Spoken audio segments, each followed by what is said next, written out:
Yo, Atlas speaking, and welcome to part 7 of What If I Was Reborn into Percy Jackson as the son of Hades and became the Underworld Prince. Let the tale begin.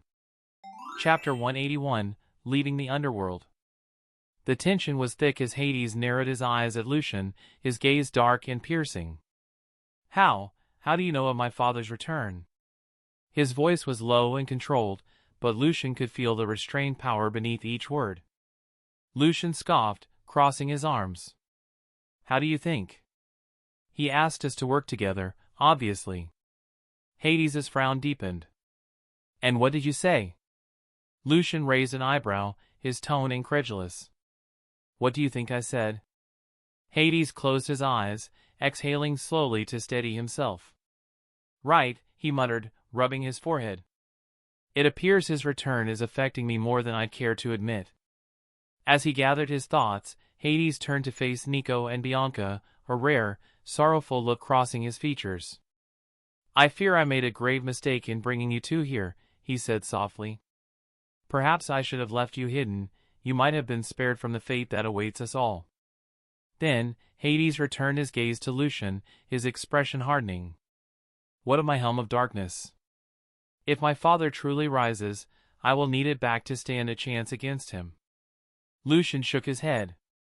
We don't have it. But I know who does. Ares. He's the one who stole it. I can't say if he's working with my grandfather directly or if he's just a pawn in his plans. Hades' face twisted in fury, and the ground beneath them began to tremble. His eyes blazed, casting an eerie glow that sent shivers through the gathered demigods and mortals. Dust and small stones fell from the cavern ceiling as his power radiated outward. Hades turned sharply toward Percy, who was standing silently, clenching his fists. Then what of this lightning thief? Why is he here, and why does he carry Zeus's bolt to my realm? Does he believe he can bargain with me, trading the bolt for his mother? Percy's voice was cold, defiant. No. I'm not the thief. I didn't take the stupid bolt. I didn't even know it was in my bag until Lucian pointed it out. Hades raised an eyebrow at Percy's daring tone but turned his gaze to Lucian, seeking confirmation. Lucian gave a nod. Percy's telling the truth. He's been set up. Ares put the bolt in his bag, hoping you'd see him with it and assume he'd taken your helm too. The idea was that you'd kill him on sight, enraged by the supposed theft, and keep the bolt, triggering Zeus and Poseidon's wrath. Then, with the three of you at each other's throats, Grandfather could push forward his plans while you waged war against each other. Hades' eyes blazed with dark energy, his fury almost palpable. The ceiling groaned under the pressure of his power, dust and small stones falling around them. So that arrogant nephew of mine believes I am so easily manipulated? Lucian stepped forward, his tone solemn. Father, allow me to retrieve your helm, he offered, voice steady and respectful. Hades considered Lucian for a moment, studying his face with narrowed eyes. Finally, he gave a single nod. Very well. As my son, it is now your duty to restore what was once stolen. A faint smile appeared on Lucian's face, and he took a knee, his armor shimmering into existence as he transformed into his cursed knight form. His black cape billowed dramatically behind him, a single red eye glowing beneath his visor. He turned his ring into a buster sword, which he rested upon as he knelt. As you command, Father. Lucian's voice echoed, deeper and more resonant. Annabeth blinked in surprise, her brow furrowing as she observed Lucian's display. That's not the Lucian I know. The Lucian I know kneels to no one, she thought, before realization struck, the acting method. He's a knight. He serves a king. Lord Hades is known as the King of the Dead, Lord of the Underworld. Not to mention he's using the acting method towards a god which he tested and proven it helps digest the potion faster. Oh, that's smart. Beside her, Nico looked up at Lucian in awe. That's so cool. You have a horse and a suit of armor. Can you get any cooler? Hades smirked, clearly amused. Stand, Lucian. No need for dramatics, just do what needs to be done. Lucian, who had his knee literally a millimeter off the ground, smiled as he pushed himself up using his sword. Lucian nodded as he retracted his suit and sword. Percy cleared his throat, drawing everyone's attention. "So, now that you know we're innocent, can I have my mother back?" Hades turned to him, a thoughtful expression crossing his face. "If what Lucian says is true, then I was wrong to detain your mother." He raised a hand, and with a snap of his fingers, Sally's spirit flickered and reformed into her living body. Percy's face lit up as he saw her, but his smile faltered when he glanced down at the bag still slung over his shoulder. He looked back at her with an apologetic expression. "Mom, can you wait for me here a little longer?" Sally gave him a warm smile, brushing a stray hair from his face. "Your quest isn't over, is it?" she asked gently. Percy bit his lip and shook his head. "No, it's not. There's still something I need to finish. But after that, we'll go home, together." Sally sighed, nodding with a soft smile. "I understand. Besides, I've made a friend during my stay." She gestured toward Medea, who was watching Lucian closely. Medea's eyes narrowed as she studied Lucian's face. "So, who did it?" Lucian blinked in confusion. "Did what? Who cursed you? Don't play coy." "I may be dead, but I can still sense it," she said, her voice full of motherly concern. "And I'm noticing the bags under your eyes." Lucian chuckled, scratching the back of his head. "I did it to myself, actually." While Medea chastised him, Nico looked up at Hades with wide, hopeful eyes. "Can we go with Lucian? See him complete his quest?" Hades scoffed, though his stern expression softened when he saw Nico's earnest face. He turned to Bianca. "And you? What do you think?" Bianca shrugged. "Someone has to keep an eye on Nico, right? I'm used to it." Hades rubbed his chin thoughtfully. "Very well. If Lucian agrees to take you, then I won't stop you." Nico grinned and joined Lucian, while Percy pulled out 3 pearls from his pocket. "I think these are supposed to be our way out," he said, handing one to Grover and another to Clarice. Percy then turned to Lucian. "Can you bring everyone else using your shadows?" Lucian nodded. "I'll stay linked to your shadow for a quick exit." Percy glanced at the pearls in his hand, his expression filled with determination as he faced his mother. "I'll be back for you. I promise." He smashed the pearl against the ground, creating a bubble that enveloped him and his companions, while Lucian's shadows wrapped around the others. As they began to ascend, Hades and Persephone called out in unison, "Lucian." Lucian looked back, confused. "Happy birthday," they said, their faces surprisingly gentle. Lucian smiled, then transformed into a shadow and guided everyone under Percy's shadow, following them as they rose up and out of the underworld. When Percy opened his eyes, he found himself back on the beach where the water spirit had first given him the pearls. His shadow lengthened, and Lucian and the others emerged beside him. Lucian tilted his head back, staring up at the moon glowing softly against the night sky. He gave a faint smile, the weight of their journey lingering on his shoulders. "Now," he murmured, "we wait." They were confused at first and waited for a bit. They then soon heard the sound of a motorbike roaring in the distance. "I see, so we were waiting for him," Talia nodded with a smirk. "This is gonna be interesting." When Ares appeared on his motorbike, Lucian's eyes widened, while Annabeth and Talia's face paled as Ares didn't come alone, he had brought a friend. Hercules, Olympus' most famous and popular hero. However, their face didn't pale because of who it was, it paled because they knew exactly how Lucian would react. They snapped their heads to his direction and saw him slightly hyperventilating, his cheeks a bit rosy as his hand hovered over his mouth. Behind his hand they saw his smile widening, turning slightly demonic as his eyes had nothing but pure battle lust. "Damn it! He's too far gone," both Talia and Annabeth thought simultaneously. Chapter 182, Lucian vs. Heracles Part 1. Heracles was wearing an old-fashioned white Greek tunic and laced leather sandals, with the Nemean lion's pelt wrapped around his back like a cape, with the paws tied around his neck and the head covering his head, akin to a hood, while on his hands rested giant club. and he appeared riding in the back seat of Ares' motorbike. They both got off once they arrived before Lucian, Percy, and the others. Woowa, I recognize that lion's pelt design anywhere and that signature club. You must be Hercules. Nico exclaimed, looking at Heracles in excitement. The name is Heracles, not Hercules. Hercules is my Roman counterpart, Heracles said in a deep, confident voice. Meanwhile, Clarice looked at her father warily before looking away slightly, only to see Lucian's weird state. She leaned over to Talia and whispered, "What's up with Lucian?" "I'll answer that question with another question. If I said there was a god he would like to fight and battle with more than anyone in the world, who would your first thoughts be?" Talia asked.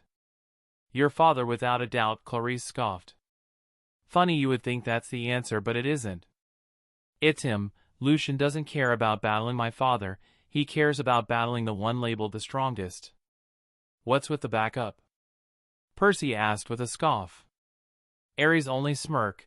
"Oh, he's only here to make sure you don't escape, you lightning thief. All I had to say that I expected Uncle Brimstone and Seaweed to intervene in the retrieval, and so to even the odds I'm allowed a companion." Heracles looked towards Ares weirdly, not liking how he worded that just now. "What? You're the one that had the lightning bolt in the first place. You were the one that gave it to me so I would be killed by Lord Hades. This was all one big setup by you to put all three gods in a state of war. Lying and creating such a fable to get out of punishment wouldn't get you anywhere." Ares scoffed, but his eyes twinkled mischievously. Annabeth then stepped forwards. "There's something I don't understand. If you had the Master Bolt in possession, the most powerful weapon in the universe, why didn't you keep it for yourself? You could have taken over Olympus by now, couldn't you?" Ares got a twitch in his jaw. For a moment, it was almost as if he were listening to another voice, deep inside his head. "Why didn't I? Yeah, with that kind of firepower. This plan was too carefully thought out to be your doing. My mother, I can see her doing like this. But you? It's just not your style. I thought you were supposed to be strong. I didn't take you for the subordinate type." Annabeth teased, trying to get a reaction out of him. "I'm the god of war. I'm no one's subordinate. And I don't have dreams." Ares snapped upon being called a subordinate. Smoke drifted up from his sunglasses, as if they were about to catch fire. "Who said anything about dreams?" Percy retorted with a growing smirk. "Enough with the talking." Lucian snapped, taking everyone by surprise as they all just looked at him as he was shaking like a heroin addict. "I don't care about the bolt, I don't care about the helm, I don't care about all this talking. Do it at your own time." "Aw, big bro?" Heracles, seeing Lucian's look, looked up into the night sky, and let out a sigh. "You're one of those." Lucian was leaning forwards as a dark aura slowly slipped out of his figure, while his eyes glowed blood red. Lucian had a large grin, exposing his canines while his hands were spread out slightly. "The strongest demigod in history versus the strongest demigod of today. Our battle will be legendary. Doesn't it just get your blood pumping?" "Not really. Have you even reached puberty yet?" Heracles asked, narrowing his eyes. "Again with the talking. We can talk mid-battle if that's what you prefer," Lucian said, getting into a fighting position, holding his fist close. "This is why I dislike you type of people," Heracles started. Lucian charged ahead with a battle-hungry grin. A large bust of sand exploded outwards from Lucian's sudden burst. Heracles had a bored expression as he held out his hand. Lucian's fist in his giant hands, a ring of sand exploded outwards due to the force of impact. "You just don't listen and act without thinking." Heracles twisted Lucian's fist back, but before it could hurt him, it dissolved into black mist. It reformed in hand, forming back his fist, and winded up a fist, punching Heracles in the stomach with a resounding impact. I almost felt that. Heracles grinned as he didn't hesitate to grab Lucian by the shoulders and knee him in the stomach, making spit come flying out of his mouth as his eyes widened. Heracles softened his grip, don't knowing how durable Lucian truly was. Before he flew away, Lucian pushed Heracles' arms away and grabbed his wrist and rapidly kicking him in the stomach to the point his stomach began a blur. He then used Heracles' chest as a springboard and kicked his chin before moving Heracles' head slightly upwards and landing back in the sand, his knees and hands. Heracles slowly looked back down to stare at Lucian and wiped the sand off his stomach. "All right, you have my interest." "Good. Because I'm coming for your title, strongest demigod. Lucian grinned. He charged in ahead with an uppercut and met Heracles' fist in the middle. Lucian was pushed back as their fists collided but rushed back in again, and repeated this action for a bit, kicking up a storm. Heracles aimed to kick Lucian, but Lucian jumped onto leg and leapt forwards. He then jumped again towards Heracles and spun in a rapid circle, aimed a sharp kick towards his chin. But Heracles simply leaned back, grabbed his extended leg, and swung him down towards the sand, making more spit fly out of Lucian's mouth. Heracles picked him up again and began swinging side to side before throwing him like a ragdoll across the sand. Heracles now had a bored expression once more. Is that all you got? I was honestly expecting more. And here I was growing hopeful. Lucian just slowly stood up, spit to the side and wiped his mouth. I was only testing you. Testing me? Aren't you a bit arrogant? You couldn't even properly hurt me. Lucian's eyes simply glowed coldly as he said, I wanted to see if the legends are true, if you're as great as the legends foretells. Well? A magical red and black aura flared, exploding from Lucian, making his hair fly upwards while grains of sand softly floated around him. A black suit of armor slowly morphed around his body before a helmet appeared from behind him, encasing his head, showing only his red glowing eye, while a cape fluttered out from behind him, swaying in the night breeze. I'm ecstatic, Lucian said in a low demonic voice. Chapter 183, Lucian vs. Heracles Part 2. While Lucian and Heracles initially began fighting, Annabeth sighed, thinking, luckily, I know how Lucian would react, and knowing him, he would want me to do this. She turned toward Ares. How about a bet? Oh? What could you possibly possess that would entice me to accept this bet? Ares asked, more interested in Annabeth's confidence. I don't possess anything of great importance really. We'll only just bet the Master Bolt in exchange for the Helm of Darkness, which I know you have, Annabeth said sarcastically with a confident grin. What makes you think I have the helm? Ares questioned. And let's say, hypothetically, that I do have it, what would the bet entail? Annabeth kept her eyes locked on Ares as she pointed toward Lucian and Heracles. The outcome of their fight. I say Lucian will win. If he wins, we get the helm. If he loses, you get the bolt. Are you crazy? They all shouted, shocked by Annabeth's audacious wager. You can't make such an outrageous bet. That's Heracles we're talking about. The strongest demigod. Lucian doesn't stand a chance, no matter how powerful he is, Grover said with a worried expression. Talia wore an uncomfortable expression before closing her eyes and deciding to put her trust in Annabeth and Lucian. They always knew what they were doing.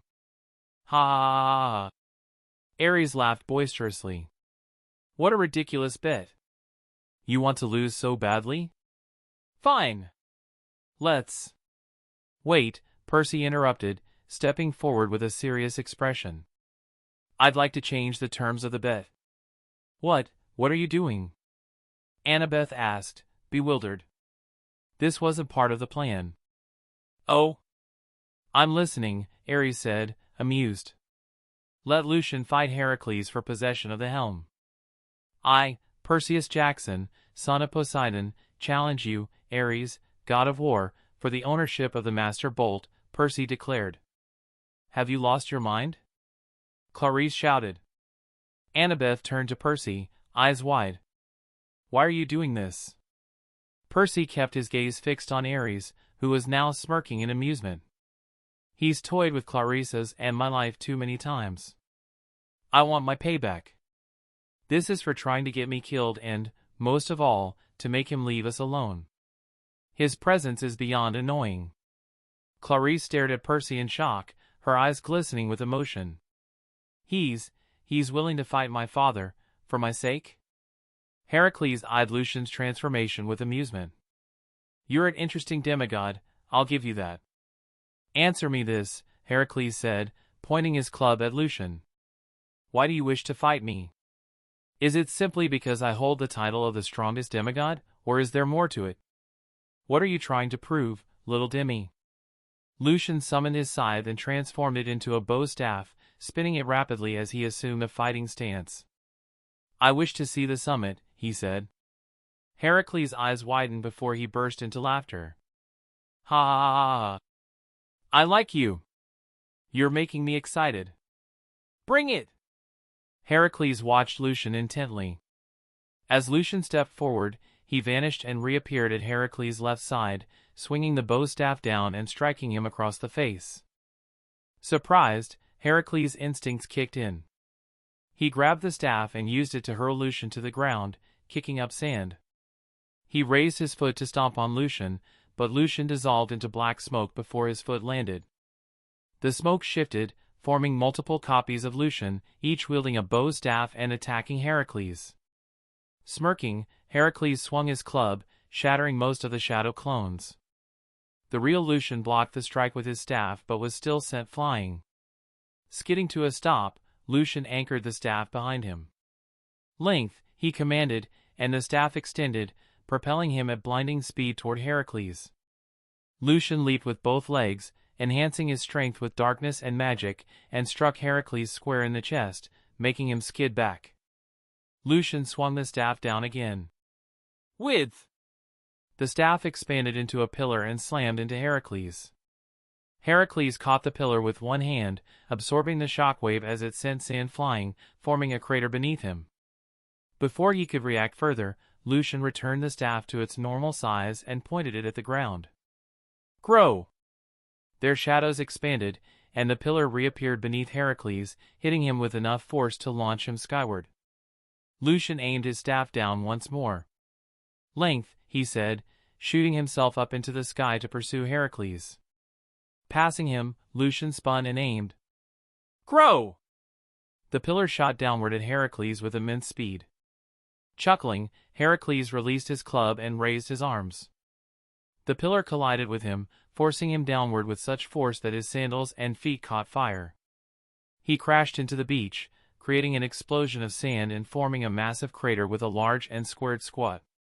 The impact sent everyone sprawling, screaming in shock. Ares remained standing, eyes narrowed.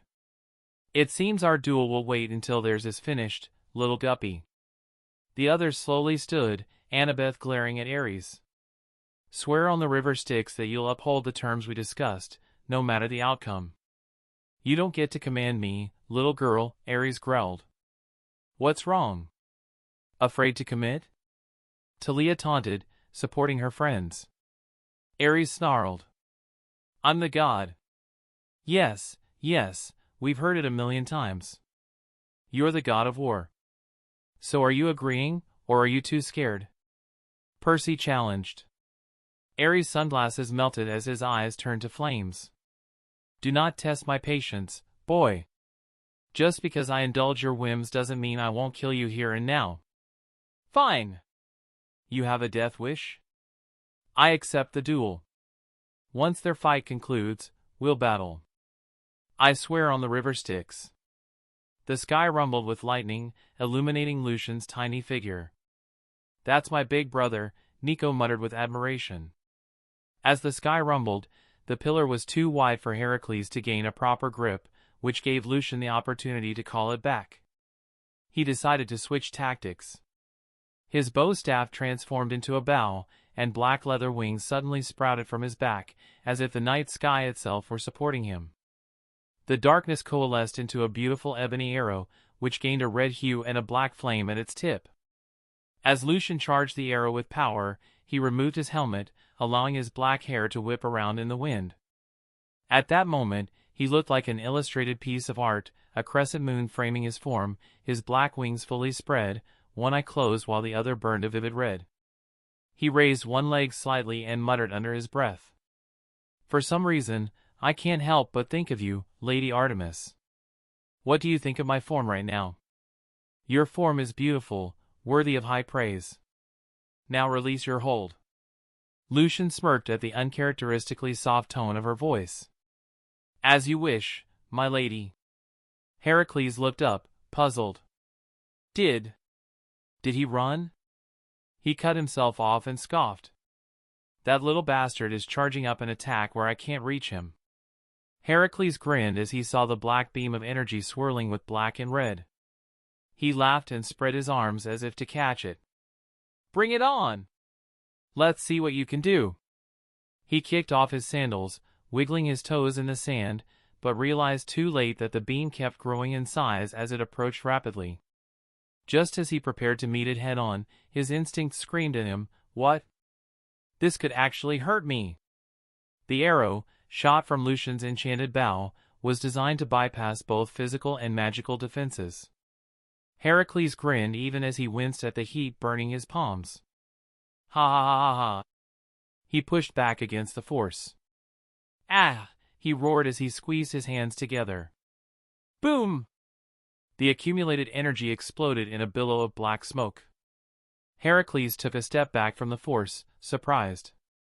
As the smoke cleared, he found himself holding the arrow just centimeters from his face. He wasn't playing around. "Good, because neither will I now," Heracles smirked and crushed the arrow in his hand. "I let you have your fun. Now it's my turn," he said with a demonic grin, glancing at his trembling hands that bore tiny burn marks. He stomped the ground and shot upward like a rocket, appearing before Lucian where he floated. Lucian's eyes widened as Heracles' grinning face came into view. His helmet quickly reformed around his head. "Let's talk about this like proper adults." Heracles' grin only widened as he clasped his hands together. "Pumpernickels," Lucian muttered in resignation. Heracles slammed his joined hands into Lucian's torso with such force that blood sprayed from his mouth, splattering the inside of his helmet. Lucian's body rocketed down through the night sky like a falling star, crashing between the sand and sea with enough impact to send water and sand flying. Blood leaked from his helmet as he groaned, "Ugh. I think I broke a rib, or 5. Looking up from where he'd fallen, Lucian saw Heracles descending with his foot aimed straight for his head. He quickly rolled to the side, letting the force of Heracles' landing propel him backward. He tumbled across the ground before spinning up to his feet. "I almost died. I almost actually died.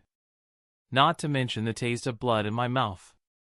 Breathing hurts, talking hurts, but I'm having the greatest time of my life."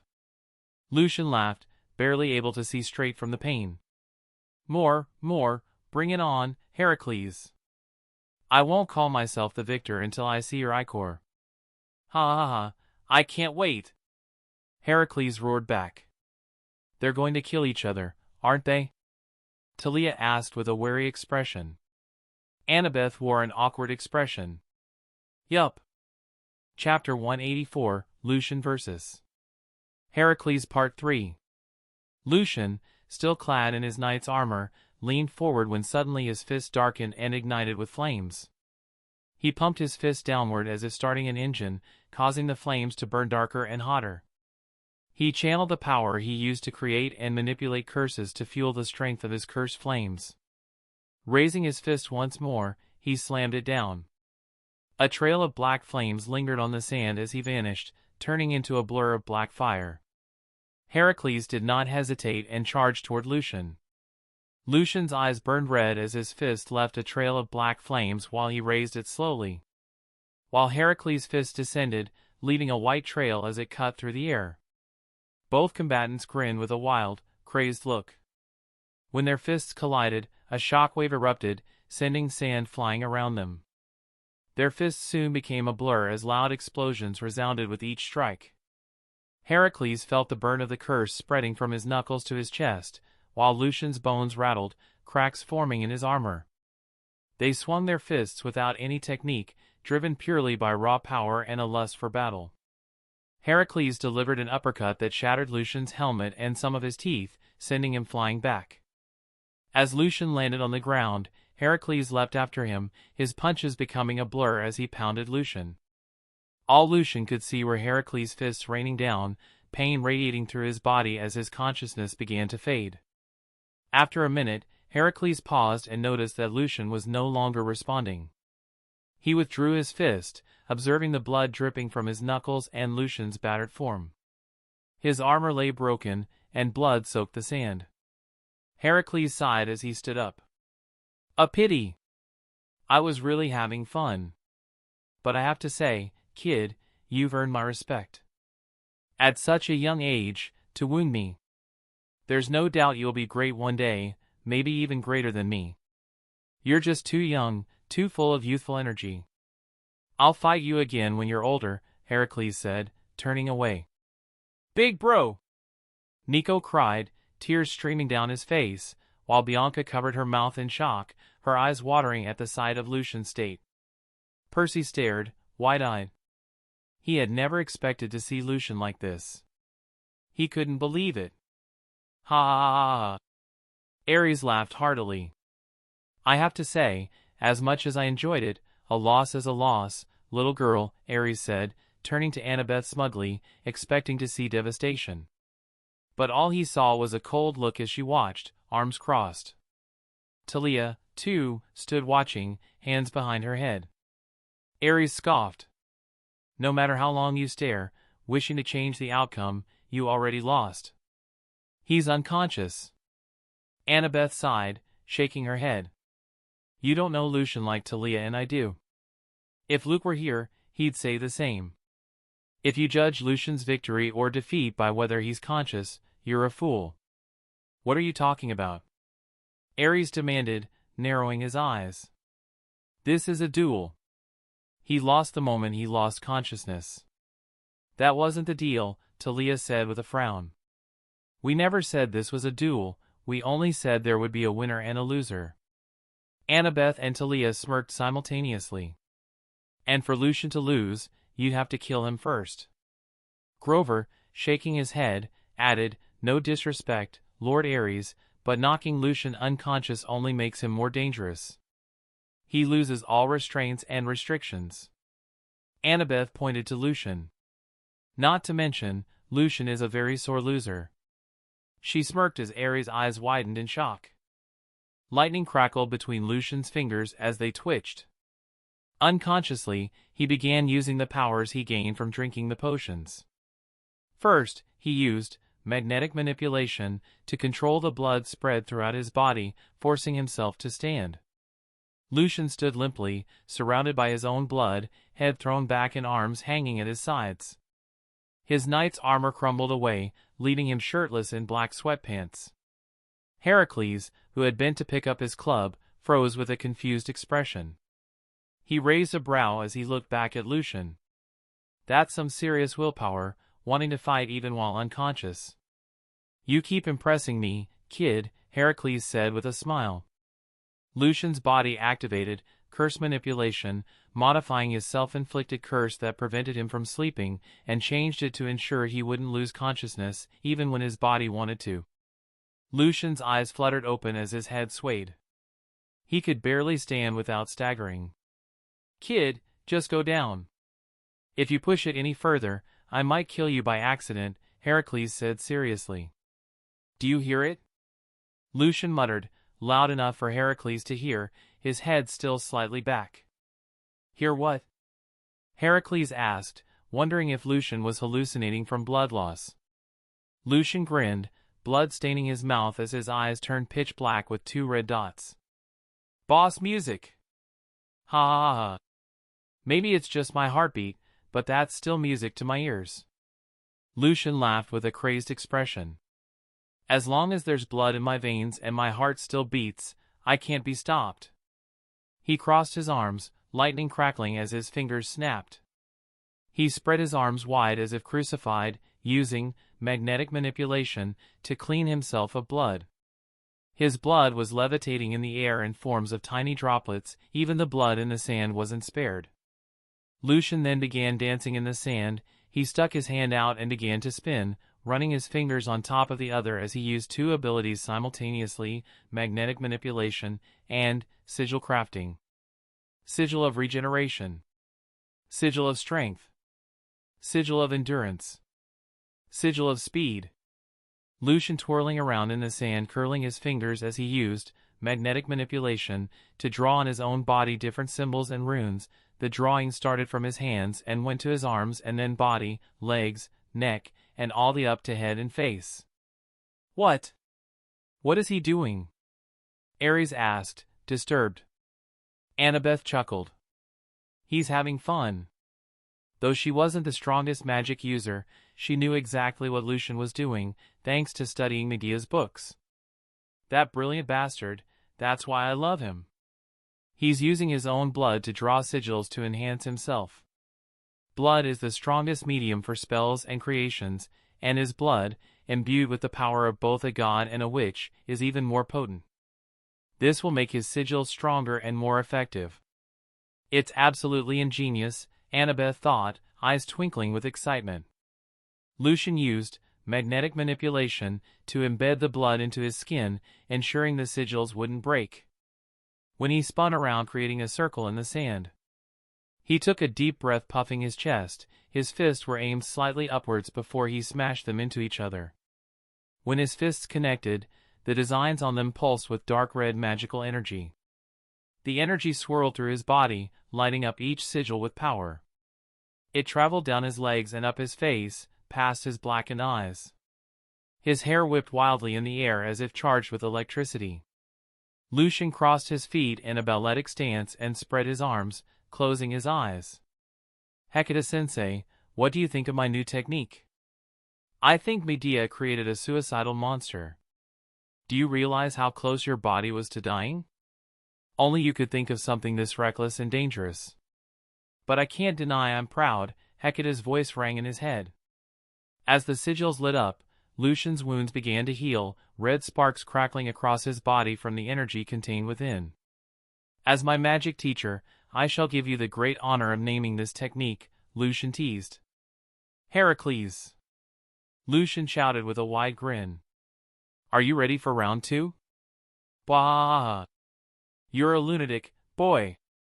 I don't normally do this, but tell me your name. The name's Lucian Blackheart.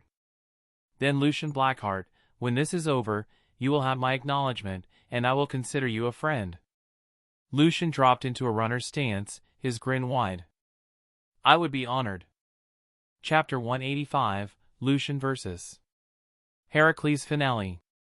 Lucian stood poised, every muscle taut, his stance low like a predator ready to pounce. The intricate sigils carved into his skin glowed an ominous red, pulsating in rhythm with the beat of his heart.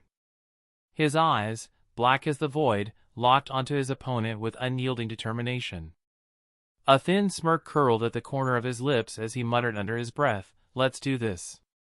The next moment, Lucian's body blurred, becoming a mere streak as he launched himself forward. The ground erupted beneath his feet, a wall of sand exploding upward and swirling in chaotic arcs as he propelled forward with an unnatural speed. White rings of air rippled behind him, the sound of his departure echoing like a gunshot across the battlefield. Heracles, towering and formidable, remained focused ahead, unaware of the danger speeding towards him. Lucian slid across the sand, body low and balanced, one arm outstretched while the other lowered, tightened into a fist. The moment stretched in silence, broken only by the thundering pulse of power surging through the air. Lucian's fist connected with Heracles' midsection with a force that made the earth tremble. The god's eyes widened, a shockwave of pain surging through him as he hunched over, a spray of saliva escaping his mouth. The imprint of not one, but several fists embedded itself in his abdomen, a testament to the devastating speed and power of Lucian's strike. Heracles was sent hurtling backward, his massive frame skidding across the sand like a stone across water. He dug his fingers deep into the ground, clawing desperately to halt his momentum, and managed to plant a knee into the ground just as Lucian's next move arrived, a knee aimed right for his face. The collision sent a resounding crack through the air as Heracles' head snapped back. Before he could fall, Lucian vaulted off his shoulders, flipping gracefully into the sky. The moment Heracles hit the sand, the demigod tucked his legs back and landed knees first on his chest with enough force to drive the breath from the god's lungs. Another guttural grunt escaped Heracles as he grimaced, eyes squeezed shut in pain. Lucian, straddling Heracles, unleashed a torrent of punches, his arms a blur of motion.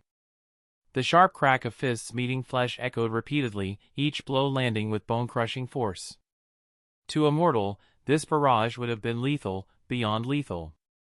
His arms became a blur as he let out 30 consecutive punches in a matter of a second. Lucian was already unnaturally strong because of the potions he had consumed, now adding to the sigil which multiplied his own strength. Those were tons of punches draining down on Heracles at such speed, any normal god would have already begun bleeding by now. However, Heracles wasn't just any normal god, he was the god of strength and duty that was capable of handling them as they came crashing down on him. Summoning his strength, Heracles drove his head forward, meeting one of Lucian's fists with his forehead. The impact sent a shockwave through the air, enough to push Lucian backward, sand spraying as he skidded to a stop. Heracles rose, gasping, sweat glistening on his bruised, black and purple torso. His eyes narrowed as he touched the tender marks marring his flesh. A grimace crossed his face, but it twisted into a grin as he launched himself at Lucian with a roar, tackling him to the ground. Before Lucian could react, Heracles seized his leg and lifted him into the air, only to be taken aback as Lucian, without hesitation, twisted his own leg at an unnatural angle. The sickening snap of bone punctuated the move, splinters piercing skin, yet Lucian only sneered. He lashed upward with his other leg, striking Heracles under the chin and forcing him to release his hold. Lucian flipped midair, landing on his one good leg.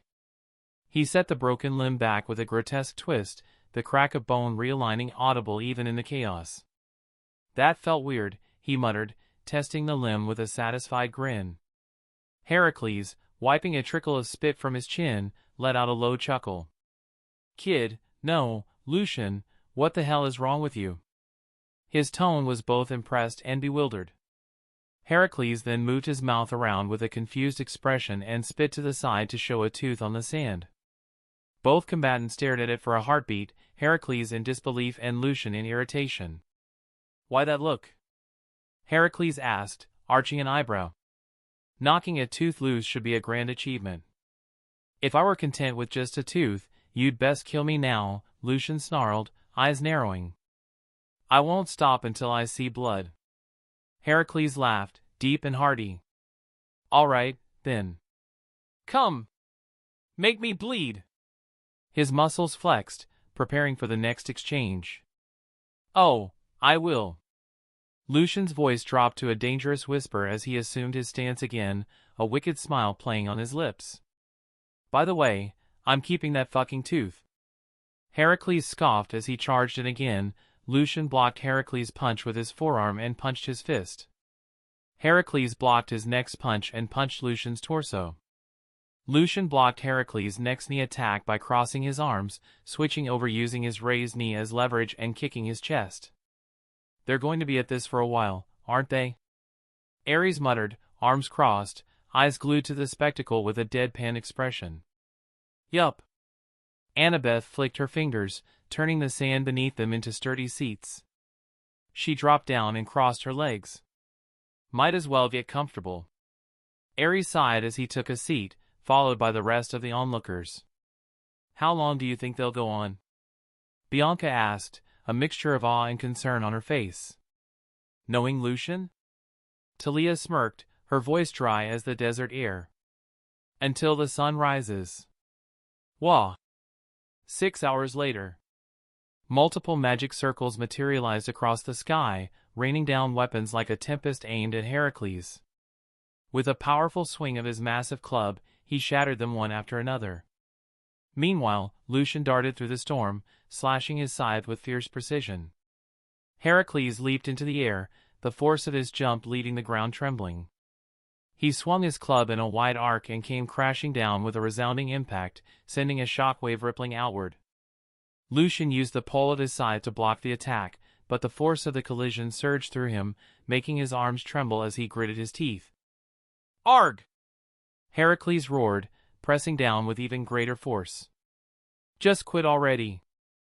I won't stop until I see even a single drop of gold from you." Lucian growled, muscles straining as he struggled to hold his ground. "Your persistence is infuriating." Heracles bellowed, pushing down harder. Lucian felt his knees start to buckle under the pressure. "Are you trying to make me kneel, you bastard?" "Damn right I am. Once you kneel, it's over for you."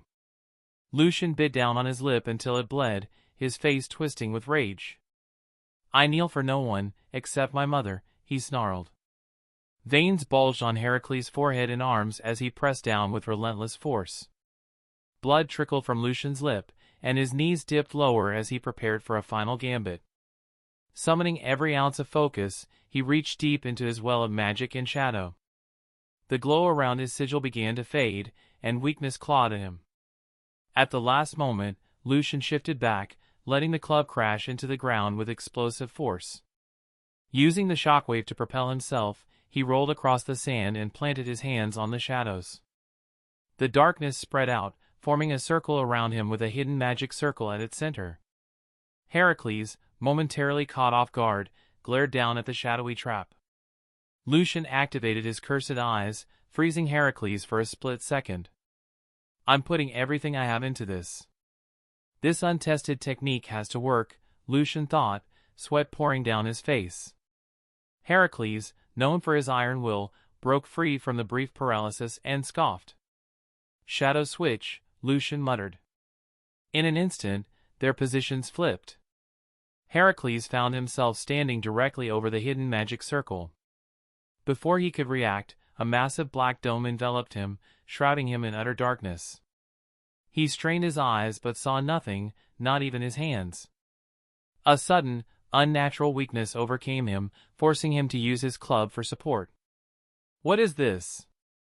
Heracles muttered, eyes widening as two colossal dragon eyes emerged from the pitch-black abyss below. Outside the dome, Lucian smirked. He had just used 3 different attacks in one go to create the ultimate trap. Lucian Magic Circle in the beginning had a curse embedded into it, a curse that siphons the strength of anyone that was on top of it. Lucian then uses his trap magic to use that siphoned strength and transfer it elsewhere. Into his strongest attack, his Cursed Dragon, which he once used against Talia during the War Games. Heracles' own power now bolstered the dragon, which let out a deep rumble, smoke snaking from its massive nostrils. It roared, the sound so powerful it caused the earth to quake, jolting Nico and the others awake. Heracles, undaunted, grinned defiantly. "Come at me, beast," he roared. The shadowy dragon slithered through the darkness and tackled Heracles, breaking out of its confinement. Wind lashed out in every direction as it rose from the ground, its immense form blotting out the night sky. Nico and the others watched in awe, taking steps back as the colossal dragon coiled in the heavens. They turned to see Lucian, his hands forming a clasp, struggling to hold it together. High above, Heracles gripped the dragon's maw, straining to keep it open. "I've held up the sky itself." "This is nothing," he roared, even as the dragon's massive tongue wrapped around his torso. "Oh!" Heracles muttered, eyes narrowing. With a final pull, the dragon swallowed him whole. Lucian snapped his hands shut with a triumphant cry. "Ha ha ha! Art is an explosion!" The first rays of dawn lit up the dragon's silhouette, giving it an ethereal glow before. Boom! A blinding black light burst from the dragon, momentarily eclipsing the sun and turning the sky as dark as night. The explosion was massive, sending shockwaves that pushed back the ocean and formed a deep crater, only for the water to rush back and fill it.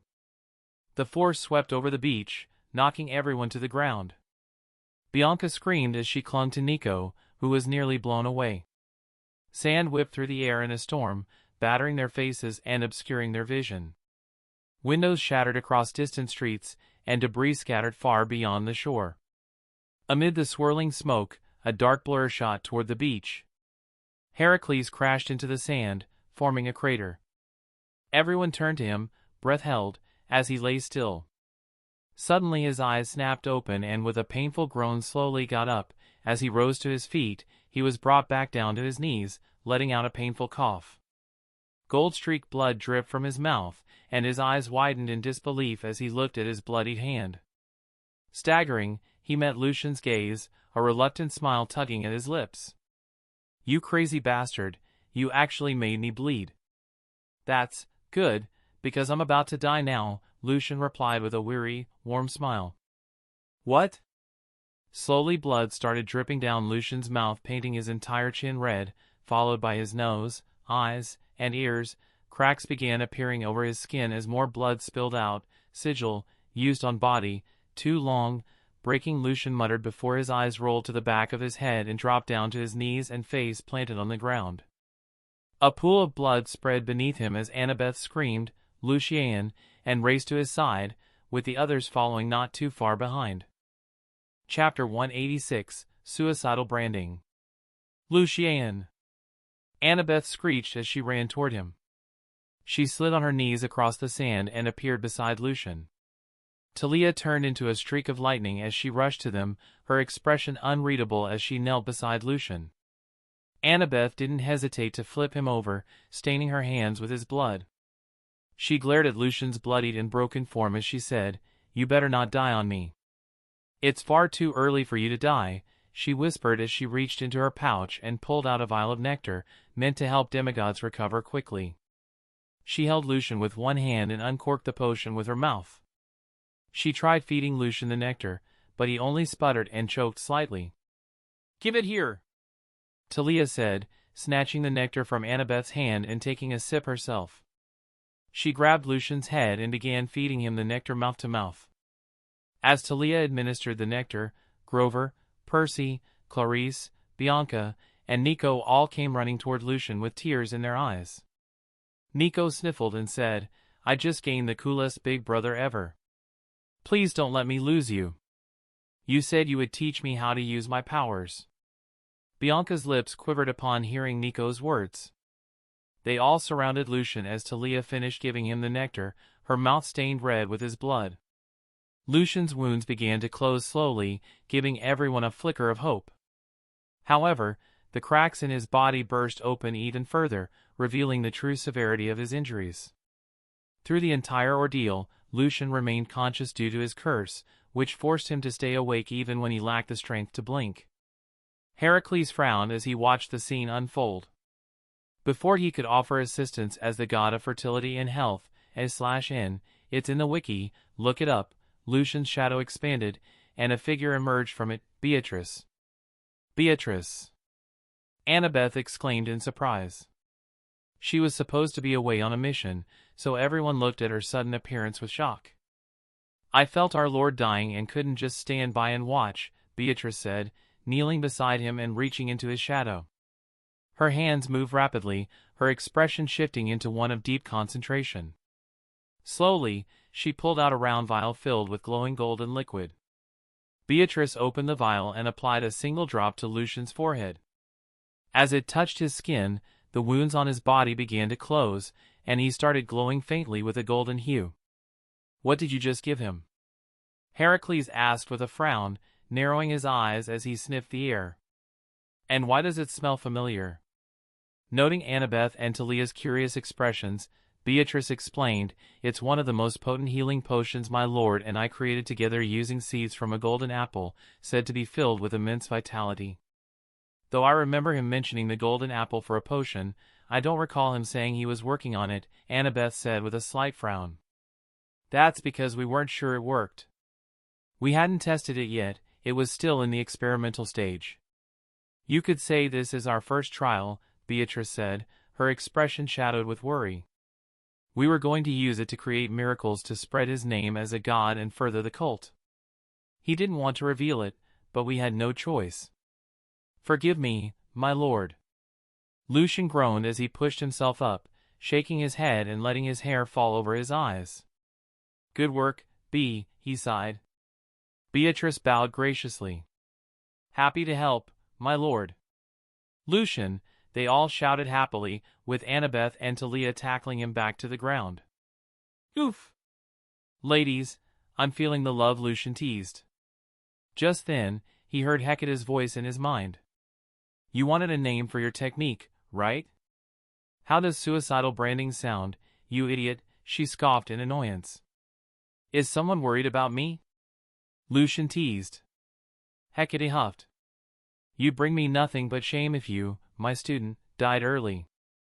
I can't have people thinking I'm a lousy teacher." "Don't worry, senses. After all, the fates are on my side," Lucien's thought then moved privately. "Quite literally." Heracles looked at Lucien questioningly. "I have a few questions for you, Lucien, and I hope you can answer them honestly." Lucien patted Annabeth and Talia to let him stand up. "Sure, big guy, but before that," he said, pulling out his phone and snapping a picture of Heracles. "Was that really necessary?" Heracles asked with a straight face. Was that one of your questions? Because if so, then yes. No one would believe me if I said I made the great Heracles bleed, Lucian said proudly. Don't worry about the picture, I'll hang it on my fridge so I can always remember. Heracles shook his head as he moved on with the topic. Say, did you actually manage to steal one of the golden apples? One?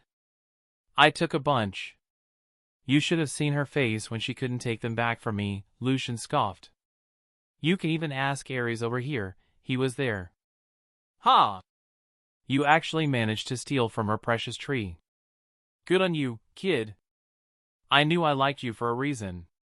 Heracles exclaimed. Actually, now that I think about it, we both have a strong dislike for her, don't we? Lucian said, rubbing his chin thoughtfully. We do? What did she do to you? Heracles asked, curious. It's not towards me specifically, but towards my mother. She used my mother like one of her pawns and discarded her once she was no longer useful, Lucian said, his voice laced with disgust and hatred. Heh, sounds like her, Heracles scoffed, sharing Lucian's disdain. Hold on! Lucian suddenly shouted, spreading his arms wide and drawing puzzled looks from everyone. He turned to Heracles, excitement flashing in his eyes. I just remembered. You've met my mother before, haven't you? What? I have? Heracles asked, surprised. Annabeth's eyes widened as she made the connection. She slapped her palm against her forehead. Of course! He was an Argonaut. Percy turned to Grover with a puzzled expression. Huh? He went to space before? Grover facepalmed. Argonaut, Percy, not astronaut. Huh? What does? Heracles' eyes suddenly widened as he looked closely at Lucian's face. He burst into laughter, throwing his head back and clutching his stomach. Ha ha ha. You're her kid. Ha ha ha ha. No wonder you're crazy and demented. Oi, Lucian said, offended. Heracles wiped tears from his eyes as his laughter subsided. I haven't laughed that hard in ages. But I have one last question, and though I think I already know the answer, I need to ask. His face turned serious. Why didn't you use the army in your shadows? If you had, I'm sure you would have made me bleed faster and accomplish your goal. And where would the honor in that be? Lucian raised an eyebrow. My shadow soldiers are a part of me and could have helped overwhelm you. But I wouldn't be satisfied with that kind of victory. You may not have taken me seriously, but you still fought me with honor and respect. I couldn't do any less. Even if it meant losing because you stuck to this so-called honor? Heracles pressed. Lucian nodded. If you had fought dishonorably, I would have returned the favor tenfold. But you didn't, so I would rather face defeat due to my own limitations than dishonor the sanctity of our duel. Heracles chuckled and placed his club on Lucian's head. Boy, you have my respect. You not only faced me head-on with bravery and courage, but you did so with the honor that all heroes should embody. And you managed to make me bleed at such a young age. Such feats deserve a reward. Heracles then turned to everyone and frowned. Close your eyes and don't open them until I say so. You're joking, right? Ares asked, knowing exactly what was about to happen. Lucian's shadow tendrils reached behind him, covering everyone's eyes as he closed his own with a faint smile. With that, Heracles shed his mortal shell and became a being of pure divine energy. The overwhelming power emanating from him made everyone feel weak at the knees, even though they couldn't see him. His voice, filled with divine authority, echoed. Lucian Blackheart, for your recent achievements and virtues, I, Heracles, god of strength and patron of heroes, deem you worthy of my blessing. The blessing of permanent enhanced strength. Once given, not even I can take it back. I trust you to wield this strength wisely and for the benefit of others, as I once did. Do you accept this blessing? Lucian placed a fist over his heart and said, I do. Then so it shall be. Heracles proclaimed. A golden light enveloped Lucian, causing his muscles to swell and contract. His physique grew more defined, and he gained a bit of height as his muscles adapted to the new power. Heracles slowly returned to his mortal form. Lucian opened his eyes and withdrew the shadow tendrils from everyone's faces, who now stared at him and Heracles in disbelief. Heracles rested his club on his shoulder. "Use it wisely, so that next time, you'll give me more of a challenge," he teased. Lucian glanced at his hands, squeezing them into fists and hearing the tension in his new muscles. He smirked. "I already have a new goal for our next fight, making you use your god form." Heracles merely scoffed and shook his head. Chapter 187, Percy vs. Ares. Lucian sat on a sandcrafted chair that Annabeth had created, observing the confrontation between Percy and Ares with an unblinking intensity. The waves crashed behind them, their rhythmic roar a stark contrast to the tense silence blanketing the shoreline. Heracles stood like a mountain behind Lucian, arms crossed, eyes narrowed in steely focus on Ares. Something about Ares was just simply rubbing him the wrong way. Nearby, Clarisse shifted uneasily, gnawing on her thumbnail until it threatened to break. Her usually fierce eyes were shadowed by concern, darting between Percy and her father. Annabeth, standing beside her, noticed Clarisse's growing anxiety and couldn't resist a teasing smirk. "What's the matter? Can't decide who to root for?" Annabeth's voice was low, yet it held a teasing lilt that only barely masked her own worry. Clarisse's eyes narrowed, and she shot Annabeth a glare sharp enough to cut stone. "Shut it, will you?" she muttered, her voice tight with strained emotion. Annabeth responded with a knowing pat on Clarisse's back. "You want my advice?" "No," Clarisse said without hesitation, not letting her finish. Undeterred, Annabeth's brow twitched slightly in irritation as she continued, "Too bad, I'm going to tell you anyways. You should root for Percy. He actually cares about you, much more than your father ever has." Clarisse flinched, an involuntary tremor running through her. Her lips tightened as she glanced at Annabeth, eyes glistening with conflicting emotions. "This is why you should mind your own business," she muttered, voice breaking on the last word. "I'm not rooting for my dad. I'm rooting for Percy. But my father is the god of war. He's not as honorable or merciful as Heracles. He won't hold back. He'll kill him without a second thought." Annabeth's expression softened as she returned her gaze to the battlefield. The two combatants stood only a few paces apart. Ares' eyes glimmered with the cold, sharp confidence of an experienced warrior as he lifted his colossal silver sword onto his shoulder. The blade's hilt was carved into a skull, a ruby embedded in its eyes, glittering ominously. "Shall we go over the rules of our duel one last time?" Ares' voice rumbled. Percy, unflinching, met Ares' gaze with steely determination. Lucian was declared the winner of his fight with Heracles, so the Helm of Darkness goes to him. "If I win, you'll leave us alone for good," Clarisse included. "No more treating her like a pawn or an errand girl. Treat her with the respect she deserves. Like your actual daughter."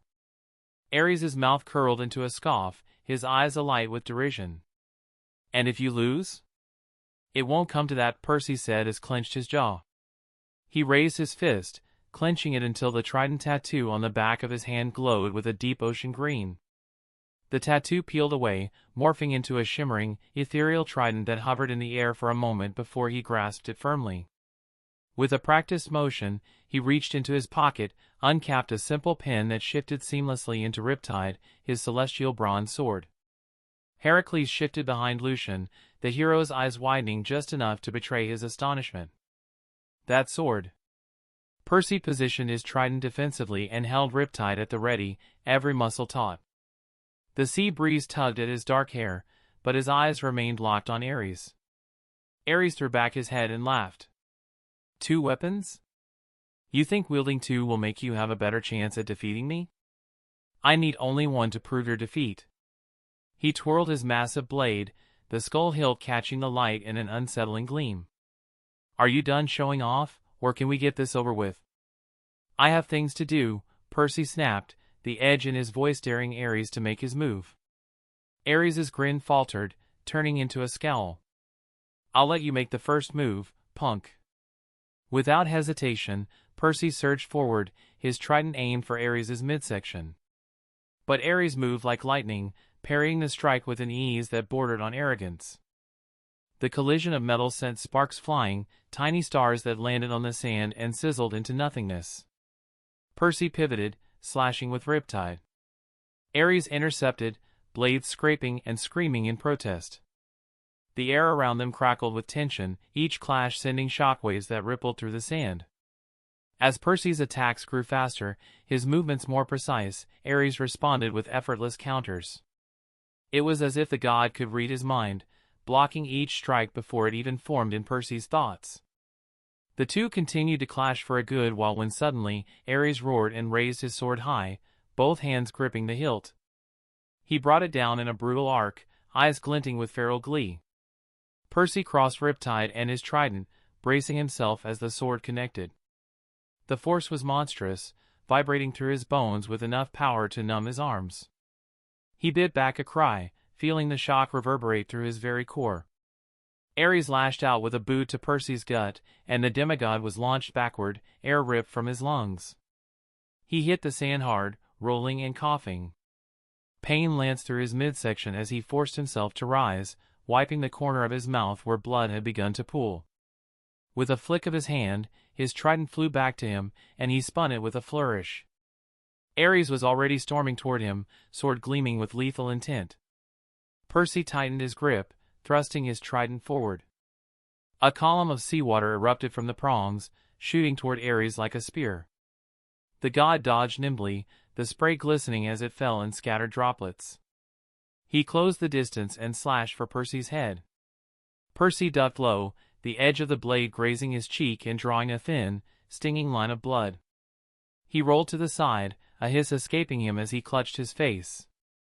The droplets that splashed around him shimmered and flew towards his cheek, sealing the wound in an instant. "Persistent, aren't you?" Ares sneered, raising his sword again. Before he could strike, Percy caught the blade between the prongs of his trident and pushed with a grunt, attempting to disarm the god. But Ares' grip was iron, unyielding. Summoning his strength, Percy channeled water around the prongs and slashed upward. A crescent blade of water surged forward, only to meet a wall of fire as Ares' blade ignited. The wave burst into steam, hissing like a chorus of angry serpents. Ares' eyes gleamed. "You're not the only one with control over the elements, boy." The steam thickened, enveloping them in a dense fog that cloaked Percy's form. Ares furrowed his eyes as he began to hack at the fog. Ares' instincts warned him off the danger, and blocked Percy's sword, which all appeared as a silhouette in the fog. More sparks flew from every direction as Percy was using the fog to his advantage. "You might control one element," Percy's voice echoed from within the fog, low and taunting. "But I can wield many." Silhouettes of Percy materialized in the fog, darting around Ares like wraiths. Ares snarled, slashing at the phantoms only to find them dissipating into mist. The god spun, slashing in a wide arc and releasing a wave of fire that seared through the air, pushing the fog back. As the steam cleared, Ares' eyes narrowed. The battlefield had transformed, hundreds of icicles floated like frozen daggers, glistening ominously. Percy twirled his trident, and the icicles responded, shivering in place before launching at Ares with deadly speed. Ares moved in a blur, his blade cutting down the shards as they shattered into glimmering snowflakes that floated like embers. The god's concentration was razor-sharp, eyes darting as he deflected each attack. The sound of ice splintering and metal ringing filled the beach. Suddenly, a shadow loomed over Ares. His eyes snapped up to see Percy descending, trident poised for a strike. Ares shifted, using the flat of his sword to block as Percy's weapon crashed down, sparking with violent energy. The force of their collision sent a shockwave that flattened the sand around them. Percy, breath-heaving, uncapped his pen mid-press and thrust riptide forward, drawing a thin, precise line across Ares' waist. A droplet of ichor, gold as the sun, oozed from the wound, shimmering between them. Ares' eyes widened, and for the first time, there was a flicker of true hatred in the god's gaze. Percy's breath hitched, his own eyes reflecting the gold with an almost stunned disbelief. Chapter 188, Ares and Heracles' Departure. Ares looked at Percy with burning hatred. "You've made an enemy, little godling," he said in a rumbling voice, continuing, "you have sealed your fate. Every time you raise your blade in battle, every time you hope for success, you will feel my curse. Beware, Percy Jackson. Beware." Ares suddenly began to glow, but Lucian quickly intervened. "Wait! Wait a minute, please. I would like a word with you, Lord Ares," Lucian said respectfully. The glow around Ares dimmed slightly as he turned to Lucian with an unpleasant expression. "What do you want, boy?" Lucian walked up to him, still shirtless, hands in his pockets, a smile on his face, and eyes closed. He rubbed the back of his head. "How do I explain this exactly? Get on with it," Ares said through gritted teeth. Right, my bad," Lucian chuckled, tapping his toes casually on the sand as he smiled. "You see, when I asked if you had the helm last time we met, you said you didn't know what I was talking about." "Huh?" Ares' expression grew more irritated by the second, but his questions were halted by Lucian raising a finger. "So, you obviously lied to me. But you see, I knew you had the helm. I also knew that when I asked, you knew that I knew. But that was merely a test, an easy way out, if you will. Knowing that I knew, you still chose to be dishonest. And dishonesty deserves punishment," Lucian said, wagging his finger at Ares in a mock-reprimanding manner. Pfft. Ares tried to hold in his laugh before doubling over, clutching his stomach. "Ha ha ha ha ha." As Ares laughed in Lucian's face, Lucian simply stood there, smiling and watching, seemingly amused by Ares' reaction. Wiping tears from his eyes, Ares let out a satisfied sigh. "Man, I haven't laughed like that in a while. It was almost enough to lift my earlier mood." "Almost," he repeated as he frowned and stood imposingly over Lucian. "Listen here, little godling. I assumed you were smarter than this. But it appears your victory over Heracles has gone to your head if you seriously believe that you, a mortal I can kill with a snap of my fingers, can punish me, a god." Lucian gasped sharply, putting a hand over his chest and taking a step back, feigning shock. "Lord Ares! Don't be so preposterous. I am but a lone demigod and could never hope to punish a glorious god such as yourself," Lucian said, making an exaggerated bow, fanning his hands up and down. Lucian then performed a gentleman's bow. "I'm but a mere mortal. Punishing a god isn't my job." "Oh yeah? Then whose job is it?" "My father's?" Ares scoffed. "No. It is mine," Lucian said with a smirk before his expression turned serious. He lifted his foot and stomped on the sand. The sand split rapidly, revealing the ground beneath it, which in turn cracked open beneath Ares. The color drained from Ares' face as he tried to teleport away, but a powerful force anchored him, pulling him into the crevice. Ares' hands gripped the ledges of the opening as his expression turned to one of fear. "No! Not him. Don't send me to him." Lucian crouched down, resting his arms on his knee with a bright smile. "Do you want to know something interesting before you go meet my father? You see, as the crown prince of the Underworld, I have the special privilege of creating an entrance to the Underworld whenever I please." Lucian made a sideways peace sign, winked, and stuck his tongue out slightly as a shadow crown appeared over his head. He pulled out his phone and held it up to take a picture with Ares. "Smile for me." Click. Lucian chuckled and swatted Ares' hands away, making him lose his grip and fall. "Curse you, you bastard!" Ares shouted, arms flailing as he disappeared into the abyss. Lucian put a hand to his mouth and shouted down, "Hey Dad. He has the helm with him. My quest is complete, and I even sent the guilty one directly to you. Tell the three sisters to suck on that. Your work has been satisfactory," Hades' voice said coldly as the crevice snapped shut. Lucian scoffed in amusement and walked back to the others, who were watching in stunned silence. Annabeth witnessed a scene that left her breathless, making her shudder slightly. She quickly pulled out her phone and took a picture to capture it. Lucian walked in front of the setting sun, head held high, shirtless and exposing his toned body and newly acquired muscles. His hands were in the pockets of his sweatpants, and an arrogant but proud smirk played on his lips as the shadow crown slowly dissipated. Talia gave Annabeth a weird look, noticing her fingers flying over the camera button. "You need some serious help," Talia sighed, shaking her head. Annabeth shot her a look before lowering her phone.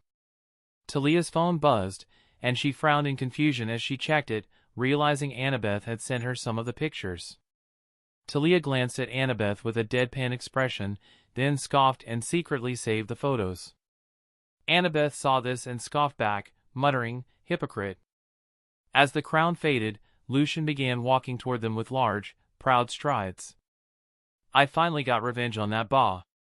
Lucian noticed Nico looking at him with wide, proud eyes and quickly corrected himself. "I finally got my revenge. Life is so good right now," he said, smiling happily. "So this is what you meant by it being his easy way out last time." Percy sighed wearily. "Not only that, but that BAS, annoying god was trying to kill me," Lucian scoffed. "I'm just getting my payback." "Kill you?" Grover asked, tilting his head in confusion before glancing at Percy. "I thought he was trying to kill Percy." "Why would he try to kill you?" "He was trying to kill both of us," Lucian explained. "Why do you think Heracles is here?" "What? Heracles was sent to kill you?" Nico exclaimed, looking at Heracles with a betrayed expression. Heracles just looked slightly uncomfortable under Nico's gaze. "I mean, yeah, it was pretty obvious," Lucian continued. "Ares wanted to kill me ever since I tested him in the diner and confronted him about having the helm. Killing one demigod of the big three wouldn't be a problem for him. If he killed Percy, he'd only have to deal with Percy's father, and he'd probably have his support too," Lucian said, pointing skyward. "After all, Ares would claim he was retrieving the bolt, which would put him in the right, technically. But he couldn't kill two children of the big three without facing serious consequences," Lucian added. "He'd be dealing with both my father and Percy's father at the same time. So he had no choice but to find someone else to do the job. The only god who could do it without hesitation and who'd have his blessing was." Lucian motioned toward Heracles. Heracles nodded, rubbing his chin. "Things are starting to make more sense now. That must be why my father allowed me a break from guard duties." Lucian nodded. "But Ares failed to account for one thing." "What was it?" Bianca asked, completely absorbed in the tale. "Heracles' boredom," Lucian said, smirking. "Huh!" Everyone gasped, not expecting that answer. Heracles chuckled, nodding in agreement. Heracles was obviously bored after centuries of guard duty. He was planning to stretch out this mission for as long as possible. That's why he didn't kill me with a single punch and went easy on me. By delaying things, he realized I wasn't guilty of whatever crime we were being accused of. Ares didn't anticipate Heracles and me becoming friends during our battle or Heracles giving me his blessing," Lucian said proudly. Heracles let out a sigh. "As you said, I was delaying going back. But now that it's over, I'll have to return." Lucian raised his fist toward Heracles. "I promise to visit you." Heracles scoffed, bumping his fist with Lucian's. "Then you better bring something to drink." "Better yet, I'll cook for you," Lucian smirked. Heracles chuckled and shook his head, hoisting his club over his shoulder as he began to walk away. "I'll hold you to that promise, Lucian Blackheart," he said before crouching down and leaping away, disappearing in a single bound. Chapter 189, To Olympus. "Before we continue this any further, give me," Lucian said, pointing to Percy's sword and opening and closing his hand. "Huh? Why?" Percy asked, holding it protectively. "I'm not going to take it." "I don't need your stupid sword," Lucian scoffed. Percy gasped and clutched the sword closer. "Don't call her stupid," he exclaimed, clearly offended. "Her?" Talia asked in amusement before nudging Clarice teasingly. "Looks like you've got some competition." Clarice turned to Talia, her eye twitching as she restrained herself. Percy handed Riptide to Lucian, saying, "Take good care of her." Lucian rolled his eyes. "You're being weird." He grabbed Riptide and held it to the side. His eyes flashed a deep red as he pinched the base of the blade and slowly ran his fingers toward the tip. The others watched in wide-eyed fascination as a black wisp followed his fingers, as though he were cleaning something dark and sinister off the blade. Lucian scoffed, shaking his hand as if brushing away dust. In his palm, a swirling black orb of darkness formed, radiating palpable power. "What is that thing?" "It feels evil," Grover said, shivering slightly. As a satyr attuned to nature, he was sensitive to the raw malevolence the orb exuded. "This is the power of a curse, created by a god. Ares, as the god of war, placed this curse on your weapon," Lucian explained as he handed the sword back to Percy. "Thank you," Percy said, nodding gratefully. "No, I should be thanking you." Lucian raised the orb in a mock toast. "Bottoms up." "Wah!" Everyone gasped in shock and horror as Lucian shoved the cursed orb into his mouth. They watched, horrified, as the curse traveled down his throat, turning his neck black as it went. Lucian slouched forward, his eyes drooping in contentment. "Ah, that tasted so good," he murmured, black wisps escaping from the corners of his mouth as he rubbed his stomach. "That was disgusting." "Do it again," Nico exclaimed, his face a mix of fascination and revulsion. "Since when can you do that?" Annabeth asked, her expression perplexed. Lucian mimed a drinking gesture with his thumb and pinky. "Since you know." "Seriously?" Talia asked, giving him a weird look. Lucian shrugged. "I didn't even know I could do it. My intuition just told me to. I should find more cursed items, my magic power increased." "What?" Annabeth blinked. "By how much?" 15%, but that's only because it was a curse from a god. Different types of curses will increase my magic power by different percentages. And no, I can't eat curses I created myself since they come from my own power. "But that's obvious." Bianca tilted her head in confusion. "If this is your first time doing it, how do you already know so much about it?" "That's the thing about intuition," Lucian said. "I know things without knowing how I know them. It's all intuitive. Of course you have another power. Why wouldn't you?" Clarice scoffed. "Isn't that a bit overpowered?" Percy asked. Lucian shook his head. "I don't get to decide what I'm intuitive about. It's random and could be something completely useless." "I suppose that's fair," Percy said with a sigh as he picked up a blue backpack from the ground and slung it over his shoulder. "Now that Ares is out of our hair, let's return this to its original owner." Everyone nodded in agreement. Lucian turned to Nico and Bianca. "It's time to send you guys back to our father." "What?" Nico asked, his expression falling in disappointment. Bianca yawned. "We did stay up all night watching Lucian fight Heracles." Lucian smiled and ruffled Nico's hair. "I can't take you where we're going, little bro. We're meeting Uncle Thunder, and let's just say he's not a big fan of us Hades kids. It's for your own safety. After this is over, I'll come get you and Bianca, and we'll explore Camp Half-Blood together." "Pinky promise?" Nico asked, holding out his pinky with a serious expression. "Pfft.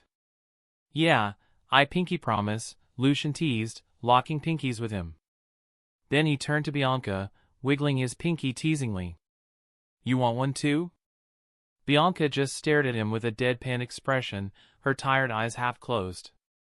Lucian raised his hands in mock surrender as two shadow hellhounds appeared by his side. "Get on them," he said. "They'll take you to the Underworld. Hold on tight, and don't let go." The siblings climbed onto the hellhounds. Nico waved enthusiastically. "Bye! See you later." Bianca gave everyone a polite wave. "It was nice meeting you all. I had fun." Before disappearing into the shadows, she smiled faintly at Percy. "Bye, Percy." Lucian immediately grabbed Percy by the collar, pulling him close. What the hell are you seducing my sister for, you dumbass? He growled coldly. Huh? Since when did I seduce her? Percy exclaimed, looking around in confusion. Talia and Annabeth grabbed Lucian's waist while Clarice and Grover restrained Percy. As they pulled the two apart, Lucian pointed at his eyes and then at Percy in a silent warning before scoffing and letting it go. You need some serious help, you lunatic. Percy yelled, straightening his shirt. Lucian opened his mouth to retort but froze as he felt a hand moving up and down his abs. His eyes followed the hand to Annabeth, who was rubbing his stomach with a concentrated expression. What the hell are you doing? Lucian asked, snapping Annabeth out of her reverie. Huh? Oh, nothing. I was just wondering if these got harder, Annabeth replied quickly, shaking her head as if trying to clear it. Lucian glanced down to see her hand still moving before smacking it away. With a quick motion, he conjured a sweater and pulled it over himself. Ah, Annabeth muttered in disappointment. I had to, or I'd be assaulted, Lucian scoffed, rolling his eyes. He turned to address the group. I'll teleport us outside the Empire State Building, where Olympus is located, so everyone get ready. They all nodded and a moment later, they all reoriented themselves in an alleyway with the Empire State Building looming in front of them. You know, I think it's best if I stayed out here and waited, Grover said nervously. I'll stay with Grover and keep an eye on him, Clarice said, awkwardly avoiding eye contact. It was clear she wasn't eager to meet the ruler of Olympus, or deal with Percy's father. Annabeth looked between Grover and Lucian before sighing. I'm not a child of the big three. I'd feel out of place going with you three. It'd be more symbolic if Lucian, Percy, and Talia went together. I'll stay behind and look after these two. Lucian nodded but paused when Annabeth kissed his cheek. Good luck, she said with a small smile. Lucian scoffed, returning the smile. As if I'll need it. When it comes to him, you need all the luck you can get so he doesn't kill you, Annabeth teased. Percy glanced between Lucian and Annabeth before turning to Clarice, who rolled her eyes and lightly punched his shoulder. Don't push your luck, she said. I didn't say anything, Percy replied innocently, shrugging his shoulders. You didn't have to. Your eyes did all the talking, Clarice shot back with a scoff as she rolled her eyes at him. Oh, so you were staring at my eyes now? Percy teased. God, you're annoying. Clarice muttered, grabbing his collar and pulling him into a kiss. Maybe that'll shut you up. Percy blushed faintly and spun on his heel, walking ahead with a newfound stride. Lucian and Talia followed, watching the exchange in amusement. Talia leaned toward Lucian as they crossed the street. Why was that kind of cute, she whispered. I know, right? Lucian whispered back, still smiling. When they entered the elevator, an attendant turned to face them. The 500th floor, please, Lucian declared. Then, with a sly grin, he added, but before that. He clapped his hands twice, and in an instant, their outfits changed. Percy was now wearing a sea-green toga that matched his eyes, paired with a golden laurel.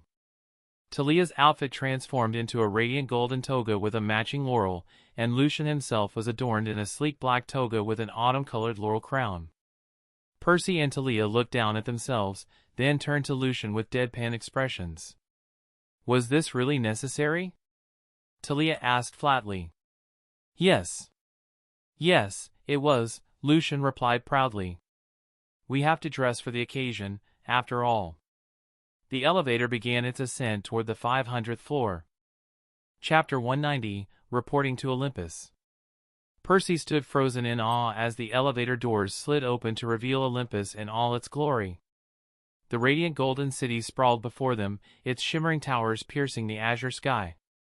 The streets and plazas appeared to float on a bed of clouds that glowed softly with an otherworldly light.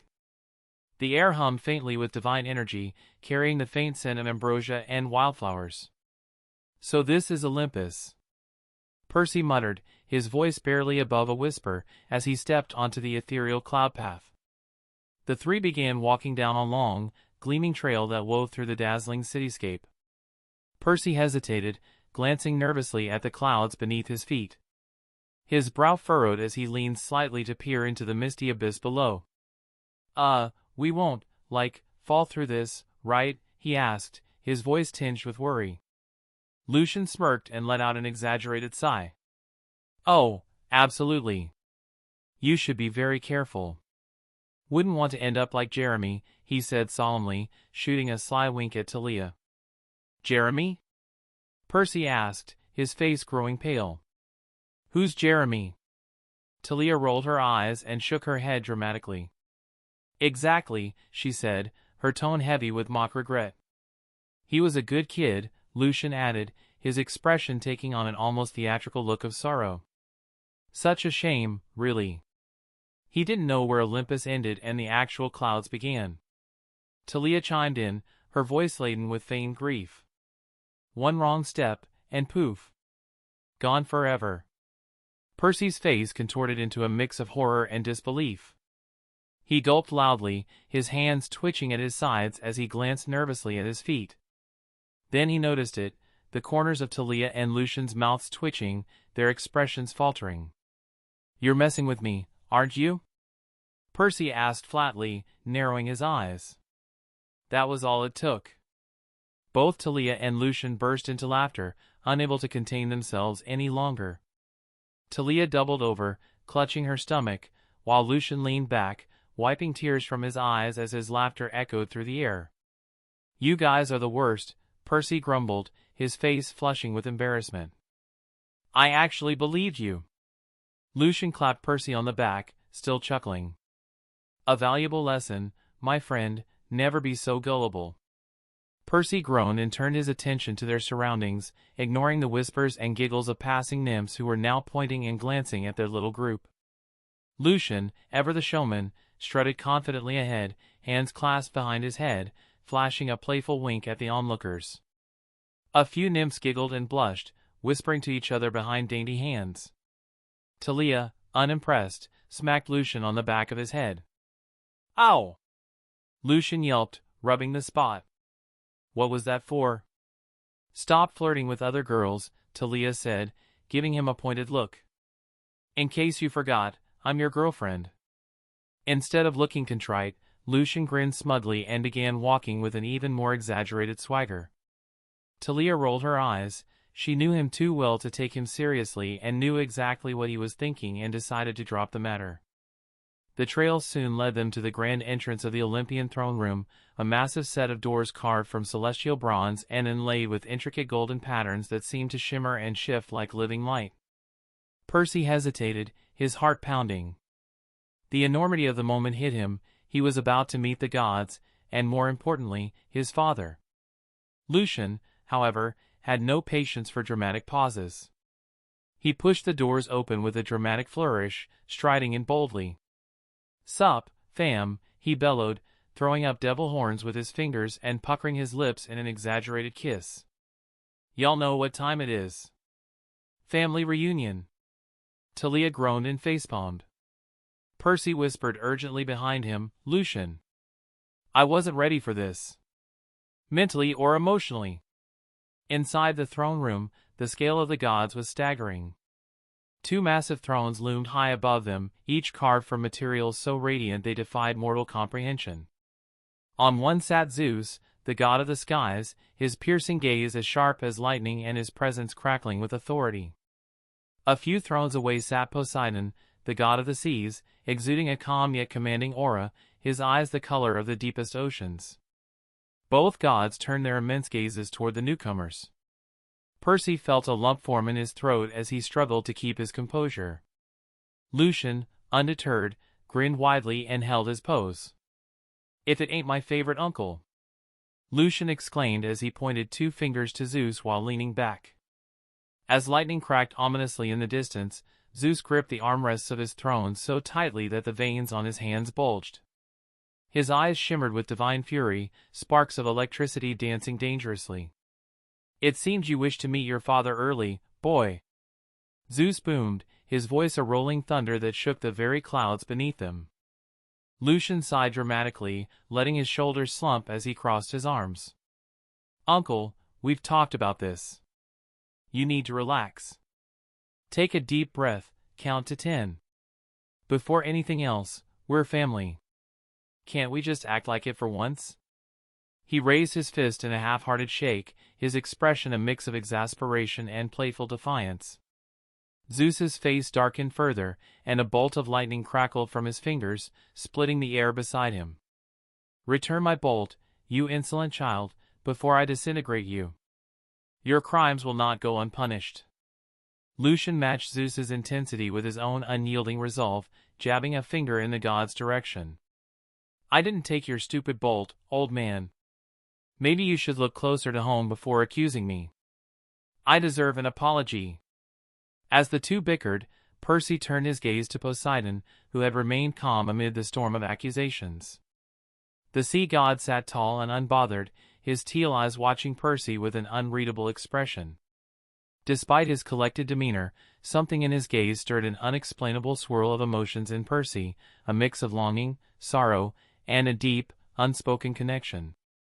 Taking a steadying breath, Percy stepped forward, his legs feeling like lead. He knelt before Poseidon, his voice breaking slightly as he spoke. Father. Zeus, momentarily distracted from Lucian, sneered down at Percy. Should you not address the master of this house first, boy? Peace, brother, Poseidon interjected softly, his voice carrying the calming power of ocean waves. Percy felt a strange comfort, like hearing a long-lost lullaby. Poseidon's gaze softened. The boy defers to his father, as he should. Talia moved forward next, kneeling before Zeus without a hint of emotion in her face. Father, she said flatly.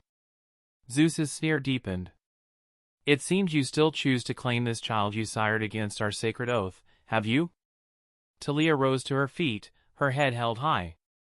Poseidon's expression hardened as he looked between Talia, Percy, and Lucian. It seems, brother, you've conveniently forgotten that you two sired children despite our sacred oath. Zeus's eyes narrowed, his knuckles whitening as he gripped his throne. Do not shift blame from yourself, Poseidon. The matter of my daughter has long since been addressed, along with Hades' bastard. The matter of that boy, he pointed at Percy, has not.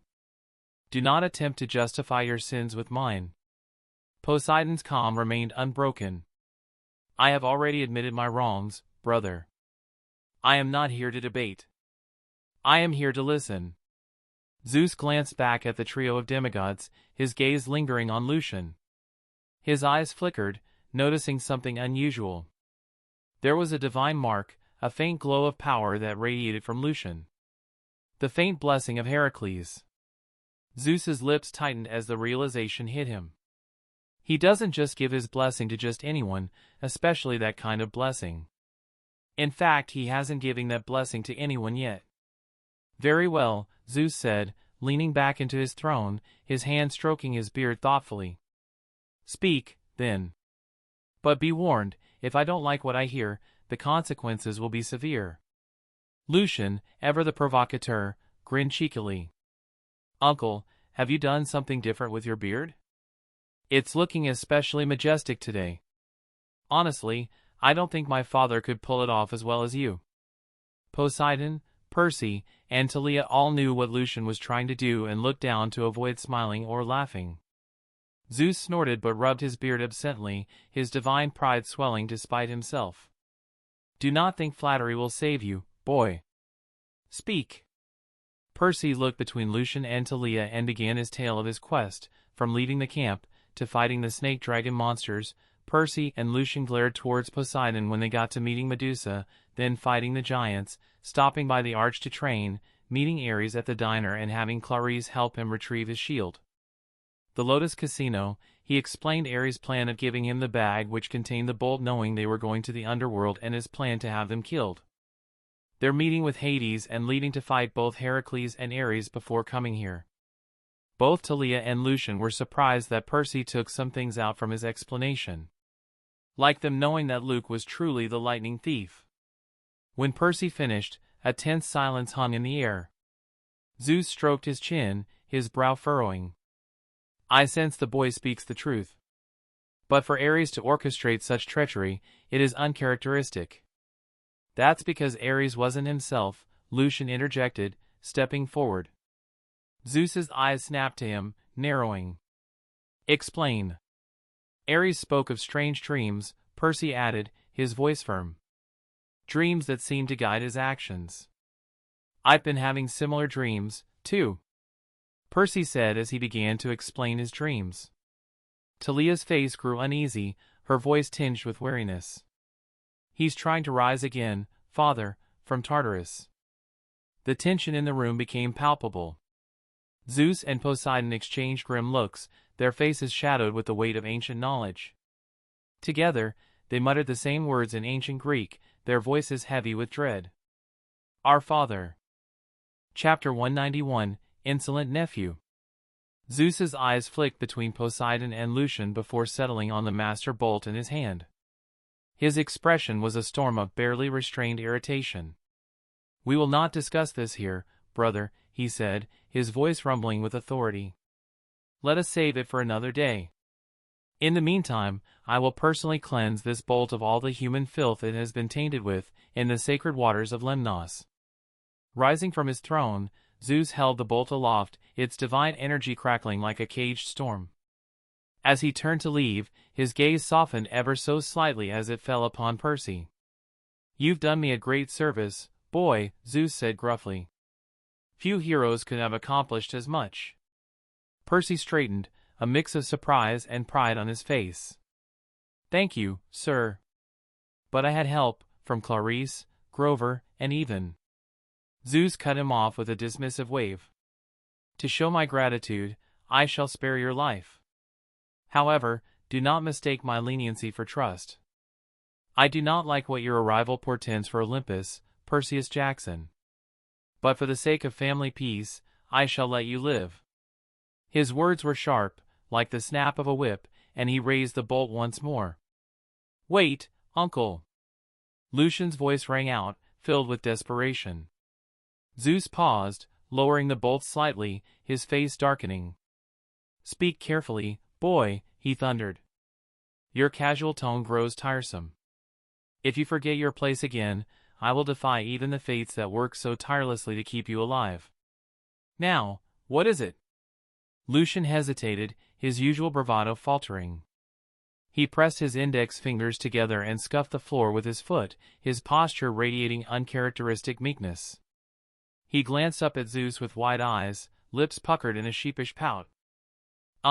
You see, the thing is, it's kinda my birthday today. Lucian began to sway slightly, his voice softening into an almost childlike whine. And since I helped return your bolt, I was hoping, just hoping, you might grant me the honor of hearing my most favorite uncle in the whole wide world wish me a happy birthday. The room froze. Talia bit her lip, her shoulders trembling as she tried, and failed, to suppress a laugh. Poseidon turned away, one hand covering his mouth as his shoulders shook in silent amusement. Zeus raised an eyebrow, his expression unreadable. Then, to everyone's astonishment, his voice softened. Oh, it's your birthday, is it? He asked, his tone almost fatherly. Lucian blinked, caught off guard. Yeah? Well then, Zeus said with a smile that seemed sincere. Happy birthday, Lucian. The room went silent, everyone staring in shock. Even Lucian seemed frozen. Thanks. Here is your present, you insolent nephew. Zeus roared, his brief calm shattered like glass. With a snap of his fingers, a bolt of lightning shot toward Lucian, striking him squarely in the chest. Blue arcs of electricity danced across his body as he convulsed, letting out a strangled grunt. Zeus scoffed, the sound reverberating through the chamber, before disappearing in a flash of light and a deafening crack of thunder. Lucian collapsed onto the marble floor, smoke rising from his singed clothes. His hands were curled into claws, and his whole body twitched uncontrollably. His head lolled to the side, eyes wide and twitching. Talia sighed heavily, kneeling beside him to absorb the residual lightning from his body. Lucian, she began, her tone exasperated.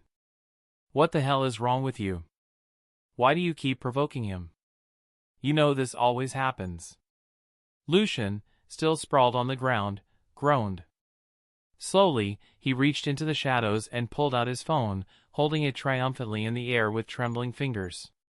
He tapped the screen, and Zeus's voice echoed through the throne room. "Happy birthday, Lucian." Lucian's face lit up despite the lingering pain.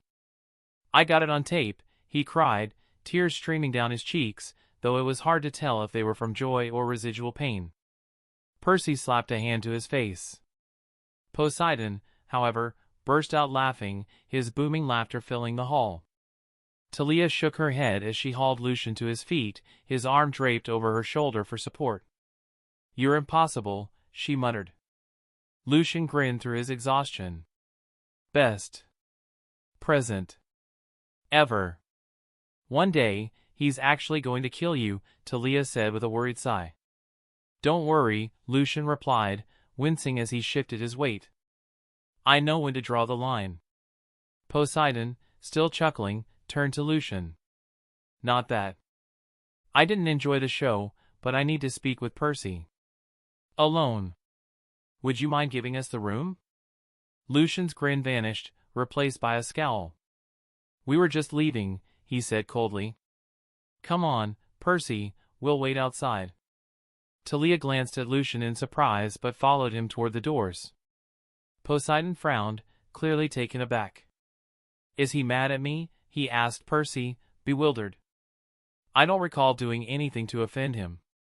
Percy scoffed, standing to face his father. "Yeah, and he's not the only one." Poseidon's expression sobered. "I understand your anger, Percy. Yours is justified. His, I'm not so sure." Percy folded his arms, his tone sharp. "Here's a hint, Lucian considers Medusa his aunt. Now, you tell me why he might not like you." Poseidon winced, regret flashing across his face. "I see," he murmured. "I'm not proud of what I did, Percy. My actions were inexcusable, but that was centuries ago. The man I was then isn't the man I am now. Divinity, it complicates things. Sometimes, my nature shifts, calm one moment, chaotic the next." Percy's frown deepened. Just because it happened centuries ago doesn't mean it doesn't still affect her. Or the people who care about her. Poseidon sighed heavily. "Perseus, I won't argue this with you." "Well, I'm not letting it go," Percy shot back, his voice rising. Poseidon's eyes narrowed. "Watch your tone, boy. I am still your father, and as such, I decide when this discussion ends. We will speak of other matters." Percy clenched his fists, glaring at his father. "Wonder what they're talking about," Talia mused as she sat on the steps leading to the throne room, her chin resting on her palm. Lucian leaned back lazily, arms stretched behind him, and shrugged. "How should I know? I'm not psychic." Talia's brows furrowed. "I wasn't saying you were. I was just curious." "Then why ask me something you clearly know I can't answer?" "That's illogical." He smirked, knowing exactly where this would lead. Talia's eyebrow twitched in annoyance. "I wasn't asking for a factual breakdown, Lucian. I just wanted your opinion." She was cut off mid-rant when Lucian leaned over and kissed her, silencing her tirade. Talia pulled back slightly, staring at him with a deadpan expression. "You just wanted to get me angry, didn't you?" Leaning back against the steps with a self-satisfied grin, Lucian winked. "What can I say? You look great when you're mad at me." Talia scoffed and crossed her arms. "And you look ugly when you're annoying the hell out of me." Lucian chuckled, tilting his head toward her. "And yet, look who's still dating her ugly duckling. You know when something's so ugly it's cute?" "That's you," Talia shot back, her lips twitching into a teasing smirk. "You're my cute little ugly duckling, so I tolerate you." Lucian gasped dramatically, placing a hand over his chest. "Wow! Since when have you gotten so good at comebacks?" "I'm impressed, and a little wounded, honestly." Talia leaned closer, resting her back against his arm, her head finding a spot on his chest. She tilted her face up toward him with a smug grin. When you've had to deal with someone like you for most of your life, you get better at it. Do you know how often I'd think of a perfect comeback a week later and realize it wouldn't make sense anymore? Do you know how infuriating that is? Lucian burst out laughing. A week, Talia? You're admitting it took you a whole week to think of a response? Talia rolled her eyes, shifting so she could lean into him more comfortably. I was obviously exaggerating, dummy. She smirked before leaning up to kiss him again, their playful bickering momentarily forgotten. The throne room doors creaked open, and Percy stepped through, his expression a mix of irritation and exhaustion. He stopped in his tracks when he saw the two of them. His eyebrows twitched, and his face turned a faint shade of red as he realized they were entirely absorbed in their kiss. Ugh, let's go already, Percy grumbled as he stormed past them. You guys are showing way too much PDA. Lucian and Talia reluctantly broke apart, sighing dramatically in unison as they stood. As they followed Percy, Lucian and Talia smirked and called out simultaneously, "You're just jealous because it's not you and Clarice." The two of them froze, blinking at each other in surprise before breaking into laughter. Percy's face turned bright red as he picked up his pace, refusing to dignify their comments with a response. Chapter 192, Returning to Camp. As Lucian and the others walked back through Olympus, a surreal sight greeted them. The satyrs and other similar beings of the realm knelt before them, bowing in reverence. The weight of the gesture was not lost on anyone, it was the acknowledgement of heroes. Percy shifted uncomfortably, his expression conflicted, while Lucian appeared detached, his gaze distant. His thoughts drifted elsewhere. Now things are about to get interesting. Percy didn't know about Luke being the traitor until the end of summer in the original timeline. But now, with what he's learned, he'll likely confront Luke sooner than expected. And Percy being Percy, that confrontation will probably be immediate. They all soon got in the elevator and Lucian was still lost in thought. Lucian had his head leaning back against the metal wall of the elevator without making much of an expression. Hello? Percy waved his hand in front of Lucian's face, snapping him out of his reverie. Lucian blinked, his attention snapping back to the present. What is it? I've been calling your name for a minute now, Percy said flatly. Sorry, lost in thought, Lucian admitted, raising an eyebrow. What were you saying? This, Percy gestured to his toga with a scowl. Can you change me back? I'm not stepping outside dressed like this. Oh, right. Lucian snapped his fingers, and their outfits shimmered, morphing back into modern clothing. The elevator continued its descent toward the bustling streets below. What's got you so deep in thought? Talia asked with a raised eyebrow. Lucian, who was wearing a long sleeveless black sweater and pulled the hood over his head, and yawned, Nothing, I'm just tired. That's right, Talia said, her voice softening. You haven't slept in days. What? Percy turned to Lucian, his eyes wide with disbelief. You mean to tell me you fought Heracles while sleep-deprived and still managed to beat him? Lucian smirked faintly, a glimmer of pride in his eyes. Crazy, right? Definitely going in my autobiography. The smirk faded as Lucian's expression turned serious. But seriously. Percy. Why didn't you say anything? Say anything about what? Percy asked, confused. About Luke, Lucian said, his voice steady but sharp. You could have exposed him. Ended this whole thing before it even started. But you didn't. Why? The elevator doors slid open with a quiet chime. Percy stepped out, his back to Lucian.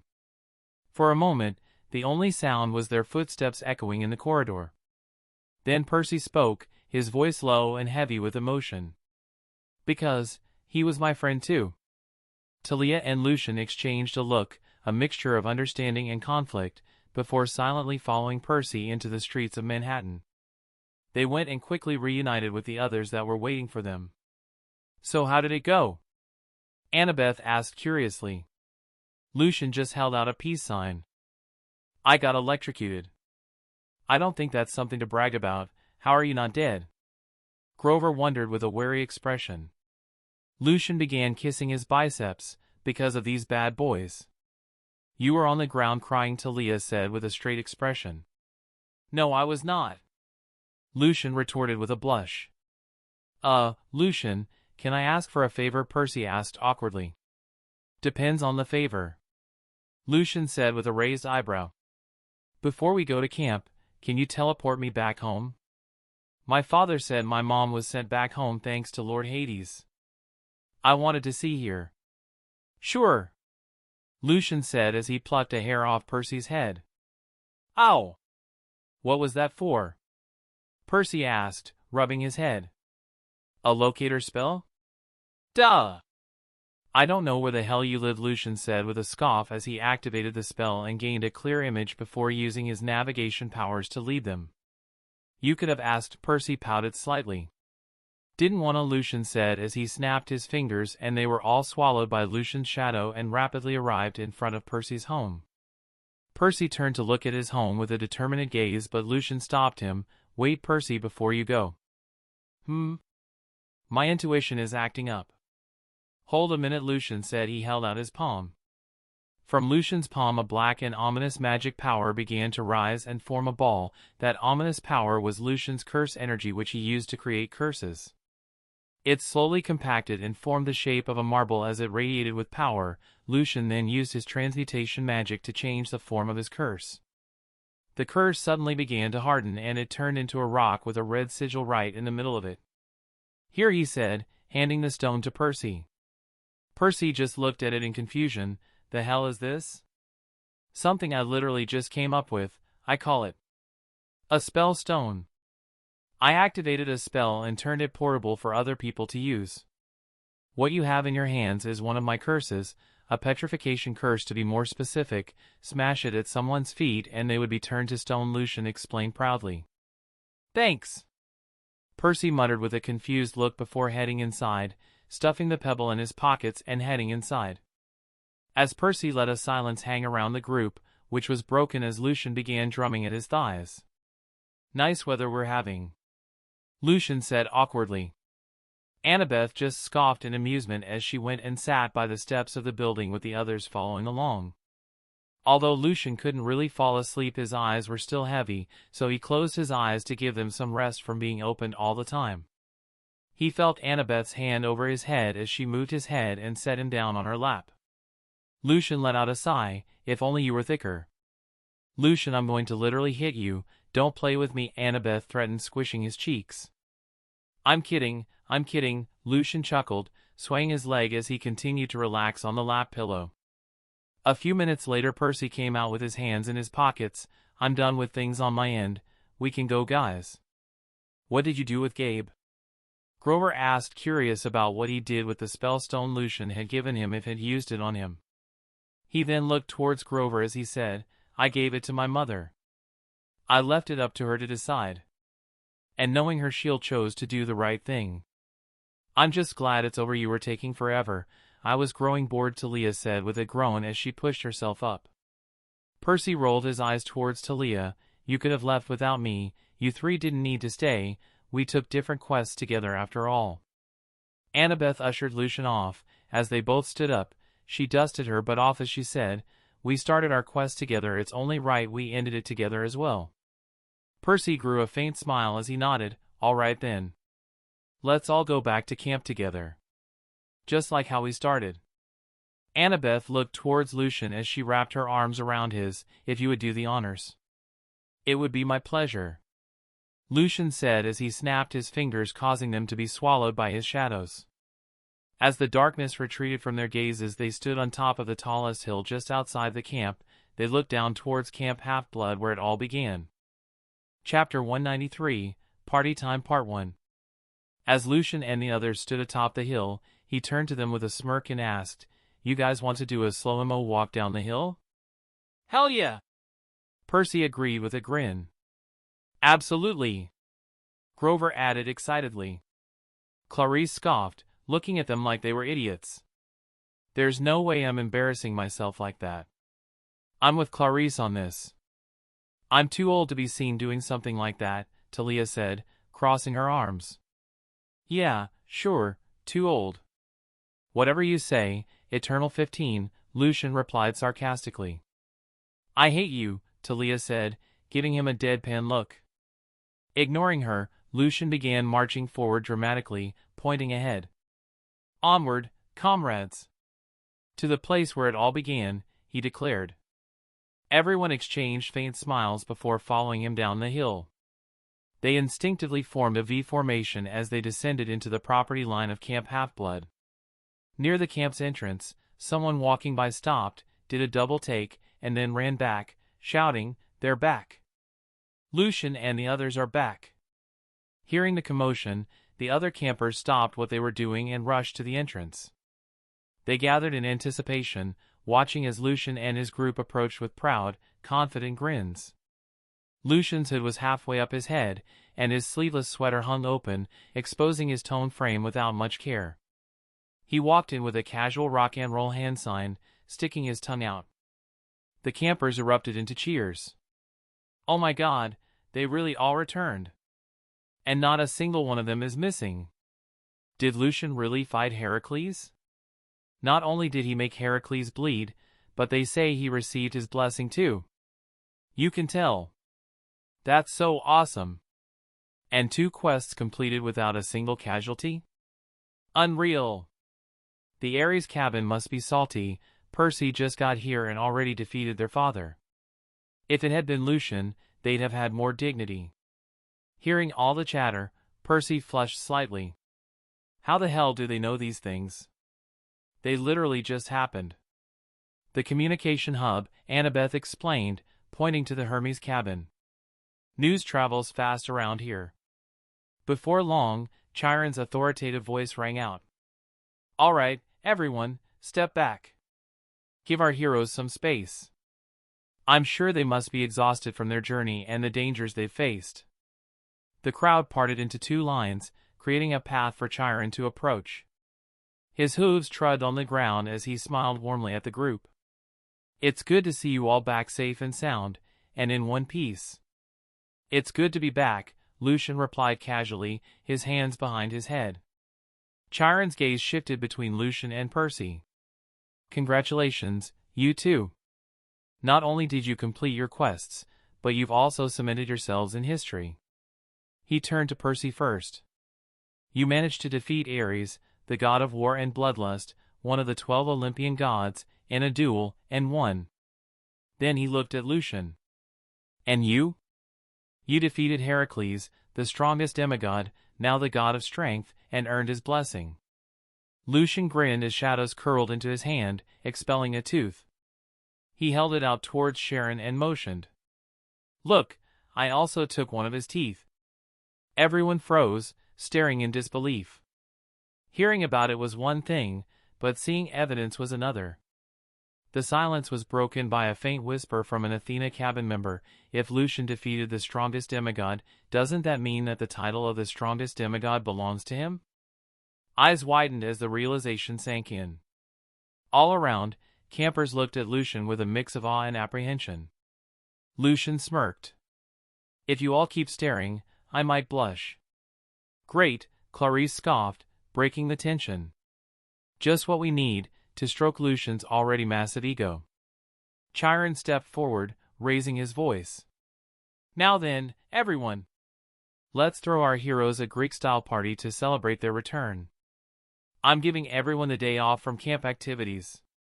Hell yeah, the crowd roared, dispersing excitedly to prepare for the festivities. As the crowd thinned, Chiron turned back to the group. Why don't you come to my office and share the details of your journey while everyone sets up? Actually, could I be excused for a moment? Lucian asked, raising a finger.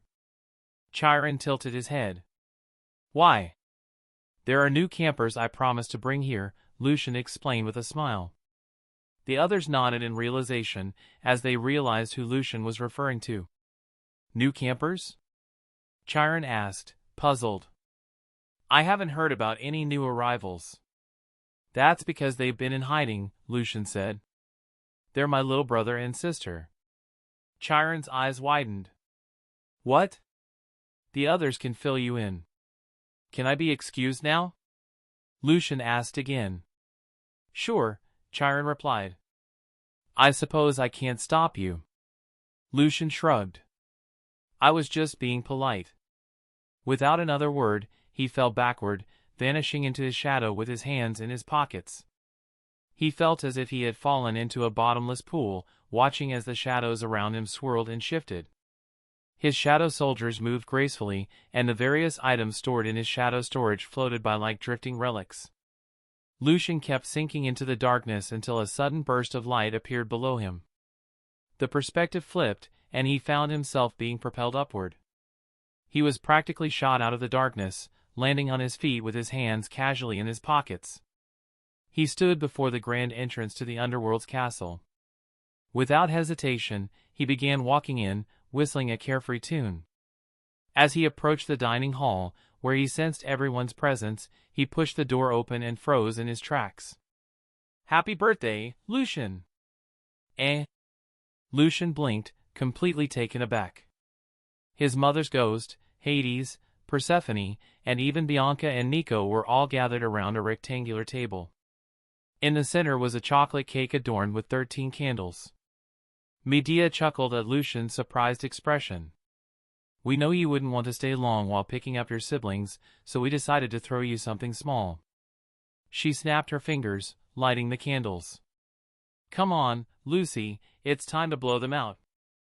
PFTT, Lucy, Bianca, and Nico snickered, trying to suppress their laughter. Lucian's cheeks turned red as he walked toward the table, visibly embarrassed yet unable to hide his growing smile. Medea began singing. "Happy birthday to you. Happy birthday to you. Happy birthday, dear Lucy. Happy birthday to you." Lucian groaned but played along, suppressing the urge to laugh at how absurdly cheerful Medea sounded. "Make a wish," Persephone encouraged with a wink. "That's the human tradition, right?" she asked, looking to Medea for confirmation. Medea nodded. "That's right." Lucian pretended to think deeply, tapping a finger to his lips before smirking mischievously. His gaze drifted toward Hades, who was leaning back at the head of the table, sipping a glass of wine. Lucian blew out the candles, and Nico immediately asked, "What did you wish for?" Lucian glanced between Persephone and Hades, a sly grin spreading across his face. "For more siblings." Hades spat out his wine in shock, spraying it everywhere. Persephone turned beet red, glaring at Lucian. She walked over, pinching his cheeks affectionately. "You're getting more mischievous by the day." Then she nudged Hades, motioning toward Lucian with her head. "Go on," she muttered. Hades grumbled, setting his napkin aside before conjuring a black and purple gift box in his hand. He tossed it to Lucian. "Here, you brat. It's from all of us." Persephone leaned closer, adding, "He's the one who thought of it. Your mom and I worked on crafting it. I hope you like it." Lucian opened the box, finding a black crystal ball inside. Bianca peered over his shoulder, raising an eyebrow. "A crystal ball? That's kind of underwhelming, isn't it?" "It's more than just a crystal ball," Hades explained. "It amplifies your magic and acts as a communication device." He looked pointedly at Lucian. "That way, you don't have to come here every day to bother me. Just use that to talk to your mother." Lucian's eyes widened, and a touched expression spread across his face. "You thought of this, for me?"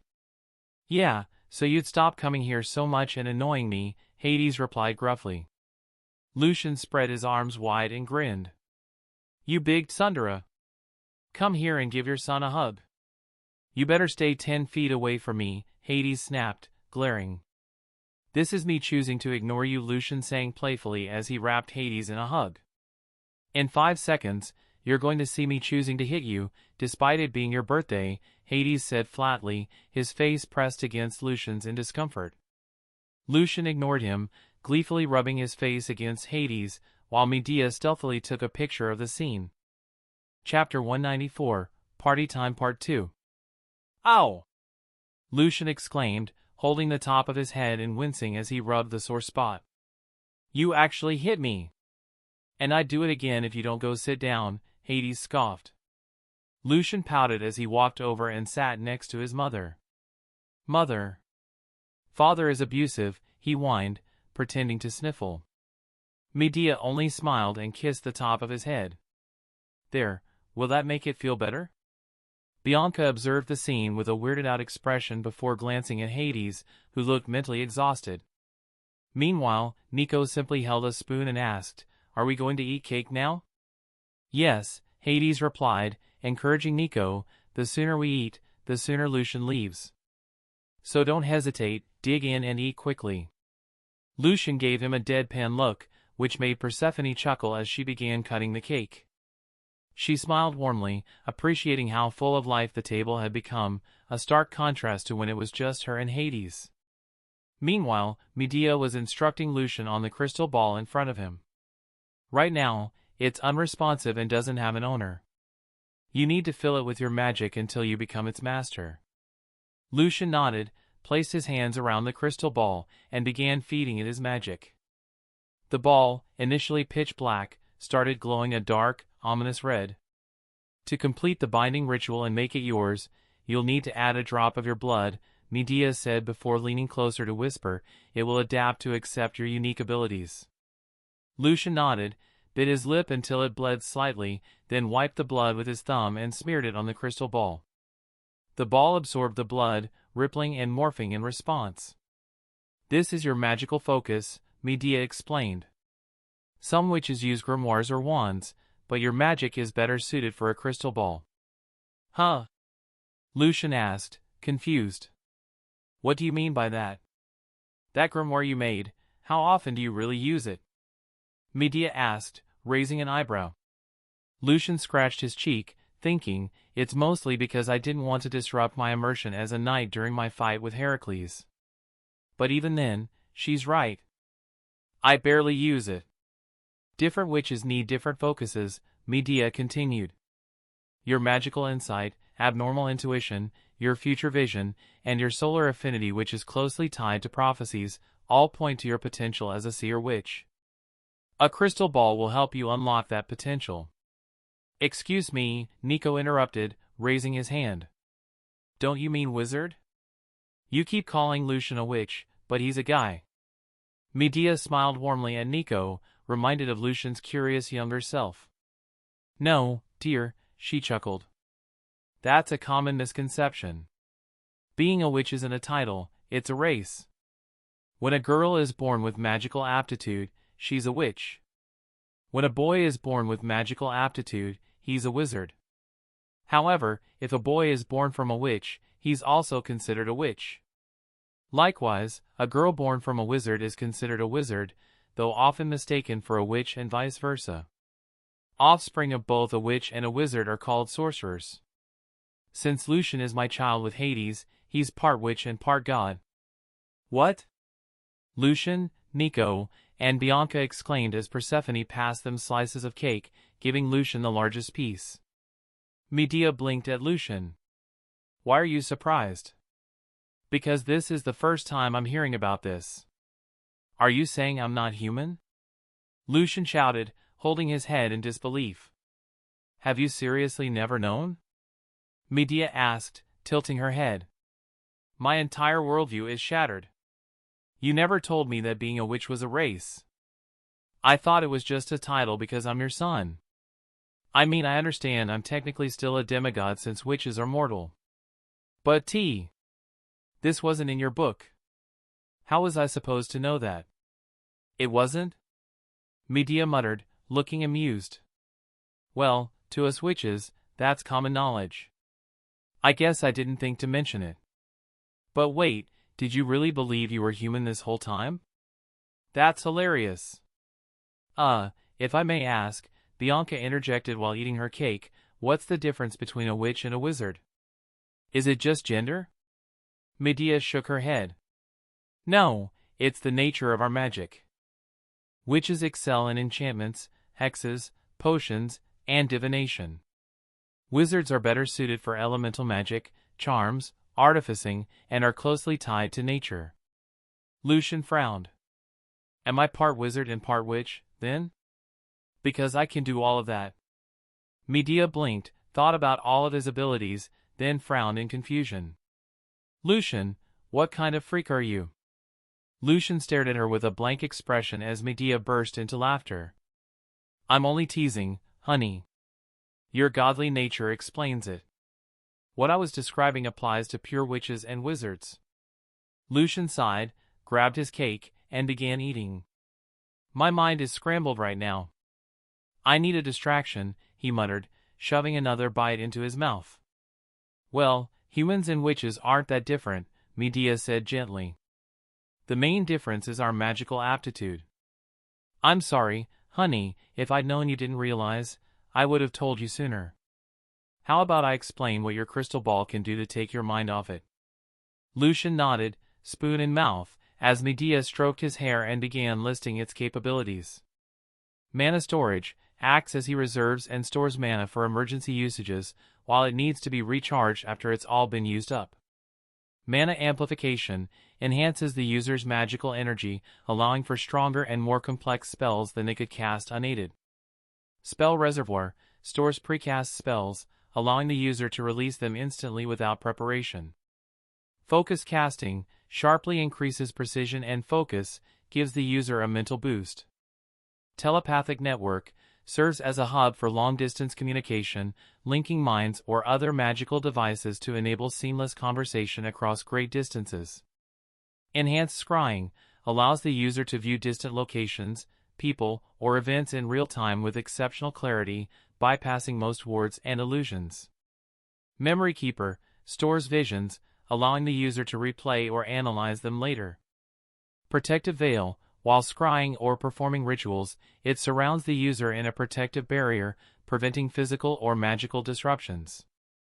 Magical Archivist records every spell cast through it, serving as a magical grimoire for future reference. Look, take out your grimoire and tap it together with the crystal ball, Medea instructed. Lucian hesitated but did as he was told. He grabbed his grimoire, looking down at it reluctantly. Medea chuckled at his expression. Don't worry. You'll still be able to call it back if you really need it. Though it will merge with the crystal ball, it won't be lost forever. Reassured, Lucian nodded and tapped the grimoire against the crystal ball. The book dissolved into dark red mana particles and was absorbed into the crystal ball. Whoa! Lucian muttered, taken aback, not because of the crystal ball itself, but because he could still see the grimoire in his mind. Cool, right? Medea smirked, clearly enjoying his amazement. Lucian nodded enthusiastically, then followed her next instructions. He willed the crystal ball to shrink, as she had told him. Once it was small enough, he carefully inserted it into one of the eyes of his skull-shaped ring. Meanwhile, Bianca and Nico were saying their farewells to Hades. They carried small bags of clothing, gifts that Hades had personally picked out for them.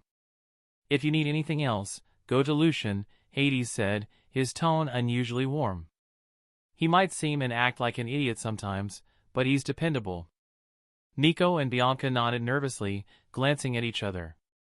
Hades gave them a faint smile before calling out, Lucian, come here for a second. Lucian approached, standing between Bianca and Nico. What's up? Hades reached into his black blazer and pulled out 2 black ingots that seemed to absorb all the surrounding light. A faint purple outline shimmered around their edges. When they decide what weapons they want to wield, I'll leave the crafting to you, he said, tossing the Stygian iron ingots toward him.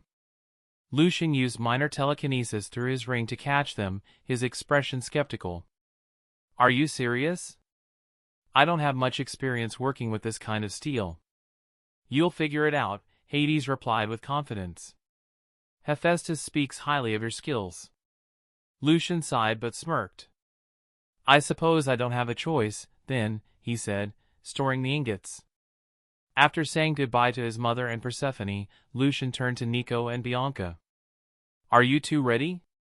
They nodded, but before leaving, Lucian glanced back at Hades. Before I go, what did you do to Ares? Hades gave a sly smile. 3 words, Cerberus Chutoi.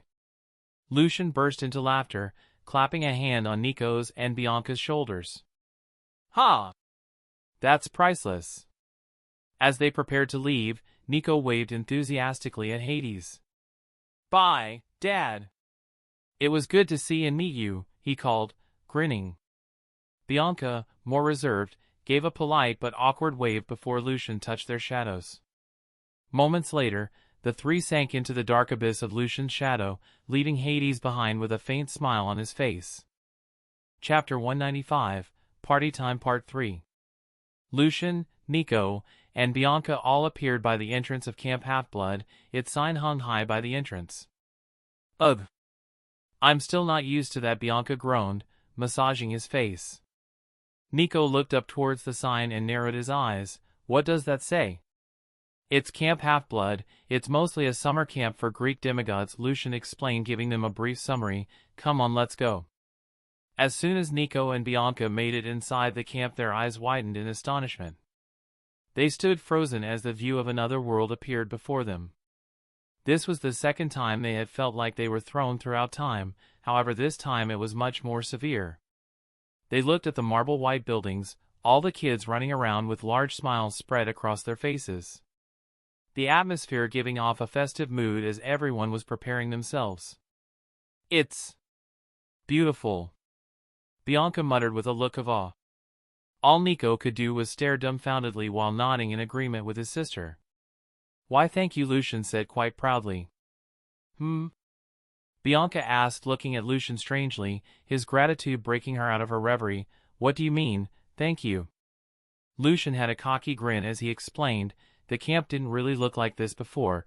It appeared as a natural summer camp with wooden cabins. That was until Annabeth and I redesigned and reconstructed everything, turning it into what you see before you." "Liar," Bianca scoffed, not believing him in the slightest. "You know, I'm with Bianca on this. I already think you're like the coolest guy ever. There's no need to lie just to keep impressing us," Nico said, shaking his head with a smile. "Phttt, he, you're right, I'm a liar," Lucian smirked. "Now come on, let's go meet the counselor of this camp. Afterwards I'll give you a tour of the place." They then followed Lucian, and along the way most of the campers all greeted him, gave him a casual high five as they moved along, making both Nico and Bianca realize just how truly popular Lucian was. "Mr. D," Lucian nodded towards the god with the Hawaiian shirt. "Lucas Yellowtoes," Mr. D said, sipping his Diet Coke. "Who are the new brats?" "Siblings," Lucian said, informing him before heading inside the large blue house. "Oh great, more of his spawn. Dear old dad is gonna love this," Mr. D teased as they went inside. "Who was that?" Bianx asked with furrowed brows. "Wine God, he's here as punishment and has to overlook the camp." "Wine God?" Bianca asked in confusion until Nico pulled out a stack of mythomagic cards and showed her who Lucian was talking about.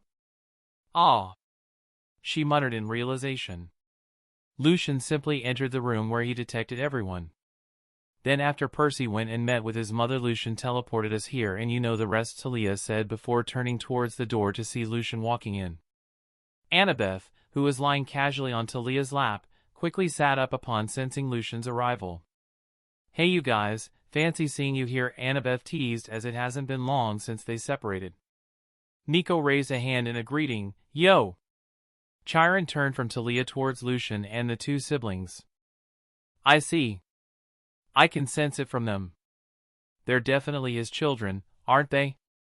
Chiron then gave them both a kind and welcoming smile as he said, "Come now, why don't you guys introduce yourselves? I am Chiron, the head counselor of this camp." "Wait! Chiron? As in the centaur Chiron that's known to be the trainer of heroes?" Nico asked in excitement. Chiron chuckled and nodded, "The one and only." "Hello, my name is Bianca D'Angelo," Bianca said politely. Nico looked towards his sister and realized that he failed to introduce himself. He looked towards Chiron and bowed. "Nico D'Angelo." "A pleasure," Chiron said with a nod of courtesy. Chiron then turned towards Lucian. "As their brother, I'll leave it to you to get them accustomed and explain the rules here along the camp." "That was the plan from the beginning," Lucian said with a nod. Annabeth flipped over the couch and said, "I'll join, I've grown bored here." "I'll join you as well. I already shared what I had to say and explain everything we went through," Talia said, standing up and joining Lucian. Chiron made mostly Percy, Clarice, and Grover stay as this was their very first quest and wanted to make sure they were all right, physically and mentally. Come, I'll take you to our cabin where you'll be staying. You can put your stuff in there before we go forth with the tour, Lucian explained, making Bianca and Nico nod in understanding. As they exited, all three of them froze as they saw Luke leaning back against a tree, arms crossed, a leg raised. He was mostly expressionless. Bianca and Nico immediately sensed the tense silence that hung in the air and noticed how they were all just staring at the cute blonde-haired boy that was also just looking towards them. "Wait here," Lucian ordered them. Hearing the seriousness in Lucian's tone, they stood right where they were while Lucian, Annabeth, and Talia walked up towards Luke. "If it isn't the terrific trio," Luke teased with a smirk. "Why did you do it, Luke?" Annabeth asked with a disappointed sigh. "Do what?" Luke smirked, feigning ignorance. Talia rolled her eyes. "Don't play dumb. Why did you try to send Percy down there?" Tisk. Luke clicked his tongue. "So he really did survive then? I take it was due to your interference?" "What do you think?" Lucian asked with a scoff. Luke shrugged. "Hey, they told me the enchantments were undetectable. I told them you would still be able to find them, but they didn't believe me." "Percy still had nothing to do with this. Since when were you so ready to throw an innocent life away?" Talia asked. "When it was for the greater good. If it makes you feel any better, I don't have anything against Percy. In fact, I sympathize with him," Luke said with a sigh, shaking his head. "Luke, there's no turning back from what you've done. I hope you know that. This is a line you've crossed that you can't really turn back from," Annabeth said with a cold look. "I never intended to return in the first place." Luke scoffed. "However, as a peace offering, since we're all such really good friends, here's my reward towards you three. Tonight is the last day you will see me in this camp. So let's enjoy it while it lasts. We'll be making this party my going away celebration."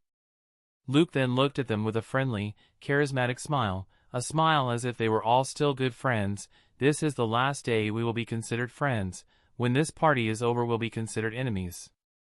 So let's enjoy it to the fullest." Once Luke saw they had gotten his message, he stopped leaning and broke through Talia and Annabeth. "Let's make this night a night to remember." Luke grinned, raising his fist excitedly, putting on a pretense for everyone to see. Chapter 196, Party Time Part 4. After Luke made his ominous declaration, Lucian and the others silently returned to where Nico and Bianca waited. The tension from their earlier confrontation still lingered like an invisible weight in the air. Bianca's perceptive gaze swept over them, her brows furrowing at their solemn expressions. "Who was that?" she asked, her voice cutting through the quiet. Beside her, Nico mirrored her curious look, his head tilting slightly as he awaited an answer. Lucian let out a weary sigh, running a hand through his hair. "A friend who excels at making terrible life decisions." Nico gasped, his eyes widening. "Does he do drugs?" "Nico!" Bianca scolded sharply, shooting him a withering look. Lucian couldn't help but chuckle, shaking his head. "Not drugs exactly, but he's definitely addicted to bad decisions. Don't worry about him for now, though. Let's move on to the tour." Bianca raised a skeptical eyebrow. "For now? Does that mean we'll have to worry about him later?" Lucian's expression remained deadpan as he replied, "You sure ask a lot of questions." Bianca crossed her arms defiantly. "I was told to come to you if I had questions. Deal with it." Lucian sighed again, clearly resigning himself to her persistence. "Fine. Yes, you'll probably have to worry about him later. Now, come on. Let's start the tour." Annabeth took the lead, launching into an explanation about the camp, its rules, and the cabins dedicated to the 12 Olympians. Officially, there's no cabin for Lord Hades. The one you'll see was built unofficially. Lucian created it. While it's allowed to remain, it's not recognized as part of the 12. "Huh? Why not?" Nico asked, his head tilting in confusion. Talia stepped in to explain. "Lord Hades isn't one of the 12 Olympians. He rules the underworld and doesn't concern himself with mortal affairs. But Poseidon's the king of the seas, and he's one of the 12, Nico countered, still puzzled. Lucian spoke up, his voice calm yet firm. "It's more than just jurisdiction, Nico. The other Olympians handle matters directly tied to the mortal world. They meet as a council to make decisions affecting mortals. Our Father, though, he governs the afterlife. He doesn't need to worry about the living. His only concern is what happens when they die. As far as Olympus is concerned, his opinion on mortal matters is irrelevant. Nico's eyes widened with understanding. Ah, I get it now. That actually makes a lot of sense. Lucian smirked. Not to mention, our dad is notoriously antisocial. Eh? Bianca blinked, clearly caught off guard. He hates dealing with anyone, gods or mortals, Lucian said, his tone laced with amusement. He'd rather stay underground, far away from the living, than waste time in Olympus attending boring meetings every week. Bianca and Nico were about to respond when their attention was drawn to a massive obsidian statue ahead. It was unmistakably Lucian, holding a flag in a triumphant pose. Bianca's expression twisted into one of utter disbelief. Lucian, what the hell are we looking at? Lucian's smug grin widened. Handsome, isn't he? Talia and Annabeth groaned, both face-palming in unison. You have a statue of yourself? Nico asked, his voice brimming with curiosity. What did you do to earn it? Lucian raised a finger dramatically. It's not about what I did, little bro. It's about what I didn't do. And what didn't you do? Bianca asked, her skepticism evident. Lucian winked, his grin turning cocky. Lose. I haven't lost. Talia and Annabeth took over, explaining the camp's war games and the intense rounds of capture the flag that had earned Lucian his statue. By the time they finished, Nico was practically glowing with admiration for his older brother, while Bianca looked increasingly exasperated by his antics. Their conversation was interrupted by a booming voice. Nephew! Lucian spun on his heel, his face lighting up with unrestrained joy. Auntie! Before anyone could react, Lucian darted forward, practically teleporting to a small woman dressed in druid-like robes. The two began a rapid series of high-fives, their hands moving so quickly they created afterimages. With each successful slap, they shouted, Ho! Ho! Ho! Talia and Annabeth approached, their expressions torn between amusement and disbelief. Nico and Bianca, however, stood frozen, utterly baffled by the chaotic display. Eventually, the duo stopped, crouching down to blow on their reddened hands. Hestia, the goddess of the hearth, glared at Lucian. Did you get stronger or something? Why do my hands hurt? Says you. You're using godly strength to keep up. Lucian shot back, blowing on his hands. Need I remind you I'm still mortal? They both dropped their pretense and smiled at one another. Hestia hooked her arm around the crouching Lucian and gave him a noogie. Look at you now. You go away on one quest, and you come back older and stronger. You're still the little beanstalk, huh, little auntie? Lucian teased. Talia stepped forward and bowed. Lady Hestia. That's Hestia? Nico exclaimed in shock. Hestia leaned to the side to get a better look at them and smiled. Based on what I can see, you must be Hades' children. She then turned to Talia and smiled warmly. I already told you to call me either Auntie or Aunt Hestia if that's too informal for you. Hestia looked at Nico and Bianca as well. The same applies to you too. Since you are my brother's children, you may call me Aunt Hestia or Auntie, she said, puffing out her chest proudly. All right, Auntie, Nico said with a smile. I'm Nico D'Angelo. You can call me Nico. Bianca nodded politely. I'm Bianca D'Angelo. You can call me Bianca. Hestia nodded. It's a pleasure to meet you both. She turned back to Lucian and pinched his cheek. As for you, don't think I've forgotten whose birthday it is. Happy birthday, little Lucy. Lucian, a bit embarrassed, blushed and muttered a soft thank you. Hestia looked at the others and smiled. It seems you all have something to do, so I'll leave you to it. Lucian nodded and teased her. Don't worry, little auntie. There's going to be a party later today, and you and I can go dancing once again. Ha! No way! So you can embarrass me in front of everyone again? I'm not doing it, no matter how much you beg me. Hestia exclaimed. Not even because it's my birthday? You wouldn't grant me the wish of having a birthday dance with my favorite auntie? Lucian asked, giving her puppy dog eyes. Ugh! Hestia groaned as if physically attacked. Using the birthday card is a dirty move, and you know it. That's not a no, Lucian teased. Hestia's shoulders slumped as she let out a defeated sigh. Fine. She grumbled. Lucian pumped his fist in celebration, stood up, and began raising the roof.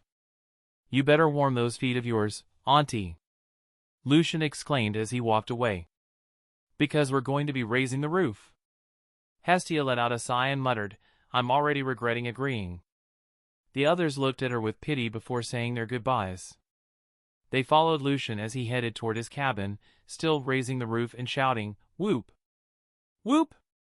Chapter 197, Occultism. Whoa!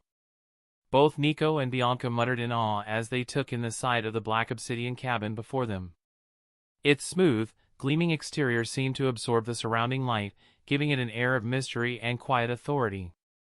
Even without stepping inside, they could sense the strange energy emanating from it, a feeling both unsettling and oddly welcoming. If you're impressed by the outside, just wait until you see the inside, Annabeth said with a small, knowing smile. There was a hint of pride in her voice. Though the cabin wasn't hers, she couldn't help but feel at home here. She had spent countless hours within these walls, especially alongside Lucian. Welcome to your new home, Lucian said, his tone playful but warm, as he opened the intricately carved door and gestured for them to step inside. The siblings hesitated briefly before crossing the threshold. The moment they stepped in, their eyes widened in disbelief. The interior was far larger than they'd imagined, easily 4 or 5 times the size suggested by the modest exterior. The first thing that caught their attention was the room's centerpiece, a cluster of sleek black leather couches arranged in a semicircle around a fireplace. Above the fireplace hung a surprisingly modern addition, a large flat-screen TV. How is it so big? Nico asked, his voice tinged with disbelief as he slowly turned to take in the rest of the space. That's the magic of a spatial enchantment, Lucian explained casually, leaning against the doorframe with a smirk. The cabin was more than just functional, it was alive with personality. Off to one side was a game area, complete with a ping-pong table and shelves lined with board games, plinko, and even a mini air hockey setup. The warm glow of enchanted lanterns illuminated the space, giving it an inviting, almost otherworldly charm. It wasn't just a home, it was a haven designed for comfort and fun. You really live here? Bianca asked, her voice filled with wonder as she slowly wandered to the center of the room, spinning in place to take it all in. We'll be living here, she added, almost as an afterthought. Lucian nodded, his smirk widening. Yep. Feel free to make yourselves at home. Lucian led them up a staircase that curved elegantly toward the second floor. The hallway above was lined with numerous doors, each identical and evenly spaced. Pick whichever room you like, Lucian said, gesturing broadly. They're all more or less the same. Except for 2. He raised 2 fingers for emphasis. First, my room. It's locked, so don't bother trying.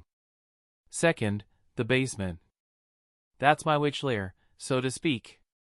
It's full of dangerous stuff and protected by wards that'll fry anyone who tries to enter without my permission. Consider yourselves warned. Both Nico and Bianca nodded, the seriousness of his tone leaving little room for questions. With that, Lucian pulled their bags out of the shadows at his feet, placing them neatly on the floor in front of them. Once you've picked your rooms and settled in, go ahead and explore. If you're hungry, the kitchen's fully stocked, take whatever you need. When you're ready, call for me, and I'll give you a proper tour of the camp. He turned on his heel, hands in his pockets, and began walking away. Welcome to Camp Half-Blood, he added over his shoulder, waving lazily as he disappeared down the stairs. Bianca and Nico exchanged glances before picking up their bags and setting off to choose their rooms. In the basement. So apparently, I'm not even human, Lucian scoffed, pacing the dimly lit basement as Annabeth and Talia sat on stools, watching him with bemused expressions. And being a witch is apparently a race now. He threw up his hands in frustration. Talia smirked, unable to resist. Well, that does explain your freakishness. Ha! Ha! You're hilarious, Lucian deadpanned, giving her a flat stare. I'm dying from laughter. Annabeth leaned forward, her eyes alight with curiosity. So, can we start on my next potion now? I've already digested my 7th one. Talia raised a brow. Right now? Wouldn't it be better to wait? We just got back, and we have the D'Angelos upstairs. I know, but I've been looking forward to this one for ages. Annabeth practically bounced in place, her enthusiasm uncontainable. What's so special about it? Talia asked, eyeing her warily. It's called the Occult Scholar, Annabeth explained, her tone reverent.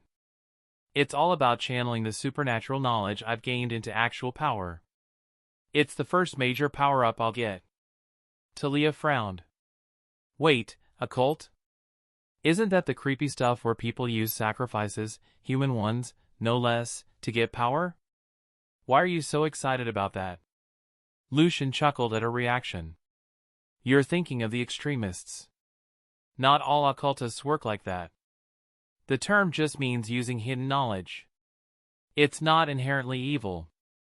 Occultism isn't just about sacrifices or anything creepy like that, Lucian continued, rolling his eyes. It's about tapping into hidden knowledge and using it to do things others can't. The supernatural world, our world, has rules and secrets that most people don't understand, but an occultist learns to manipulate those rules. It's not about having powers, it's about knowing how to use the energy, symbols, and rituals that are already out there. Talia raised an eyebrow. So, basically, it's just nerdy magic? Sure, if you want to oversimplify it, Lucian scoffed. But it's a lot more than that. Even without powers or magic, someone with the right knowledge can cast spells or perform rituals. They just have to study, practice, and maybe use a few tools. Tools? Talia repeated. Yeah, like runes, enchanted items, or certain chants. Think of it as using a recipe to bake a cake. You don't have to be a chef to make one, you just follow the steps. Same idea, but with rituals, symbols, and chant, Lucian explained. Annabeth clapped her hands excitedly. Exactly. That's why I've been so eager to work on this potion. It's all about unlocking the potential to turn knowledge into practical abilities. This would be my fast and sure way to be able to catch up with Lucian. I think I understand. Talia nodded slowly with narrowed eyes as she processed Lucian's explanation. Let me give you 2 examples to make it clearer. Take the story of someone killing a vampire with a cross. Normally, a cross is just a holy symbol used for prayer, without any inherent power. However, to a vampire, an unholy creature, it becomes a potent weapon because of its symbolic significance. Even a weak person could use that knowledge to wield a cross and defeat a vampire, overcoming an otherwise impossible challenge. This is the essence of occultism, leveraging hidden knowledge and symbolic power to achieve what would normally be beyond one's capabilities, all simply because a person was able to understand and manipulate the rule of the supernatural. By this logic, with the right knowledge and preparation, even Annabeth could theoretically kill a god if it ever came to that. Talia's eyes widened in disbelief as she turned to look at Annabeth. Now I can see why you are excited for this, that is honestly insane. Now for the second example. What we're doing right now can be considered occultism. We're using the knowledge of what supernatural ingredients mix well together and in what sequence to advance ourselves and become a higher existence. The entire sequences of 9 to 0 can be considered an extremely dangerous ritual that can span years in the making until it is complete, Lucian explained. All right now, I understand, Talia nodded before letting out sigh. If the D'Angelo siblings are done earlier than you two are with this, I'll go and take them on the tour, so don't rush it and take your time. Annabeth smiled gratefully towards Talia. Thank you. Lucian then nodded, then let's begin and make Annabeth reach Sequence 6. Chapter 198, Sequence 6, Occult Scholar. With a smirk, Annabeth tapped her chin, pretending to contemplate. All I really need now is the blood of a virgin maiden. She paused dramatically before holding her hand out toward Talia. Give me your hand, Talia. Talia recoiled, her brows furrowing in a mix of offense and unease. Excuse me? Annabeth burst out laughing, her playful nature shining through as she stuck her tongue out mischievously. Relax, I'm kidding. Talia rolled her eyes and crossed her arms. I was about to say. She muttered. So, what is the final ingredient? Or do you already have everything you need?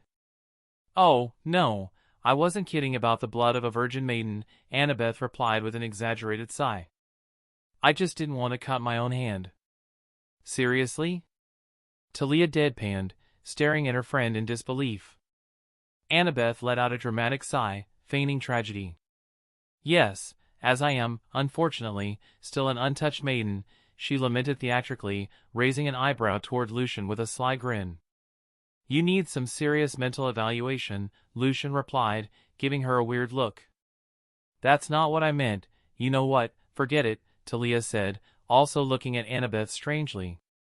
They both heard Annabeth softly click her tongue and mutter, coward, under her breath. Just get on with the potion, Lucian ordered, his expression straight. I'm going, Annabeth grumbled as she began tossing items into the cauldron and stirring. While stirring, she flipped through the pages of a book next to her. Pages from an occultist book, she muttered, ripping them out and dropping them into the cauldron before continuing to stir. Blood of an impalza, she said as she grabbed a large vial and poured its contents into the cauldron. Annabeth stirred the concoction with a wooden spoon, her movements precise. Slowly, the liquid turned a sickly green. She set the spoon aside, reached into her pouch, and retrieved a small dagger.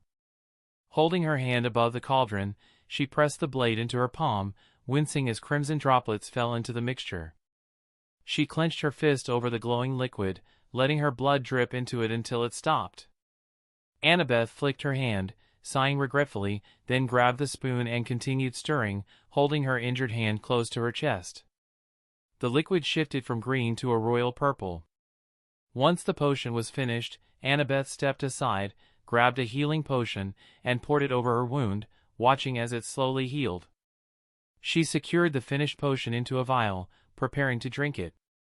Remember, Lucian said seriously, don't listen to the whispers. You have to ignore them until they fade. They'll try to corrupt you.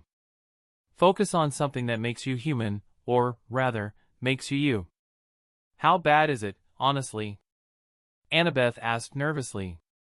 I clawed at my own face to make it stop, Lucian replied. His tone made it clear he wasn't joking. Why would you tell me that right before I drink this? Annabeth exclaimed, staring at the purple potion in her hand apprehensively. Lucian shrugged. You asked, I answered. Talia looked horrified, her expression frozen. She had known from Lucian that it would be bad but hadn't expected it to be this bad. Annabeth approached Lucian and kissed him on the lips. He raised an eyebrow, amused. What was that for? For good luck and to calm myself down, Annabeth sighed. Looks like I'll need it. Standing in the middle of the room, she raised her hands in mock cheer.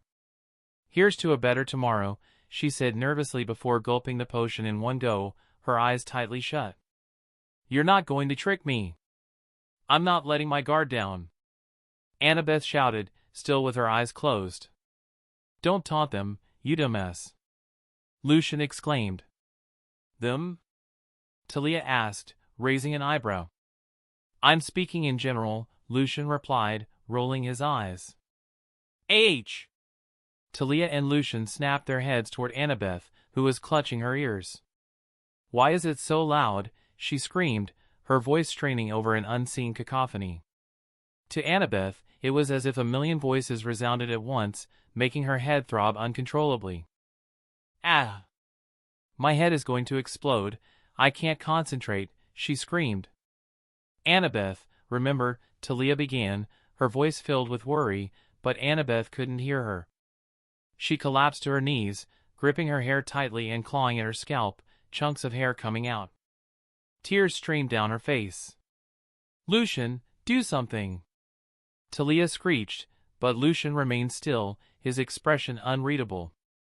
Annabeth felt nauseous, swallowing the bile rising in her throat. She bit her lip so hard that blood dripped down her chin. Her bloodshot eyes snapped open, crazed. She forced herself to push through the overwhelming voices, focusing on one thought. "It's Lucian," she gritted out. "The thing that makes me who I am. It's Lucian." She pushed his image to the forefront of her mind. Her teeth creaked under the pressure she applied. Talia glanced at Lucian and noticed something unusual. Blood dripped from his arm where his hand rested, his grip too tight. His nonchalant demeanor was a facade. "I see. It's not that he doesn't want to intervene, it's that he can't," Talia realized, sighing as she reached for his hand. Slowly, the voices in Annabeth's mind began to fade, from 1,000,000 to 100,000 to 10,000, until there were none. Annabeth exhaled deeply and closed her eyes. A refreshing sensation, like cool mint, washed over her. Her body felt renewed as she transcended from sequence 7 to sequence 6. She lay on the ground, her eyes closed, basking in the relief and power coursing through her. Annabeth had successfully advanced from a sequence 7 historian to a sequence 6 occult scholar. Annabeth sat cross-legged on the ground, absently flapping her thighs and muttering awkwardly, "So, that was something else, huh, guys?" She glanced at Lucian with concern. "Was it that bad for you?" "Worse," Lucian replied, smiling like he was recalling a fond memory. "I didn't know what I was doing or supposed to do, so it actually lasted longer. I started transforming into a monster. Pretty sure I almost died at one point, but hey, guess I'll never know." Both Annabeth and Talia stared at him with a mix of concern and unease. Lucian turned to Annabeth. "All right, your turn. Share with the class. What abilities did you gain?" Annabeth closed her eyes briefly before reopening them with a raised eyebrow. "Now this is interesting. Some of them didn't just get strengthened, it actually evolved." She then began listing her enhanced and new abilities. Strengthen, warding, arcane warding. Wards created by the user become more versatile and resilient, capable of defending against multiple forms of attack, physical, magical, and spiritual, and lasting longer under duress. Knowledge sharing psychic link, create a telepathic connection between you and others, allowing for shared thoughts, emotions, and knowledge. Equivalent exchange, perform alchemy using the principle of equivalent exchange. The user can transmute materials by understanding their composition and sacrificing something of equal value, allowing for the creation, repair, or destruction of objects. This ability is limited by the user's knowledge of the materials involved and the availability of suitable resources. Ritual architect, mastery over the art of creating complex rituals for a variety of purposes, such as summoning, healing, banishment, or creating magical pacts. These rituals may require specific conditions, materials, or celestial alignments to perform. Mystic insight, a deep sensitivity to magical forces, enabling the user to detect hidden wards, trace the use of rituals or alchemy, and identify the properties of enchanted objects or areas. Astral projection, project your spirit into the astral plane, allowing you to explore the world in an intangible form. Pact binding, create magical contracts that bind individuals/creatures to their words. If either the user or the individual/creature fail to keep their words, they will face the consequences as stated by the contract. If said contract doesn't have a consequence of breaking it, the effects will be chosen at random. Annabeth, what the actual fuck? Talia and Lucian said simultaneously, staring at her in disbelief. Annabeth beamed with excitement. "I know, right? All that pain was so totally worth it." Chapter 199, Taunts. After Annabeth finished explaining her abilities, a smug smile spread across her face, practically lighting up her sharp features. "I have so many ideas for things to build and create. It's incredible. I mean, just think of the possibilities. With my alchemy alone, I could create homunculi, artificial servants who would fight for me. Her voice brimmed with enthusiasm as her fingers flexed, and she gazed down at her hands with an almost feverish gleam in her stormy gray eyes. All right, Frankenstein, calm down, Talia said, crossing her arms and rolling her eyes. You're getting way ahead of yourself. Annabeth ignored her, her expression turning mischievous. She traced a precise transmutation circle into the dust-covered floor with her finger. The lines, though rough, carried an air of purpose. As soon as her palm pressed against the circle, a spark of energy surged. The faint crackle of electricity filled the air. The ground around the circle began to shift. Matter was torn apart at a molecular level, compressing, reshaping. Slowly, a portion of the floor sank as Annabeth guided the material into her desired form. With a flick of her wrist, a silver gleam emerged from the transmuted stone. The sword rose in sync with her hand, its edges glinting dangerously under the light. Annabeth held the silver sword with both her hands and began to chuckle creepily, ha, ha, ha, ha. When she looked towards Lucian, she saw his eyebrows twitching as he said, "Fix my floor." Annabeth pouted, "You can show at least a bit more excitement. I mean, look at this cool sword I created. You take hours crafting a weapon when I can just do it in a single second. Mine's a dedicated craft, yours is an easy way out," Lucian scoffed, rolling his eyes. "If you're jealous, just say so," Annabeth waving her sword lazily. Lucian used the ring's minor telekinesis to snatch her sword from her hand. He held it between his two hands with his index finger and thumb and snapped it in half, easily making it look like he was just snapping a twig. Annabeth let out a gasp. "Now tell me, why would I be jealous? I don't think any of my creations would do that," Lucian said smugly. "Well, for one, you dick, it isn't made out of celestial bronze," Annabeth scoffed, "and two, I wasn't trying, that wasn't my serious creation." "Yo! Big bro! Where are you? We're ready for that tour." Hearing Nico's voice, they all came out of the basement. Bianca looked at them weirdly as Talia had a look that said she was mentally tired, and behind her were the two leading cause of it. Annabeth and Lucian were seen slapping and flapping their arms at each other with an irritated expression. "Just admit it!" Annabeth exclaimed. "Never!" Lucian retorted as they continued slap boxing. "What's with them?" Bianca asked. Talia let out a sigh, ignored them, think of it as them being childish. Bianca and Nico just looked towards each other before they were led onto their tour of the camp. The campers were still seen moving around as the camp now looked decorated as if it was the summer festival about to take place. Nico and Bianca showed building after building, and were explained their functionality and each cabin that took care of said building. "Wait, so Lucian really did build these?" Bianca asked with a raised eyebrow. "Yeah, although of course he didn't do it alone, the entire camp helped out. But Annabeth and Lucian were the forerunners," Talia explained. "Huh, you weren't lying to impress us?" Nico asked, taken aback. "Do I look like a liar?" Lucian scoffed smugly. "Well, you do look a little deceitful," Nico said, waving his hand side to side. "PHTTT," the other three laughed, while Lucian looked at Nico with a straight expression. Nico just looked at Lucian apologically. Just then, after they finished with the tour, they heard Karen's voice resound through the camp.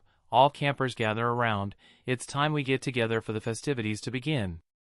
Soon all the campers gathered and sat around the campfire even though it was still the middle of the day. Percy was seen sitting down on one of the logs eyeing Luke as he leaned against one of the trees with nonchalant expression, a small smile creeping along his lips. However, it seems like Percy wasn't going to act just yet. He chose to ignore Luke for now and simply enjoy the celebration before confronting him, as seen by Luke's expression he wasn't going anywhere for now. Clarice was standing behind Percy while Grover sat next to him, just looking towards Luke sadly. Sharon cleared his throat. "Before we begin, I would like to say a few words." Sharon began to stop all the side whispers and conversations that were happening around them. Once they dwindled, he continued, "First of all, let's all give a round of applause for all of our quest takers who journeyed out and returned back safely." There was a thunderous applause with added whistles and cheers. Man, the more I think about it, the scarier Lucian gets. I know what you mean. There hasn't been a single quest where Lucian has been in where there was a casualty or was considered a failure. I'll tell you what, I wouldn't want to be his enemy, that's for sure. As Luke was slowly clapping, his eyebrow twitched hearing the mutters, "It's like they're trying to rub it on my face that most of these cowards declined because they were afraid of Lucian. Let's all be thankful that we don't have to take a moment of silence for any fallen comrades during this time. So in this moment you won't be having a celebration for the dead but for you all, for the living." Now before I announce the start of this party, would any of our quest takers like to say a few words? They all shook their heads except for Lucian, who raised his hands pretty high into the air. "Lucian, would you like to say something to start this party?" Chiron asked with a smile. Lucian nodded with a serious expression as he stood up and cleared his throat. "Let's all get naked." "Woo!" he shouted, throwing rock and roll signs in the air. Everyone was already used to Lucian's weirdness and all just shouted in agreement, "Woohoo!" Bianca looked mortified and muttered, "Are we truly related?" Nico shrugged and threw up rock and roll signs with everyone else, which earned him a slap on the back of the head by Bianca. "Oi," Nico muttered, rubbing where he was struck. He glared towards Bianca and asked, "What was that for?" Bianca rolled her eyes. "Don't copy his weirdness. One of him is already more than enough. I don't you turning out like him as well. Especially since you're my full-blood related brother." Nico only pouted as he continued to glare at Bianca, and the party at Camp Half-Blood had officially started. Chapter 200, Party Time Part 5. Lucian walked in front of Hestia and looked at her with a raised eyebrow. He then began raising them suggestively. Hestia's cheeks turned slightly red out of embarrassment and glared towards Lucian. "Why must you always embarrass me so? Am I not your precious cute little aunt? Won't you show pitiful little old me some mercy?" Hestia asked hopefully while trying to appear cute with beady eyes. She saw Lucian look towards her, tilting his head to the side, closing his eyes as he smiled affectionately at her. Seeing this, Hestia grew hopeful, thinking that maybe she was safe from embarrassing herself. However, she should have known to grow hopeful in front of Lucian. "Get your ass up," Lucian said suddenly, still smiling affectionately. Hestia had a knee-jerk reaction and blinked, wondering if she heard him correctly. "Excuse me?" Lucian leaned closer to her, standing face to face while his expression hadn't shifted for a second. "You heard me." Lucian then began turning his head at a weird angle as then said, "After all, you gave me your word. It can't be that the holy maiden Hestia, known to be the most forthright Olympian, would fail to keep her word after she promised." Lucian kept twisting his head with his every word, and when he stood he was looking at her upside down. Hestia let out a sigh as she asked, "Why do you do this to me?" Lucian fixed himself and got on one knee, 1 millimeter off from touching the ground to be exact, and took her by surprise as he answered her truthfully. "This might just be me involving myself in things I don't truly understand or know."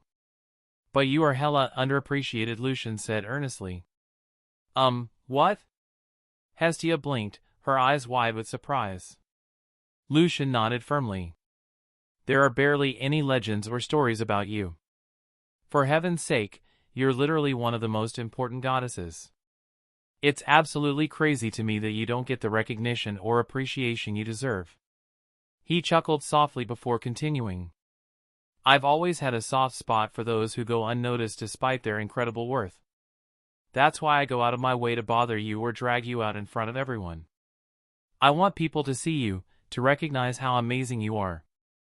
And yeah, I take you dancing even though I know it's a little out of your comfort zone, because I want you to have fun for a change." He smirked mischievously as he added, "And don't even try to deny it. I know you had a blast last time, even if you said it was embarrassing." Lucian gently tapped a finger against her nose, his tone softening. "So, I'm going to keep pestering you and showing you the love you deserve. Someone has to celebrate all the hard work you do taking care of the hearth, and since no one else is doing it, then I guess that means it must be up to me." Lucian then pushed himself up and extended his hands towards her with a smile. "So come on already and get off that butt of yours already. Your nephew here has some love to show you." Hestia couldn't help it. She burst out laughing, probably the hardest she had ever laughed, to the point she was holding her stomach and tears were gathering out of the corner of her eyes. Lucian's cheeks gained a red tint seeing laughing so much. Hestia let out a breath as she wiped her tears and put her hand over Lucian's outstretched one. She looked at him teasingly as she said, "And you're right about one thing, you are involving yourself in something you don't understand. I chose for things to be like this. I don't like the limelight or being at the center stage." She then got herself up with Lucian's help and looked at him lovingly, "But that doesn't mean I don't appreciate or understand what you are trying to do or get at." "Thank you, Lucian. Thank you for appreciating me." She smiled before she clasped his hand and lifted up in the air while shouting, "As you said, let's go and raise that roof." "What the hell did we just witness?" Percy asked, leaning against a tree with everyone else, his face a mix of confusion and shock. "I'm with Percy. What the hell was that?" Clarice added, her expression equal parts disturbed and bewildered. "The scariest side of Lucian." Annabeth sighed, running a hand through her hair as if trying to shake off the memory. "Excuse me?" Bianca interjected, raising an eyebrow in disbelief. "No, she's right," Talia said, her expression wary. "That Lucian is the scariest part of him." "Really?" Percy asked skeptically. "I thought the scariest thing about Lucian was when he fought while unconscious. Now that was terrifying." Nico, holding a giant plate of food and chewing enthusiastically, chimed in with his mouth full. "Why is that the scariest?" "I thought he was just being nice." Bianca gave her younger brother a disgusted look. "Nico, don't talk with your mouth full. It's both rude and gross." In response, Nico dramatically opened his mouth, proudly displaying the half-chewed contents. "Ugh, I can't even look at you," Bianca groaned, turning away in disgust. Looking entirely too pleased with himself, Nico turned to Annabeth and Talia, still confused. "Seriously though, what are you guys talking about?" Annabeth let out a long, exhausted sigh. "Objectively speaking, Lucian is very attractive, and I'm not just saying that because I'm his girlfriend. He knows this, of course. But it's more than looks, he has this natural charisma. He can turn on this bad boy charm that makes him seem like the coolest guy you've ever met. You can't help but want to be his friend." Talia nodded in agreement. "That's the Lucian we all know and are used to. But the scary part? It's when he turns off that bad boy persona. When he drops the sarcasm and chaos and becomes sincere. Genuine." Annabeth added, her tone thoughtful, "There's a saying, the greatest power is the one that can end a war without fighting. That's Lucian when he's sincere and genuine. He has this almost unnatural ability to connect with people, to make them listen and believe in him. If he didn't love fighting so much, he could use that power to change the world." Nico swallowed a mouthful of food and gave them both a skeptical side eye. "I'm still just a kid, so maybe I'm not getting it, but what the hell are you even talking about?" Annabeth scratched her chin, exchanging a glance with Talia. They both knew what they were trying to say but struggled to put it into words. "How do I explain this?"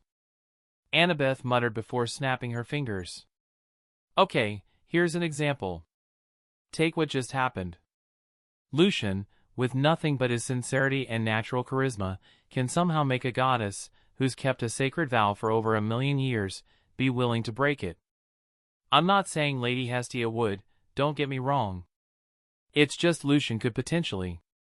You know," Annabeth said, moving her hands as if balancing a scale, "make them reconsider everything." "Okay, now you're just exaggerating," Percy said with a straight expression. "You all literally saw what just happened," Talia said, returning the expression. "Wait till they learn he has the 3 goddesses of fate at his beck and call," both Talia and Annabeth thought simultaneously. "Go, Auntie! Raise the roof, Auntie! Go! Go! Go, Auntie!" sang the being who has the 3 goddesses of fate at his beck and call, raising his arms upwards. Hestia had her eyes closed and was smiling and definitely raising the roof. Both Lucian and Hestia let out a whoa, as they had their fists raised in the air before they rotated their fists going in a circle in front of each other. They both then began doing the Cleopatra in opposite direction of one another. Chapter 201, Confrontations. Lucian perched on a thick, sturdy branch of a towering tree overlooking the heart of Camp Half-Blood. The branch was broad enough to hold 2 people comfortably, and it swayed slightly in the cool evening breeze. Above them, the setting sun painted the sky in hues of orange and pink, fading into the encroaching darkness. Talia sat on his lap, her back pressed against his chest. She leaned into him, her spiky black hair brushing his jawline as they basked in the serenity of twilight. The camp below was rowdy, the usual bustle of demigod life grew even louder as night approached. Breaking the silence, Talia tilted her head slightly, her voice soft but curious. "Hey, I've been meaning to ask. How's your progress coming along since your fight with Heracles?" Lucian smiled faintly, his hand slipping around her waist as she intertwined her fingers with his. He rested his chin lightly on her shoulder, his tone thoughtful. "Surprisingly, I'm up to 45%. That fight helped me more than I expected, especially with understanding the knight aspect of my title. The curse part is trickier. That one's giving me the most trouble." Talia scoffed, a smirk tugging at her lips. "You? Having trouble? The sky must be falling." Lucian chuckled, rolling his eyes. "What about you? How's your progress?" 95%, she grumbled, her frustration evident. "It feels like I'm missing some tiny, elusive piece before I can advance." Lucian raised a brow. "You're probably overthinking it. You do that a lot, it's a bad habit." "I don't overthink things," she muttered defensively. He laughed softly. "At least look me in the eye when you say that. You might sound more convincing." Talia twisted slightly, locking her stormy blue eyes with his. "I don't overthink things," she repeated firmly. Lucian grinned. You still do." Talia rolled her eyes, but her smirk betrayed her amusement. Leaning forward, she kissed him lightly. "There. No overthinking that, right?" "I suppose not," Lucian murmured with a chuckle. His hand moved to her cheek, guiding her into a deeper kiss. As their lips parted, they stayed close, foreheads touching. Their conversation shifted back to Talia's struggle with her progression. "Don't overthink it," Lucian whispered against her skin. "Sometimes taking things literally is the key." Talia frowned, her hand resting on the back of his neck. "What's that supposed to mean?" "Take what literally?" "The name Thunder Herald?" Lucian remained silent, letting her work through the thought. "A herald is a messenger, someone who announces what's to come." Her eyes widened. "Lucian, I hate freaking you sometimes." Lucian smirked smugly. "You were overthinking it, weren't you?" Talia groaned, pressing her palms to her face. "Of course, I was. Have you ever heard the phrase, 'there's lightning before the thunder'?" "Duh," Lucian said. "That's what I am. I am a herald, I am a forewarning, I am the lightning before the thunder, I am a message for that the worst is yet to come. I am." The lightning, Talia declared as she clenched her fist. Sparks of lightning crackled along her hands while sparks flew from the corner of her eyes. Lucian leaned back, amused. "You just hit 100%, didn't you?" Talia laughed despite herself. "This is so stupid." Before she could finish reveling in her breakthrough, Lucian's hand darted to the side, catching a card midair. The movement was so sudden and precise it almost startled her. "Annabeth?" Talia guessed. "Who else?" Lucian replied, activating the card. It burst into flames, the fire forming words in the air, "Percy is on the move." Both of them sighed in unison. "Damn it." Percy sat on a fallen log at the edge of the campfire, fiddling with his sleeves. He wore a light blue hoodie with the camp's logo, the sleeves rolled up to his elbows. His green eyes lingered on Luke, who had just finished his meal and was brushing crumbs off his hands. With a deep sigh, Percy pushed himself to his feet. "I hate confrontations," he thought bitterly, but he knew he couldn't delay this any longer. Shoving his hands into his hoodie pockets, he made his way over to Luke. "Luke," Percy called quietly. Luke turned, his expression unreadable. Yeah? We need to talk, Percy said, his voice low to avoid drawing attention. Maybe it was pride, maybe it was arrogance, but Luke messed with him the most. It was because of Luke that everyone suspected he was the lightning thief. Percy knew that without the help of a hero a god couldn't steal the symbol of power from another god, so it was because of Luke that Hades thought Percy also stole his helm and took his mother as hostage. It was Luke's fault that his mother now knew what the underworld looks like. It was Luke who had given him the shoes to send him flying to Tartarus. Luke raised an eyebrow, wiping his lip with his thumb, licking sauce with his tongue. Oh? Do we now? Percy said nothing, just held his gaze. Although Percy hated confrontations, that didn't mean he wouldn't do it if the situation called for it. Luke smirked, amused by Percy's silence. Oh, how scary, he teased, standing. All right, follow me. From a distance, Clarice watched the exchange with a frown. What's that idiot doing now? She muttered. Annabeth, standing beside her, narrowed her eyes. She noticed Luke and Percy heading toward the forest. Clicking her tongue in irritation, she pulled out a card from her pocket and sent a quick message. Luke led Percy to a secluded clearing in the forest. The faint glow of bioluminescent plants lit the area, while fireflies danced in the cool air. This should do, Luke said casually, turning to face Percy. Now, what's this about? Percy kept his hands in his pockets, his expression tense. He closed his eyes briefly, inhaling before speaking. What did I ever do to you? Luke tilted his head. Excuse me? I didn't even know I was a demigod, and I was already accused of a crime I didn't even commit. And from that point on forwards you just kept on targeting me, so I can't help but wonder if I ever did something to you for this kind of treatment? I mean, you even went on to act as my friend just so you can stab me in the back and try to send me to the abyss. At this point it must be because I did something personal to you that offended you, Percy said with both a scoff and amusement. Ha ha ha ha ha. Luke laughed, throwing his head back and covering his face with his hands. He couldn't help it.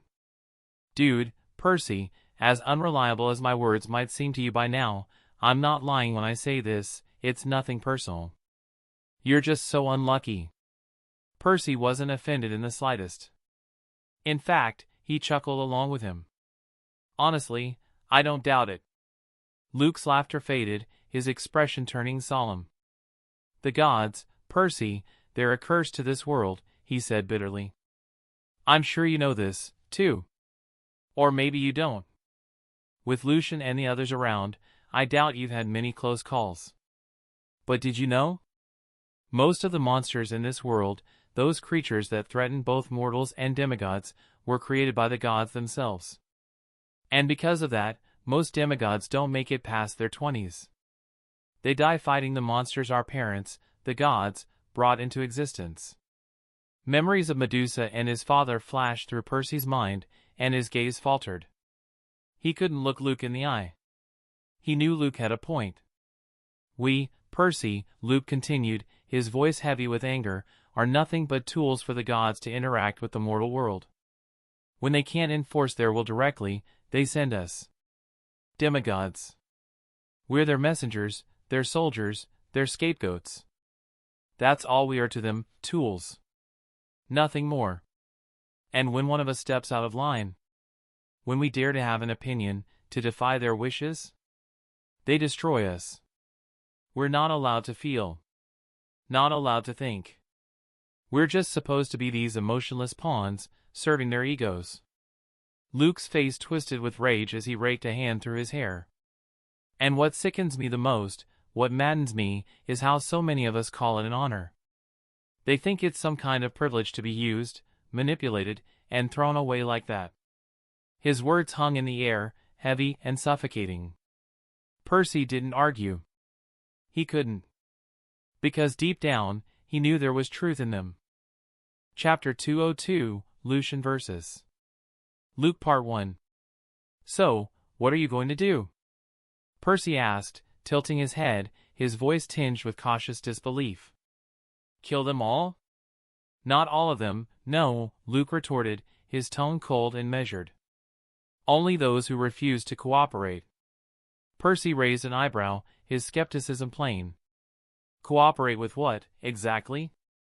Or rather, who? My grandfather? Because if that's the case, then you're being manipulated. I don't know what he's promised you, but I can tell you now, it's nothing more than sweet words meant to lure you in. Luke let out a soft, humorless laugh, shaking his head. You sound just like all the others. Always preaching the same tired nonsense. But here's the thing, I wasn't promised anything. Nothing but results. This isn't manipulation. It's collaboration. We want the same things. Percy's expression hardened as he adopted a mocking tone. Let me guess, the destruction of Olympus, right? A tale as old as time. Luke laughed again, louder this time, but it carried an unsettling edge. Mock me all you want, Percy. The gods need to face the consequences of their actions. They've treated us like tools for far too long. It's time they learn what it feels like to have those tools turned against them. Percy scratched the back of his head, his face thoughtful as if carefully choosing his words. Your actions. They might seem noble on the surface. But I can't help feeling like you're going about this all wrong. Sure, the gods need to be held accountable, but jumping straight to bloodshed? And working with him of all people? Do you honestly believe he has your best interests at heart? Percy didn't stop, his voice firm as he continued. You do realize that once you go through with this, you'll be branded a traitor. The gods won't just ignore this, you'll have a target on your back for the rest of your life. And what about Lucian, Talia, and Annabeth? How do you think they'll feel about all of this? What kind of ripple effect will your choices have on them?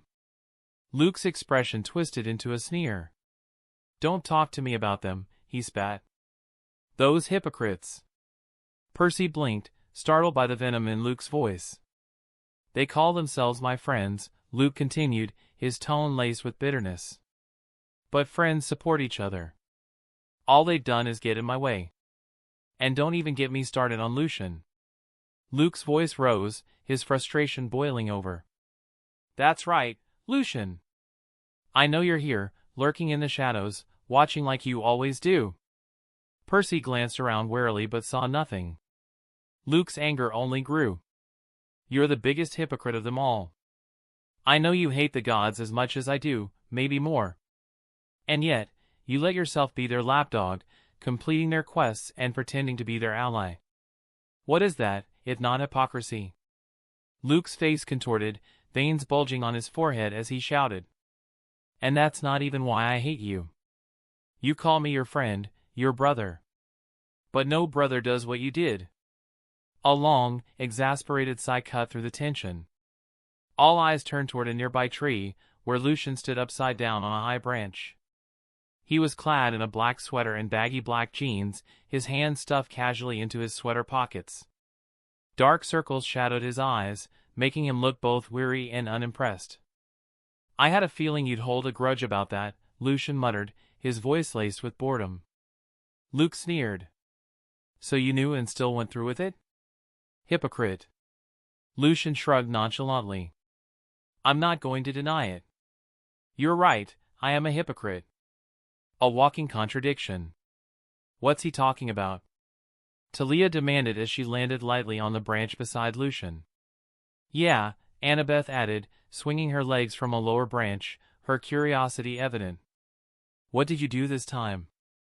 Don't worry about it, both Lucian and Luke said in unison, their tones equally dismissive. Luke's anger seemed to dissipate for a moment, replaced by a strange, almost serene smile. You know, Lucian. I hate you. I've hated you for a long time. And it feels so good to finally say it out loud. Lucian pressed 2 fingers to his lips and blew a kiss. Love you too, he replied with a cheeky grin. Luke chuckled darkly. Thank you for that. It's going to make it all the sweeter when I slit your throat. Before anyone could react and to everyone's astonishment, Luke vanished.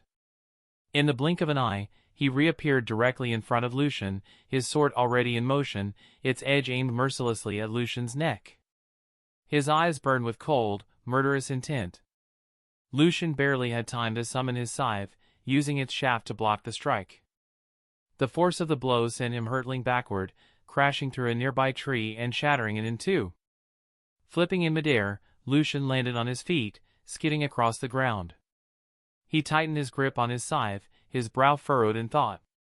Since when was he this fast? This strong? Luke! What the hell do you think you're doing? Talia and Annabeth screamed simultaneously, their voices shaking with disbelief. Percy, meanwhile, summoned his trident, holding it defensively in case Luke decided that he hated him as well. Luke shot a disdainful glare at Talia and Annabeth. Stay out of this. It doesn't concern you. Lucian appeared above Luke in a flash, his scythe poised to strike. But it does concern me, he said calmly. Luke dodged, and the ground split beneath him as Lucian's blade tore through the earth. Spinning his scythe around himself with practiced ease, Lucian smirked. Do me a favor and make this fun, will you? Luke raised his sword, adopting a deadly stance. Fun? I'm not here to play games, Lucian. I'm here to kill you. Lucian's grin widened, a glint of madness in his eyes. I know. And that's what makes it fun. We don't have to resort to violence. Talia said. Sorry, but we kinda do. Luke said, looking at Lucian coldly, I've been told to kill him, he's a nuisance to our plan and I share that sentiment. He's too much of a wild card that can't be controlled, and something that can't be controlled needs to be eliminated. PHTTTTT. Ha ha ha ha. Lucian suddenly broke out laughing, clutching his stomach and holding his scythe as support. Luke's eyes just grew colder along with his expression. And you call me the hypocrite? Hee-hee-ha. You talk about not being manipulated or controlled as tools, and here you are. Saying this bullshit about not being able to control me. That makes you no different from them, Lucian said as he continued to chuckle. Lucian then looked at him with a smile as he mouthed the word hypocrite in a slow, teasing manner. Hee-hee-hee. Luke chuckled as he lunged forwards and tried to stab Lucian right in the gut. Lucian dodged it by a millimeter, grabbed his extended arm and pulled him as kneed him in the stomach. Spit flew out from Luke's mouth, and as he looked towards Lucian he saw him looking down towards him with cold red eyes. Don't fuck with me, you dumbass, Lucian said coldly. Chapter 203, Lucian vs. Luke Part 2. Lucian watched as Luke retreated with an air of arrogance, his scythe resting across the back of his neck, hands casually draped over it. Tilting his head in mild confusion, Lucian spoke, his tone laced with mockery. Let me ask you this. What gave you the confidence to think you could contend with me? You couldn't manage it when we were younger, and you certainly can't now. Luke wiped his mouth, his cold, hateful gaze fixed on Lucian, refusing to dignify the question with an answer. Lucian's glowing eyes flickered faintly as he foresaw Luke's next move. He let out a weary sigh. God, you're annoying, he muttered, twirling his scythe lazily. Luke vanished from where he stood, reappearing in an instant with his sword aimed straight for Lucian's heart. But the blade of Lucian's scythe intercepted it effortlessly, the clash sending sparks flying. Lucian began to move, swaying in a rhythmic, almost taunting manner, his scythe spinning gracefully around him. Sparks erupted as Luke's sword struck again and again, his arm becoming a blur of motion. Luke's narrowed eyes locked onto Lucian's. Luckily for him, the curse within them wasn't active. Yet, even without it, Lucian's half-lidded, bored expression spoke volumes, clearly looking down on him. With a frustrated chuckle, Luke leaped back, creating distance between them. Luke, stop this already, Talia pleaded, her voice tinged with desperation. Save your breath. Lucian interrupted coldly, not even sparing her a glance. But Lucian, Talia began again. Lucian sighed, shaking his head. Just save it. Can't you see? There's no going back for him. This is the path he chose. No matter what you say, do, or beg, he won't change. So, I'll say it again, save your breath. Talia groaned in frustration, scratching her head. But I still don't want to fight him. I know, Lucian replied, offering her a warm smile. He understood her reluctance, she was too kind to battle a friend. So leave it to me. He winked reassuringly. Luke, watching the exchange, tightened his grip on his sword and sighed. Looks like I'll have to use more power than I plan to reveal. Oh, I'm so curious. What mystical artifact did Grandpappy give you this time? Lucian teased, his voice dripping with sarcasm. Luke smirked but said nothing. In an instant, Lucian's eyes widened. A sharp line of red appeared on his cheek, blood dripping from the shallow cut. The image of Luke standing before him shimmered and faded. It had only been an afterimage. The real Luke stood several steps behind him, examining the blood on his blade with a smug expression before flicking it off. Faster than my foresight could activate, Lucian's lips curled into a faint grin as he wiped the blood away, the wound already healed. Now this is getting interesting. Luke hummed thoughtfully. I meant for that to cut a bit deeper.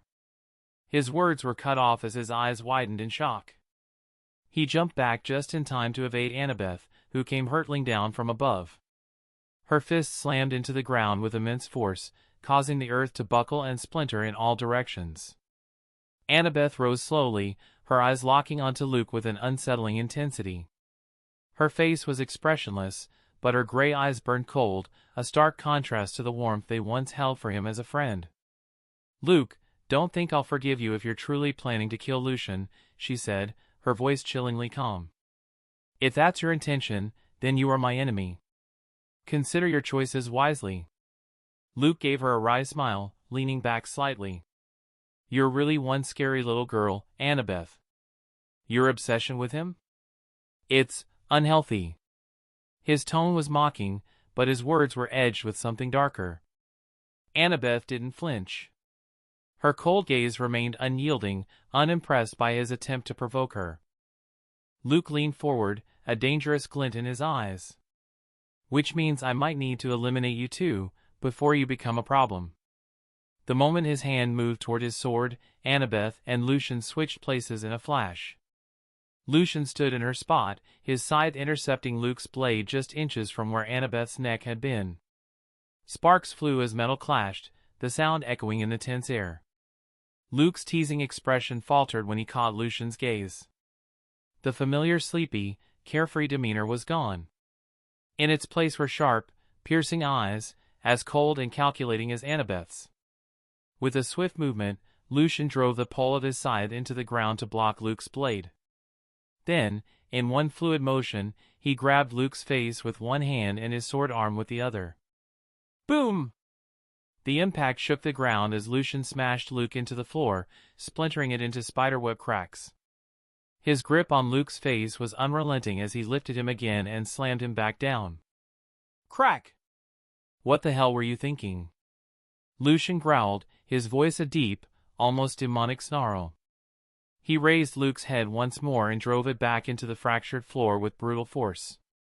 Boom! Did you really think, Lucian hissed, his tone dripping with menace, that just because we were once friends, I wouldn't kill you? Boom! Luke struggled, but Lucian's grip was ironclad. His eyes, now pitch black, gleamed with an otherworldly energy. The curse was active, and Luke's worst fears began to flood his mind, paralyzing him in a torrent of mental anguish. As Luke writhed, Lucian leaned in close, his voice a venomous whisper in his ear. Don't think death will spare you. I'll drag your soul from the underworld myself, just so I can torment you for all eternity. All because you dared to draw your blade to her. Lucian's grip tightened as his voice darkened further. You can swing your sword at me all you want. I'll gladly endure it, if you can even manage to land a strike. But pointing it at her? That's a mortal sin I won't ever forgive. Although Luke was being mentally tortured, someone who had decided to challenge the entire Greek pantheon wasn't someone with a weak will. Gritting his teeth, he forced his way through the curse with sheer mental fortitude. With his free hand, he grabbed Lucian's sweater and yanked him forward, delivering a headbutt square to Lucian's face. The impact made Lucian wince and loosen his grip. Taking advantage of the moment, Luke drove his knee into Lucian's gut, forcing him back. With a swift motion, Luke planted both hands on the ground behind him, propelled himself upward, and delivered a double kick to Lucian's chest, sending him stumbling, while Luke used that moment to stand back on his own 2 feet. In a blur of motion, Luke surged forward, sword aimed to impale. But Lucian remained unfazed. He raised his hand, intercepting the blade with his palm. The sword pierced straight through, yet Lucian pushed it further, gripping Luke's fist with his bloodied hand. With his other arm cocked back, Lucian unleashed a devastating punch to Luke's face. The sound of the impact echoed, a sharp crack that sent Luke hurtling through the air. He crashed through several trees, finally coming to a stop, his sword left behind in Lucian's grip. Lucian glanced at the blade impaled in his palm and scoffed. "Trace," he murmured, activating his spell. The weapon shimmered briefly before he yanked it out, tossing it to the ground like discarded trash. He examined the hole in his hand, blood dripping steadily and staining the grass a deep crimson. His shadows began to stir, slithering up his legs and arms before pooling around his injured palm. Slowly, the wound knit itself shut, the flesh sealing seamlessly under the shadow's touch. Once the healing was complete, Lucian flexed his hand a few times, ensuring it was functional. Then, with deliberate menace, he brought the blood-smeared palm to his mouth and licked it clean, his cold, red eyes glinting ominously in the moonlight. Chapter 204, Lucian vs. Luke Finale. Lucian watched as the sword began levitating off the ground before shooting off at blinding speed in the direction Luke had disappeared. "Ugh, that's right, I gave him the recall gloves as a Christmas gift," Lucian inwardly grumbled in annoyance. His face remained stoic and cold, his half-lidded eyes betraying no emotion. Moments later, the sound of iron scraping against the ground echoed through the clearing. Emerging from the dark shadows of the trees, Luke appeared, walking slowly toward Lucian. Blood dripped from his head, staining his blonde hair in red patches. The crimson streaks trailed down his forehead, smearing his face. His nose, bent unnaturally, was clearly broken. With a grimace, Luke grabbed his nose and, with an audible crack, snapped it back into place. He pressed a thumb to one nostril and blew forcefully, sending a clot of blood flying to the ground. After a quick sniff, he spat blood off to the side. "You know what?" Lucian said, a faint smile creeping onto his face. "To show you how far apart our skills truly are, I'll use the weapon I'm least skilled with. And to make it fair, it'll be the same weapon as yours, a sword." Lucian twirled his scythe in one hand before holding it out to the side. The weapon shifted, its form transforming into a sword. With a flick of his wrist, he activated its unique ability, Morph Blade, reshaping it into a sleek katana. He swung the katana experimentally, examining the blade over the back of his hand. Spinning it forward, he rested it casually on his shoulder with a smirk. "I should use a katana more often. I bet I look so badass right now." He tilted his head slightly, his voice dripping with mock amusement. Without warning, Lucian vanished from sight. Luke instinctively anticipated an attack from behind, but Lucian reappeared directly in front of him, his sword arm poised for a strike. Reacting quickly, Luke ducked as Lucian swung his katana, its blade cloaked in shadow magic. The swing unleashed a sharp arc of energy that sailed over Luke's head, slicing cleanly through the tree behind him. The massive trunk groaned before splitting horizontally, toppling with a deafening crash. "Hoo-oh-oh! Man, I should have used this against Heracles," Lucian exclaimed with a wide grin, clearly enjoying himself. Luke retaliated with a swift upward slash, but Lucian intercepted it effortlessly. Their blades collided with a burst of sparks. Luke rolled to the side and then blurred into motion, his speed a reminder as to who he was, the son of Hermes. The two combatants became a blur of movement, their forms visible only when their weapons clashed. Sparks erupted from every strike, illuminating their duel as Lucian used the strength blessed upon him by Heracles to enhance his speed by strengthening his leg muscles. Nearby, Percy crouched low, tightly gripping his trident as he inched toward Talia and Annabeth. He kept his head down, wary of stray strikes. "Are you guys catching any of this?" he asked in disbelief. "Yes," Talia said, her eyes darting frantically as she tried to follow the fight. "No," Annabeth replied through gritted teeth, frustration evident in her voice. But her frustration wasn't just at the fight, it was at herself.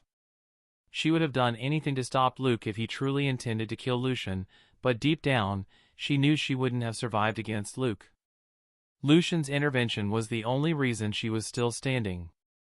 Luke shifted his body like a plank to the side, narrowly avoiding Lucian's blade, which passed just centimeters from his nose. Without hesitation, he retaliated, his sword slashing a clean line across Lucian's arm. However, Lucian didn't so much as flinch. Instead, he repositioned himself fluidly and swung his blade toward Luke's neck. Luke instinctively leaned back, but the edge of Lucian's katana still grazed his neck, leaving a shallow cut. He jumped back, clutching his neck in shock. Glancing at his hand, he saw a faint smear of blood, which sent a wave of anger coursing through him. Why? Why am I still not stronger than him? Luke's thoughts raged. I've trained endlessly. I've powered up, reached sequence 7, and even taken the swordsman potion. If I'm the best swordsman born every 300 years, that potion should have made me the best in 10,000. Yet why is all I can manage a single scratch on his arm? He took a deep breath, forcing himself to calm down. I can't let my emotions get the better of me. As much as I hate to admit it, Lucian is a formidable foe. One mistake, and it's game over. Luke exhaled slowly and disappeared into thin air. He had used a rare gift that only those chosen few of Hermes' children could use. He teleported. He reappeared directly in front of Lucian, swinging his sword in a calculated arc toward Lucian's chest. But to his shock, Lucian's body dissolved into shadows, the blade passing harmlessly through him as if slicing through mist. Lucian grinned mischievously and stuck his tongue out in mockery before driving his sword into Luke's shoulder. Arg! Luke cried out in pain as the Stygian blade sank into his flesh, radiating a cold, unnatural agony. Lucian withdrew his sword smoothly, but Luke's resolve only hardened. Despite the injury, Luke didn't falter. To everyone's astonishment, the pain seemed to fuel him, making him more determined to bring Lucian down. The two clashed again in a storm of movement, each blow faster and more ferocious than the last. After a few intense minutes, Lucian launched himself from the air, spinning toward Luke like a missile. Luke raised his sword to block, catching Lucian's blade and redirecting his momentum. Seizing the opportunity, Luke grabbed Lucian by his sweater, yanking him forward. With a powerful slash, he tore a deep gash into Lucian's side, blood pouring relentlessly from the wound. Yet Lucian's expression didn't falter. He looked down at the wound briefly before smirking, his tone teasing. You know, he said with a playful glint in his eye, if I didn't know any better, I'd think you were trying to kiss me, duh. Luke wore an expressionless look as he muttered coldly, you wish, you bastard. Before the words fully settled, Lucian activated his shadow travel, disappearing in a blur and reappearing behind Luke. With swift precision, he grabbed Luke by the neck, tilting him back, and aimed his blade at Luke's throat. "Him? Sorry, I didn't quite catch that." "You'll have to speak a little louder," Lucian taunted, his voice dripping with mockery. Luke teleported again, materializing behind Lucian, his sword poised to pierce through him. But before either could strike, a streak of lightning blazed between them. "Talia?" Lucian exclaimed, his voice coated with annoyance as Talia stood behind him, her shield raised to block Luke's attack. He despised interruptions, especially in the midst of a fight. "What are you doing?" Lucian demanded, his tone sharp. Luke, however, froze in place, his sword trembling slightly as his gaze locked on Talia. She was biting her lip, her face contorted with emotion, and tears glistened in her eyes. "God damn it, you too," she yelled, her voice breaking. "Are you seriously planning to keep fighting until one of you dies? Is that what you want?" Her gaze shifted to Luke, raw and pleading. "Why do you have to be so thick-headed and stubborn? Wasn't Lucian your best friend? Your brother in arms? You fought countless battles together, Luke. Are you really willing to throw all that away? To kill him, or let him kill you?" Talia paused, struggling to compose herself, but her tears betrayed her pain. "I know you hate the gods, Luke. I know that better than anyone because I hate them too. But is this worth it? Is betraying your friends, trying to kill them, all because of your hatred and thirst for revenge, worth it? What do you think awaits you at the end of all this? I'll tell you what, nothing. Absolutely nothing. Her voice cracked as tears streamed freely down her face. This is why we're trying so hard to stop you, she continued, her voice rising with desperation. But you don't listen. You don't see. You're so obsessed with your revenge, against the gods, against your father, that you've blinded yourself to everything else. And it breaks my heart to see you like this. For a moment, there was silence, broken only by Talia's quiet sobs. Luke slowly looked down, his sword lowering. When he finally spoke, his voice was cold and distant. You don't understand. You never did. And you never will. He turned away from her, letting out a weary sigh. Lucian. This isn't over. Not by a long shot. Luke began walking, his grip on his sword tightening as he slashed through the fabric of space, creating a tear that shimmered with energy. Annabeth and Percy stared in stunned silence, their expressions a mix of awe and disbelief. Talia, overcome with grief, barely registered the act. Luke stood at the edge of the portal, pausing for a moment as he listened to Talia's quiet sobs. Without looking back, he stepped through the tiered space, disappearing into the void. Betrayal comes in many different forms from different people. The one causing it may not even consider it a betrayal but the only way. A betrayer doesn't care about the people they hurt, even if they were once considered friends or family. There is simply no other way. This is the path I chose to walk on, Luke thought bitterly as the portal closed behind him.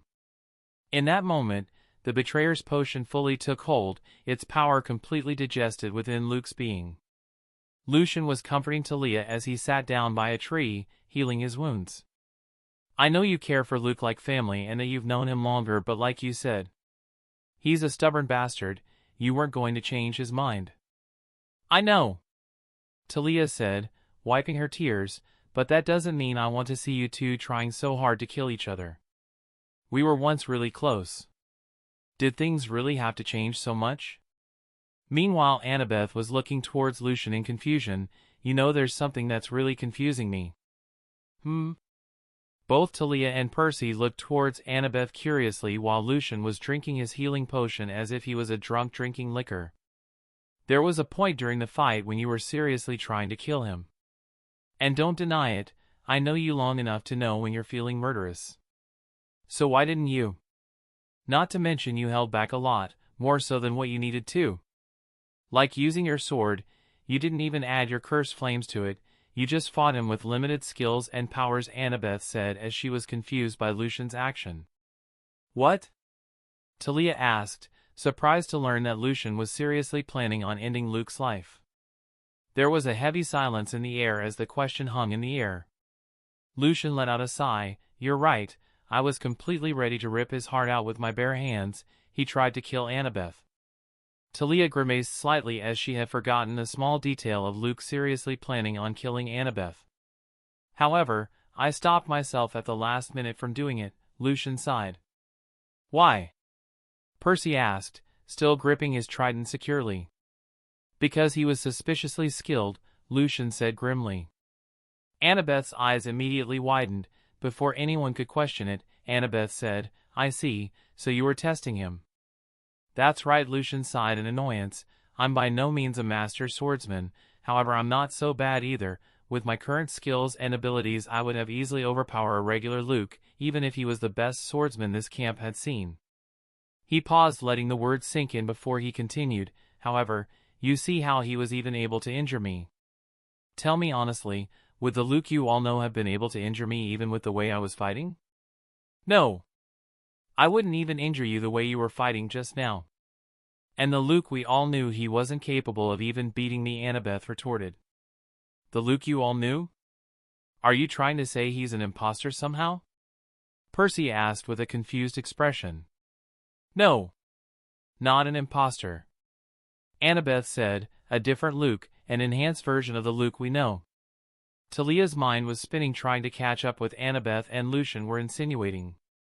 After a brief, few seconds, Talia's eyes widened in disbelief. No way. she muttered. What? Oh my God. Just tell me already, you people are going to drive me crazy with beating around the bush. I've never been good with riddles. Percy exclaimed in exasperation. Annabeth, Talia, and Lucian all pulled out a card from their back pockets. It was the card of blasphemy. Luke! Lucian grumbled in annoyance, he's just like all of us here. Is the owner of a card of blasphemy? End of Volume 2. /N, afterwards. I will say this. Volume 2 of this FIC has been the best volume I have ever made out of all of my fics. It's the one I had the most fun writing after all, so I'm really glad to see it finally be completed. Do I even need to say it at this point? I've done it so far in all of my fics. It's time for everyone's favorite moment in the volume. Rhea! And crowd goes wild. Rhea! Clears throat. Anyways, this volume has some of the best moments, I believe, at the beginning. Lucian versus Talia with their ultimate moves, Lucian's dream, Medusa's meeting, becoming a cursed knight, dropping down and calling his steed, Percy and Clarissa's romance, to meeting Nico and Bianca, fighting Heracles, etc. My favorite moment was when Lucian drank the cursed knight potion. I feel like I really captured the essence of the horror and pain of advancing through the sequences. So what's your favorite moments? I mostly do these things for an ego boost. I just love to see what people enjoy most when reading what I write. It's such a good feeling. Chapter 205, Medea's Call. As I slowly descended the steps to my unnamed basement, which I would later decide a name for, I tried to ignore the chaos unfolding outside. It was inevitable, of course, once everyone discovered Luke was now considered a traitor. Thankfully, I didn't have to deal with it directly. Percy was handling that mess since he was the one they saw follow Luke into the forest. Unfortunately, it brought an early end to the celebration. I grabbed a chair, flipped it around from the desk, and sat down, leaning forward against the backrest. Silence enveloped me as I pondered. Things had grown more complicated than I would have liked. Luke had been hiding his newfound powers exceptionally well, whatever they might be. I hadn't been able to learn much about them since Talia had intervened. Not that I blamed her. Without realizing it, I began biting the nail of my thumb. The fact that Luke now possessed the card of blasphemy worried me deeply. If he'd shared it with Kronos, it would strengthen Kronos' forces in two devastating ways. First, it would enhance their abilities, granting them powers from the sequence and boosting their strength exponentially. Second, and far worse, they become disposable monsters. By willingly or unwillingly drinking additional potions without fully digesting the previous ones, they transform into creatures beyond recognition. I clenched my fist, resisting the urge to slam it on the desk. I'd never wanted to punch my future self more than I did now. Why did he have to make everything so frustratingly complicated? To make matters worse, the ones most affected would be Hecate's children. From what I remembered, her children made up a significant portion of Kronos' forces. She had been devastated by their deaths before. How would she react now, when she learns that most of them were transformed into monsters? I had to convince her that joining Kronos wasn't worth it. Blowing a raspberry with my lips, I ruffled my hair in frustration. I just had to get myself attached to that idiot, I grumbled, grabbing the headrest of the chair and shaking it back and forth. Can this day get any worse? What a way to end my birthday of all things, I muttered, dragging my hands down my face. Almost on cue, my ring began to emit a crimson glow. I knew instantly, I was getting a call. Looking up toward the ceiling, I sighed. 3 fates, that wasn't a challenge, all right? Pointing my ring forward, I activated it. A crystal ball materialized and expanded. With a snap of my fingers, the fog within cleared to reveal my mother, radiant as ever. She tapped the surface of the ball and called out, "Lucy baby, can you hear me?" A soft smile spread across my face. Loud and clear. "What's wrong?" she interrupted, her brows furrowing. I chuckled, shaking my head. "Don't worry about it. Things are just a bit complicated on my end, but I can handle it." Her suspicious gaze bore into me, even through the crystal ball. It felt like she was searching for a lie. After a moment, she sighed. If you say so. Just remember, if you need advice, call me, all right? I gave her a thumbs up. Got it. So, any reason for the call? She placed her hands on her hips and replied, What? A mother can't check in on her baby? Then she turned slightly and muttered, Always wanted to say that. I rested my arms on the chair's headrest, smirking. I suppose there's nothing wrong with that. Her hands fell to her sides. Well, actually, there is a reason I called. I rolled my eyes slightly. So much for that earlier statement. You see, I forgot to inform you of a few things while you were here. I was just so excited to see you that they slipped my mind. Whoops. She gave an embarrassed smile, scratching the back of her head. But since you just got this crystal ball, I thought, why not test it out and let you know now? And hey, it worked. Her enthusiasm was infectious. I puffed out my cheeks slightly to suppress a laugh. So, what's up? Her smile broadened, a little too much. I suddenly felt nervous. You see, while Sally, Percy's mother, was here, I kept her company. She's such a lovely woman. I can see why Poseidon would be smitten with her. Anyway, we became friends during her short stay, and we started talking about our children and the challenges of raising demigods. She continued enthusiastically, completely oblivious to my growing sense of dread. I knew I should have been happy that she had made a friend, but I couldn't shake the growing dread in my stomach. Somehow, I just knew I wasn't going to like where this was headed. My unease was clear as I voiced my concerns. Mother. I'm going to stop you right there. I don't like where this conversation is going. Oh, pish-posh. Now don't interrupt me again, she said in a deadly serious tone that left no room for argument. For once, I decided it was best to keep quiet and let her continue. Her bright smile returned as she went on. As I was saying before I was so rudely interrupted, Sally and I were discussing raising our children, and the topic of schools came up. Absolutely not. My voice was firm. I didn't care if I was about to get scolded again, there was no way I was going back to school. I didn't die and claw my way back from the afterlife just to endure that nonsense again. Shush, she hissed loudly, the sound so sharp and commanding that I involuntarily jumped. I hated how much power she still had over me, even from a distance. Clearing her throat, she continued as if nothing had happened. As I was saying, Sally was surprised to hear you'd never been to a proper school. She couldn't believe that, aside from the homeschooling I provided, which ended when I passed, you haven't had a formal education since you were 7. But, I tried to interject, but her glare shut me up instantly. The more we talked, the more points she made that I agreed with, she said matter-of-factly. You need a formal education. I want my son to be praised as a scholar, to graduate at the top of his class, and to present me with his diploma.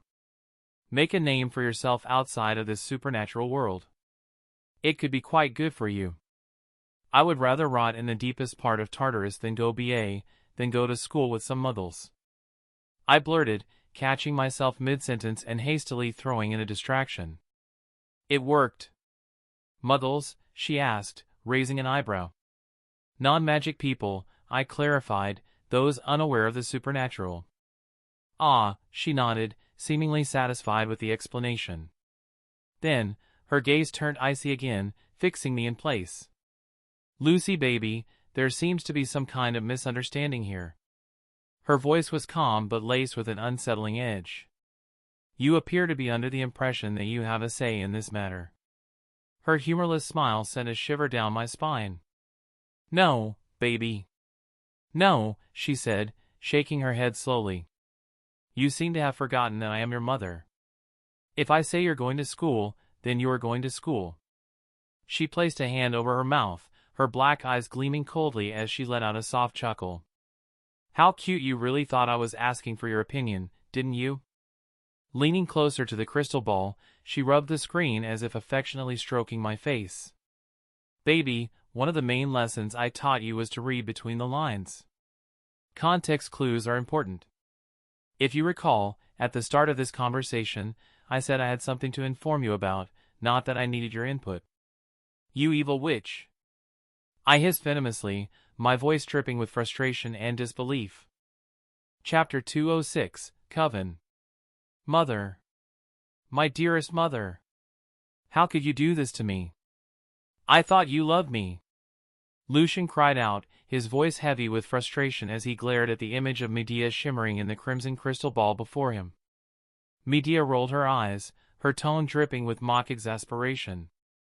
Oh, stop being so dramatic. It's just school. And for the record, I'm doing this because I love you, silly. It's for your own good.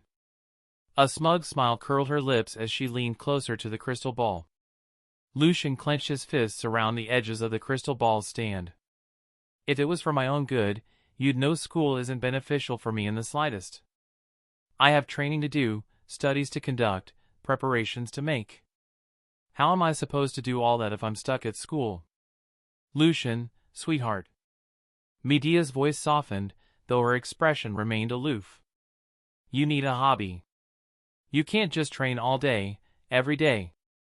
You need breaks, something fun that doesn't involve obsessing over growing stronger.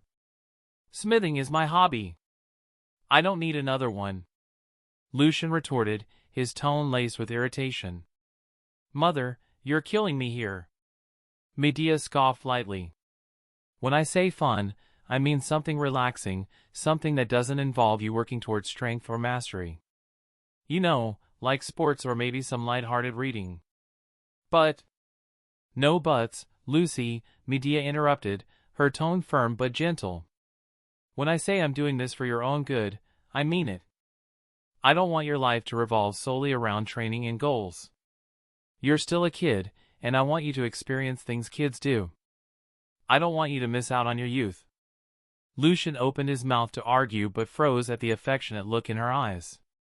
Medea's voice softened further as she continued, I don't want you to regret anything when you finally achieve your goals.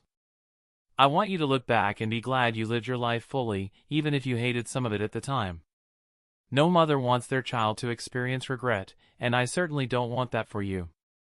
Lucian groaned, dropping his head onto the headrest of his chair. Ugh, why do you make it so hard to dislike you? You know I can't say no to you when you look at me like that or say something so sweet and sincere. Medea chuckled softly, watching as Lucian propped his chin on his crossed arms. She pressed a hand to her lips and blew him a kiss. Love you too, honey. Lucian's cheeks flushed red, and he turned his face away with a grumble. If you really loved me, you wouldn't send me to school. Medea laughed. Oh, don't worry. I already spoke with Hades. Bianca and Nico are going, too. And if you talk to Annabeth and Talia, I'm sure they'll join you. Yay! Lucian muttered, lifting a fist half-heartedly in mock enthusiasm. Medea chuckled again. Oh, man up, you big baby. Besides, you still have the entire summer to enjoy yourself. You won't start until September. Lucian gave her a blank look, his voice dripping with sarcasm. So, is this the only reason you called? To ruin my summer with dread? Not entirely, Medea said, lifting a finger with a sly smile. I have something else to tell you. What's next? Are you going to tell me you've enrolled me in a summer school to make up for all of the school I missed so I can catch up or something stupid like that? Lucian scoffed. No, Lucy, I know you're smarter than that. So there won't be a need for you to do all that, Medea said, waving him off.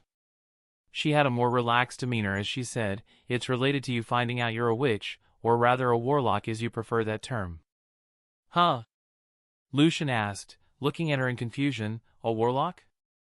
A warlock is another name for a male witch or a male that practices witchcraft. The male witches hated being referred to as something so feminine as a witch, so they came up with the name warlock and have been referring to themselves as such. Some warlocks take high offense to being called a witch. Medea informed him in a scholarly manner. Lucian shrugged, I don't mind being called a witch. Medea had a large grin as she heard that, as she obviously knew the reason for it. She was sure it had something to do with her but didn't say anything about it. So what was it you wanted to tell me? Lucian asked curiously. Oh right, this is merely of a suggestion, but as you didn't know you were a witch before, I thought it would be much better to inform you of this now. You should start a coven. Lucian perked up as he heard and now really looked confused. A coven? He asked with a weird look.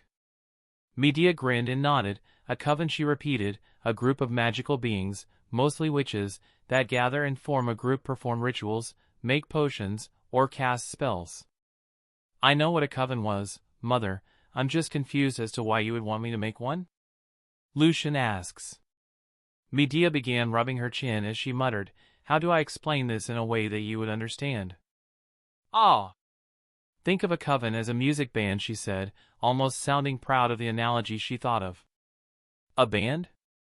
Lucian asked, raising an eyebrow. Yes, think of a coven as a band. Think of the members of coven as members of a band, and think of the music they are able to create as the magic you perform. On your own you might sound exceptional and be a popular singer or guitar player, which would translate to you being a powerful witch in your own right.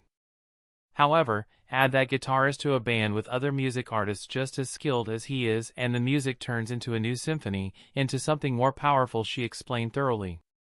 It's why witches form covens in the first place. They share notes with one another, help each other grow stronger through support.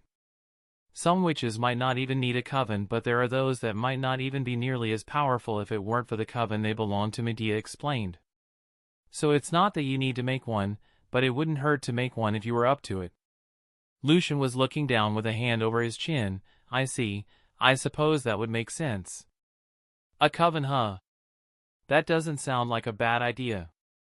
Medea smiled slightly, then Lucian looked up to look at her and asked, Did you ever belong to a coven? Yes. I did. With my 3 aunts, who can be considered your great aunts as well. Circe and Pasiphae and Heliades, Medea stated.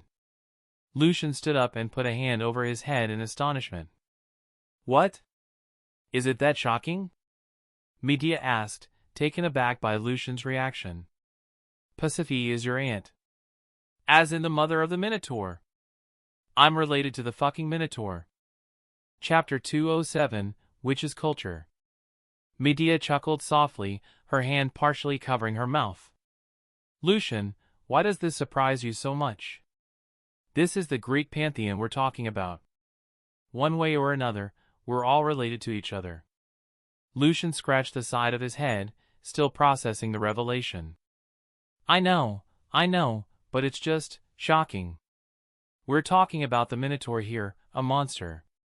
It's not something you immediately realize, but when it clicks, it's such a surprise. Shaking his head to clear his thoughts, he focused on something else. So, you were in a coven, huh? He muttered. Can't quite picture that. Medea raised an eyebrow, sounding slightly offended. Why not? You just don't seem the type. I figured you more as a lone witch, Lucian replied with a shrug. Scoffing, Medea crossed her arms. What do you take me for? Even I craved companionship, you know. Those days were my prime. Her tone turned reminiscent as a faint smile crossed her face. I was quite popular back then, the best there was. There's a reason I was recognized as Lady Hecate's priestess. Lucian noticed the respect and pride in her voice whenever she spoke of Hecate. Before he could comment, Medea suddenly gasped and clasped her hands together. I just realized something, she exclaimed, her excitement palpable. Thanks to this crystal, she continued, holding it up, I'll be able to teach you everything I know even when you're at camp and far away. Her tone grew brighter. Oh, I'm so relieved.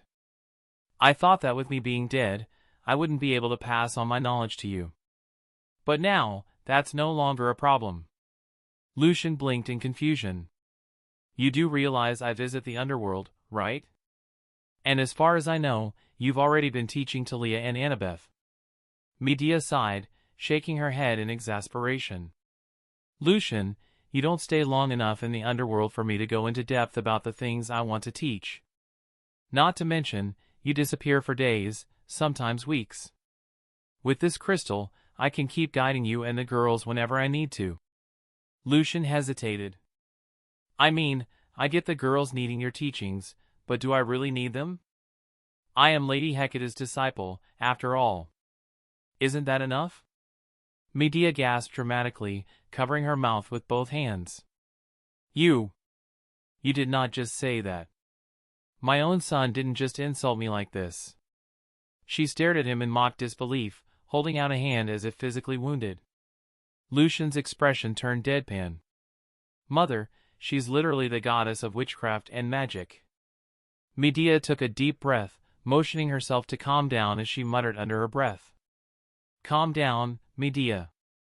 He's just an ignorant child who hasn't been taught enough. This is your fault, not his. After composing herself, she looked back at Lucian. Listen to me, Lucian. Because of our isolation, I haven't taught you much about the culture of witches, which I now admit is a failing on my part. But as someone who identifies as a witch, you must understand this: witches have an immense pride in our craft. What you just said, about not needing to learn from your own mother, can be taken as an insult of the highest degree. It's no different from calling me inadequate. She crossed her arms and muttered, more to herself, my own son, calling me an inadequate witch. The nerve of him. Medea shook her head, refocusing on her explanation.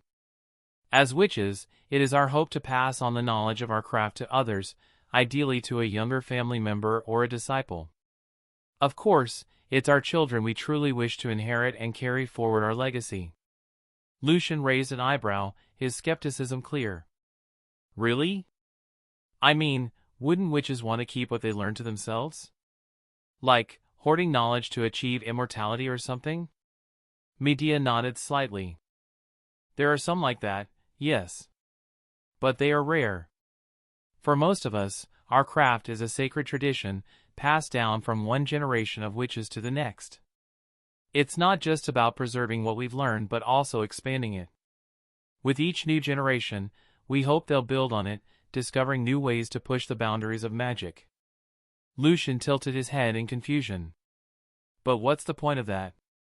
Medea sighed, exasperated. There are moments when you're so clever, and then there are moments like this. Well, never mind that. Lucian's eye twitched as he thought, did my own mother just call me an idiot? Medea continued, ignoring his expression.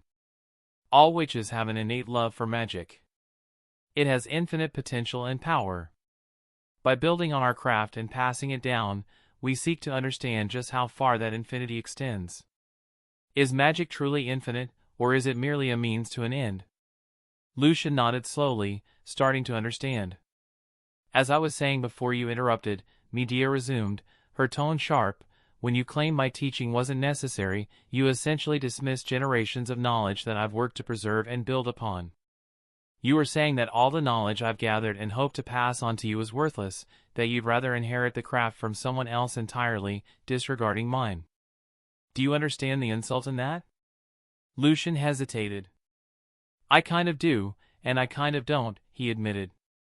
I mean, I'll still be learning from Lady Hecate whether or not you pass your knowledge on to me. Wouldn't combining what you teach me with what I learn from her? I don't know, tain't it? Medea pinched the bridge of her nose, letting out a slow breath. It's like you haven't been listening to a single word I've said. Lucian looked down, his cheeks flushing with shame. Becoming more animated, Medea threw her hands in the air. The point is to build on the knowledge. You take what you learn from her, you take what you learn from me, you add your own insights and understanding, and you create something new. That's the whole purpose of magic, it evolves. There is no such thing as tainting. It's all about growth and progress, she yelled louder than Lucian had ever heard her. When she finished, Medea looked slightly out of breath, even though she was more soul than body. She inhaled deeply and exhaled slowly, calming herself. Sorry about that, she said, her tone softer. It's just, we witches are very passionate about our craft and magic. It's the centerpiece of our culture, after all. Lucian smiled and shook his head. No, I understand now. I get it. Your understanding and interpretation of magic are different from Lady Hecate's, and my interpretation is going to be a blend of both of yours, with my own insights mixed in. Even if our interpretations are all different, it doesn't mean yours is wrong or that mine is right. It's all about what we as individuals understand about the essence of magic." Medea blinked in surprise, then nodded with a proud smile. "That was well put." "Exactly. For example, there's something I wanted to teach you that Circe taught me when I joined her coven. I'm sure you've heard of it, it's called charm speak." Lucian raised an eyebrow, intrigued but skeptical. Medea chuckled at his expression. "What? Did you think only Aphrodite and her children were capable of wielding that skill?" She shook her head, her smile turning sly. "This lesson is to show you that, through magic, we can replicate and even surpass the powers of the gods." Her grin shifted into something darker, more power-hungry, the kind of grin that only appeared when she delved into the true mastery of witchcraft. The intensity in her eyes made it clear, this wasn't just about teaching, this was about pushing the boundaries of magic itself. Chapter 208, We're Doomed. However, that should be a lesson for another day. "I'm aware of how late it is for you currently," Medea said with a smile. "You can't just dangle the power of a god in front of me and then tell me to forget about it," Lucian protested, looking taken aback by her sudden backpedal. Medea rolled her eyes. "There's no need to be so impatient. We'll have all the time in the world thanks to the crystal ball. Besides, it seems sleep deprivation is messing with your cognitive abilities. Anything I teach you now would be pointless. So stop being stupid, uncurse yourself, and go to sleep." "I'm not being stupid, I'm experimenting," Lucian said with an air of false wisdom. Medea looked at him flatly. "No, you're being stupid. I know what you're doing. You're trying to understand the power of curses, but there are better ways to do that than experimenting on yourself. Go grab someone else and try it on them. There's no need to play guinea pig." "The way you casually suggest grabbing someone for experiments really reminds me why people call you a dark witch," Lucian scoffed. Medea flipped her hair dramatically, her head held high. Morality is just an excuse to explain weakness." "Couldn't be me." Lucian chuckled and shook his head. He knew very well that his mother meant every word she said. Medea pointed a finger at him. "Now do as I say. I'm ordering you as your mother. You're doing more harm than good. What's the point of studying if you're too stupid to understand what you learn? That's just, well, stupid." All right, I'll uncurse myself," Lucian muttered, rolling his eyes. Medea nodded approvingly. "Good. Now I'm leading you to rest." She puckered her lips, making exaggerated kissing noises. "Good night, Lucy. Love you." Lucian turned bright red. Even though no one was around to see it, he still felt deeply embarrassed. He muttered something under his breath. Medea leaned in, tapping her earlobe theatrically. "What was that? I couldn't quite hear you. The link must be acting up. Speak louder." "I said I love you too," Lucian mumbled, turning away as heat rose to his cheeks. Medea smiled warmly. "So cute," she muttered adoringly before ending the call. Lucian let out a heavy sigh to calm himself. "She always knows how to embarrass me," he muttered. He then pinched his forefinger and thumb to his temple, carefully dragging out a thin black thread. His eyes twitched slightly, but when he finally extracted the cursed string, he sighed in relief, his mind instantly clearer. The black thread dissolved into wisps as he released it, and he shook his head, adjusting to the newfound clarity. Just as he was about to settle in, his crystal ball began to hum again. "Did she forget something?" Lucian muttered, swiping his hand to answer the call. To his surprise, it wasn't Medea.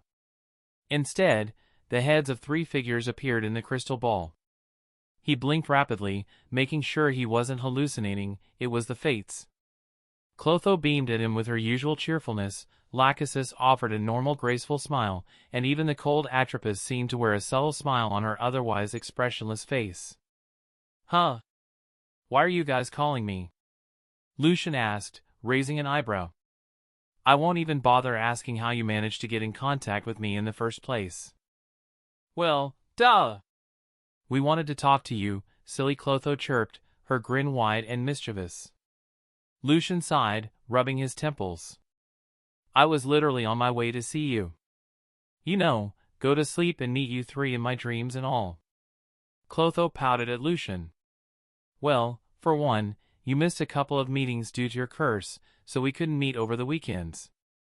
And not to mention, there are still a few minutes left until your birthday officially ends. We at least wanted to be the last ones to wish you a happy birthday. Well, I appreciate the gesture, Lucian replied politely, thanking them for their well wishes. Congratulations on surviving for 13 years. Atropos said ominously. Both of her sisters turned to stare at her, their expressions caught somewhere between confusion and disbelief. Yeah, well, thanks for not cutting my string, Lucian quipped sarcastically, his amusement evident. There have been a few close calls, Atropos retorted with a straight face. She's right, you know, Lachesis added, her silver hair tied in a long braid. You've had a few near misses.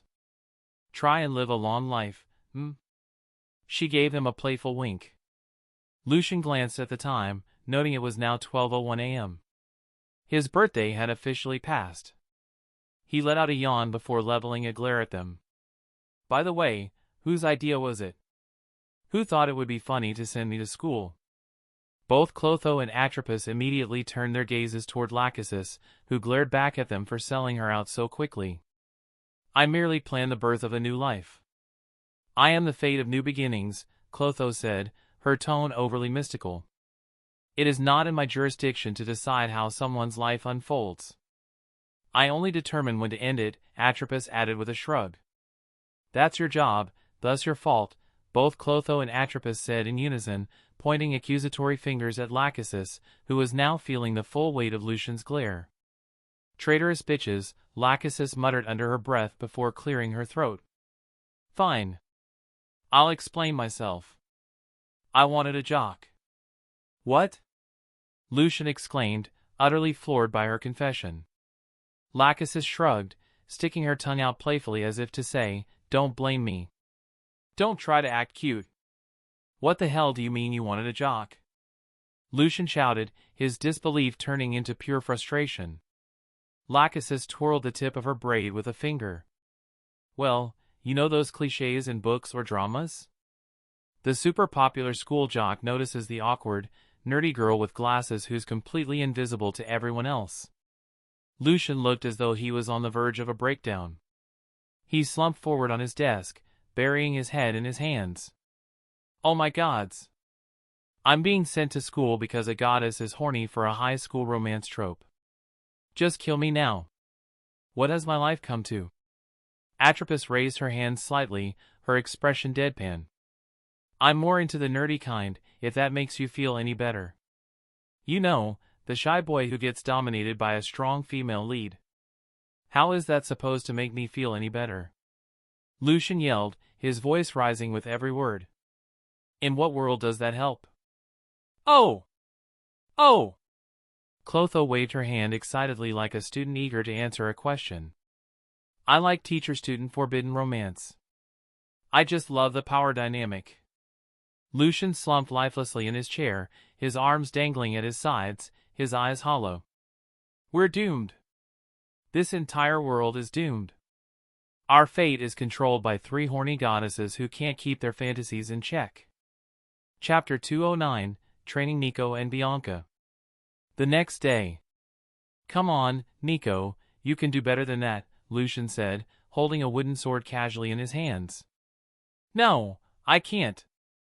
It's literally my first time wielding a sword. This is the best you're going to get. Nico panted, his swings clumsy and uncoordinated. Lucian froze mid-motion. Oh! I forgot about that. How do you forget something like that? Nico asked, glaring between heavy breaths. I'm 8. In what world would it be normal for an 8-year-old to wield a sword? In this one, Lucian replied plainly, resting his wooden sword on his shoulder. Nico, bent over with his hands on his knees and breathing like a winded dog, paused before nodding. You know, that's fair. I can see that. Wiping his sweaty brow with the back of his hand, he straightened up.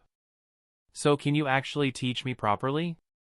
Like, instead of just swinging your sword at me and expecting me to magically become a grandmaster? Lucian shrugged. Well, I'm someone who learns best by being thrown into the fire, so I guess I assumed that'd work for you too. That said, you were bad, being a demigod comes with some handy instincts. But yeah, I can see how my method might not be ideal for everyone. Nico's breathing calmed slightly, and he hesitated before speaking, his voice wary. Although, I don't really want to focus on swordsmanship. I want to learn how you use my shadow and other abilities, like you do. Lucian raised an eyebrow. First off, let me say you don't need to be scared to tell me how you feel. I'm not exactly the type to get mad over stuff like this. Nico flushed lightly, rubbing the back of his head. Sorry. And second, Lucian continued, I'm teaching you this not because it's fun, honestly, even I think swordsmanship can be boring. I prefer a scythe or a polearm myself. I'm teaching you because it's a useful skill to have. With a small smirk, Lucian held his wooden sword in front of him. Watch this. Shadows coiled around the blade, and with a quick motion, Lucian sent out a flurry of shadowy slashes through the air. They dissipated shortly after, leaving faint trails of darkness in their wake. Nico's eyes flickered with mild interest, but it was clear he wasn't entirely impressed. He'd seen Lucian fight Heracles, this was tame by comparison. Lucian scratched his cheek, looking slightly embarrassed. Clearing his throat, he said, if swords don't interest you, we can find a weapon that does. That's what we're here for, after all, finding a weapon that feels right to you, one you'll enjoy using. Nico glanced at the wooden sword in his hand, then back at Lucian. He shook his head slightly, understanding the underlying lesson, the importance of blending weapon mastery with innate abilities to become even more dangerous. I get it, Nico said thoughtfully. But I like simplicity. Sometimes the simple option is best. I'll stick with a sword, though maybe a saber, for a personal touch. A saber? Lucian asked, raising an eyebrow. Is that your favorite type of sword? He held up his ring, transforming it into a sword, then reshaping it into a saber, a blade with a slightly curved edge that widened toward the tip. Something like this? Nico's eyes lit up as he nodded eagerly. Yeah. Exactly like that. Lucian turned the saber back into a ring and chuckled. All right, Mr. Pirate. I'll show you how to wield a saber. Nico's cheeks flushed. What's wrong with pirates? He muttered. Pirates are cool. Lucian grinned. Agreed. No judgment here. But since you're into pirates, let me introduce you to the story of One Piece and the start of the greatest pirate era. Nico tilted his head, confused. I thought we were learning about swords.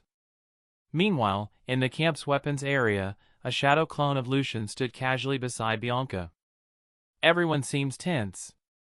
Bianca observed, glancing at him. Is someone leaving the camp really such a big deal? It's not usually, Lucian replied, leaning against a rack of spears. Campers come and go, it's normal. But Luke is well liked here, so it's a big deal because it's him. He was? Bianca asked, her expression skeptical.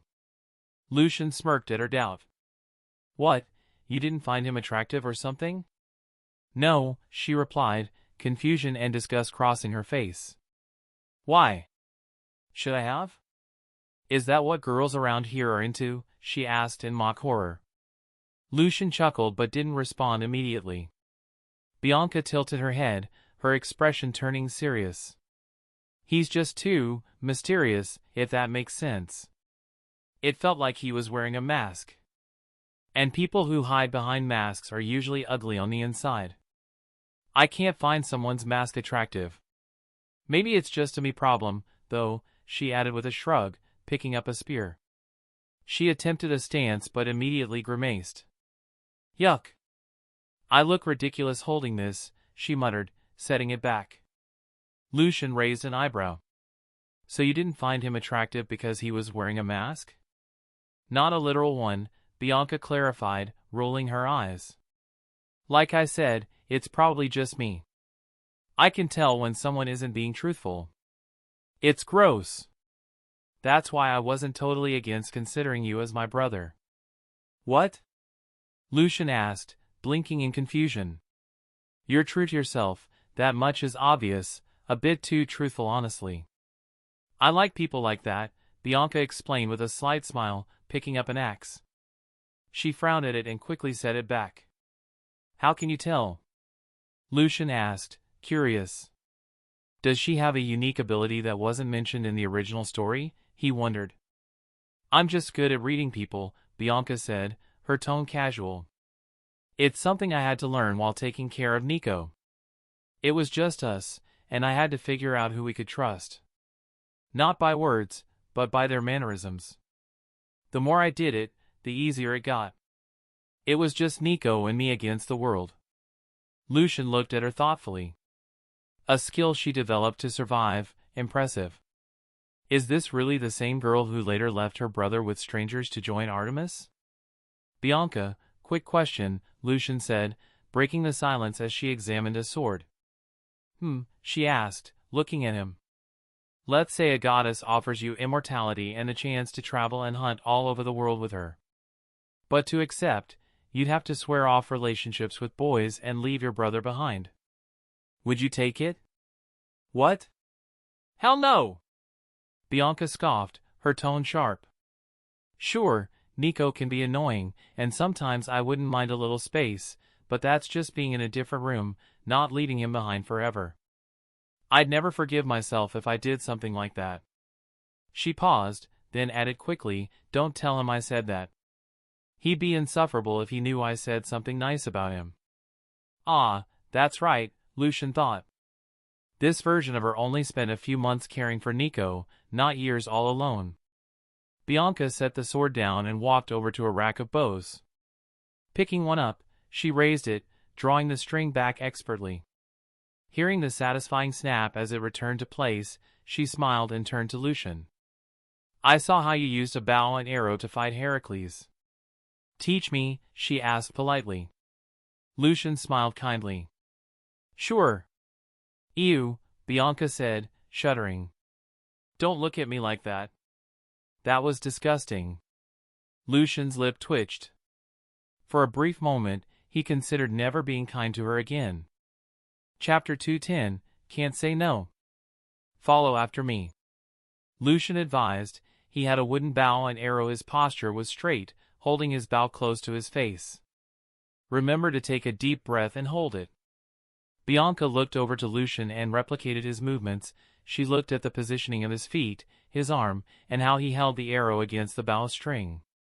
She took a deep breath, held it and narrowed her eyes at the bullseye in front of her. Once you are confident, release, Lucian continued to advise as he let go of his arrow and watched it sail until it hit the mark. Bianca let go immediately and the arrow swam through the air and hit the bullseye in one. She smirked. Now release your breath, he said, breathing out through his mouth, which she followed. Seeing the bullseye, Lucian smiled and held out his hand to the side. Nice. Bianca continued to smile proudly and high-fived him. Now quiz time. Do you know why you took a deep breath? Lucian asked. Huh? Bianca asked in confusion. It's one thing to follow through with your actions and replicate what I do. It's another thing to understand what you are doing and why you are doing it. You can replicate me all you want, but if you don't understand what you are doing, it's pointless. Did you understand why you took a deep breath and didn't exhale until you released your arrow? Lucian patiently explained. Bianca put a finger by her lips and thought about it. To concentrate? To narrow my focus? Yes and no, Lucian said. Yes, it helps you concentrate, but that isn't the reason. When you take a deep breath, your chest rises and you stand up straight. You take deep breath to form a correct posture for the optimal shooting position. Also, while you inhale, some of your muscles contracts, which makes your muscles stronger, making you able to pull back more on your bow. Bianca blinked in surprise, took a deep breath and noticed how her body does stand up straight. Whoa, you're right. That's also why when you exhale your body feels relaxed, your muscles stop contracting, letting them rest, Lucian continued. This is also why breathing exercises are important. Lucian went on. When Lucian was done, Bianca looked at Lucian in a new light. I should be taking notes. She muttered before looking at Lucian weirdly, you're surprisingly good at this. Lucian shrugged. I've always been a natural with a bow and arrow, however they aren't the weapon I prefer to use. I mean, I even got lessons from Lady Artemis, the goddess of the hunt, and managed to impress her, or at least I think so. Are you finished bragging, or can we continue? Bianca asked in amusement. I don't know. I kinda want to brag some more, Lucian said pensively. Seeing her incredulous look, Lucian chuckled. I'm messing with you, let's continue. Later into the night. Bianca and Nico were both face first into a couch, both of them growing in pain. I can't feel my arms. Bianca groaned painfully. I can't feel my body. I feel like I was whacked all over. Oh, wait a minute, I was. Nico said, picking his head up and glaring at Lucian. Here you big babies, Lucian scoffed, handing them both 2 potions, a red one and a green one. Drink the green one first. What's this? They asked as they shakily reached for the potion. It's something my mother used to make for me when I was little. It's supposed to help increase the result of your training, mostly muscle growth. The red one is just a healing potion. It's supposed to take away the sourness. You couldn't have given us this earlier? You literally watched as we struggled to eat. We were barely able to lift our forks. Bianca exclaimed with a bit of tears in her eyes. Lucian placed a hand on his chest. As your older brother, it is my job to watch and enjoy your suffering. I am merely performing my brotherly duties. You suck. They shouted and rolled over with effort. Nico and Bianca opened the green one first as instructed, looked at it warily and drank it. As they finished, they flinched. Nico made an extremely disgusted expression and held his throat. It's poison. You're feeding us poison. Ugh. That's disgusting. He cried out with his tongue sticking out. Lucian just chuckled and smiled warmly. They looked at Lucian as if he was the devil, looking at how fondly he was looking at them. That was before they explained. Like I said, my mother used to feed me this. They were so disgusting. I really thought she took pleasure in torturing me when she feed me that concoction. If you know they're disgusting, why would you feed them to us? Bianca said with a green face. Must keep the family tradition alive, Lucian said, giving them a thumbs up. You monster, they muttered before picking up the red one apprehensively. If it wasn't for their aching muscles, they wouldn't have even bothered picking it up. They opened it up, took a few deep breaths, pinched their noses, and downed the entire bottle. They instinctively recoiled, expecting the disgusting taste once again. However, they smacked their lips. Watermelon, Nico said. Is that mango? Bianca questioned. I hated how my mother made potions, so I made a promise that all of my creations would taste good, Lucian said proudly. Then broke your promise, Nico scoffed, looking at the empty green vial. Lucian rolled his eyes. That was something my mother created. That wasn't something I created. I make mine to taste like what the consumer likes most. Boom! All their heads snapped towards the door. Talia was seen by the door with an irritated expression, foot raised, looking clearly disheveled. Annabeth was leaning by the doorside, clutching her stomach and dying of laughter. Talia looked at Annabeth in irritation, sent a tiny zap from her finger. Annabeth twitched madly and stood up straight, letting out a small sniff, making her small nose wrinkle slightly. It wasn't that funny, she said with a straight expression, although her lips were twitching to suppress herself. I'm done with this shit. Let's just get this over with so I can go to bed and sleep, Talia said with a snarling expression. What took you so long? I know you wanted to get the ingredients yourself, but did you have to take all day? Lucian began with a raised eyebrow, but with a look from Talia he thought it was best not to ask. Lucian did the old man motion of standing up. He pushed himself forward, slapping his thighs and standing up. All right guys, you two can go off to bed, I know you're tired. Bianca and Nico looked towards each other, before looking at Lucian with a weird look. Nico then remembered how Lucian said he didn't have to be scared to ask him anything and said, you know, if you're going to your secret basement and don't want us to come, you can just say so. There's no need to send us to bed, Nico scoffed. Lucian's ears gained a faint red color at how he was discovered. Nico then looked amused. However, now I'm dying to know, what do you have down there? Can we come and see what you're doing? Both Nico and Bianca looked at Lucian expectantly. Lucian had to look away and wince, as he never had siblings before, and how that he had them he felt like spoiling them a lot and complying to their wishes. However, he knew better. He looked at Annabeth and Talia for help. This is mainly your secret. If you want to share it, go for it, Annabeth said supportively. Talia shrugged. Couldn't care less really. If you find that they're trustworthy, sure, but are you sure right now is the right time? You know what I'm about to go through, right? Ah, good point.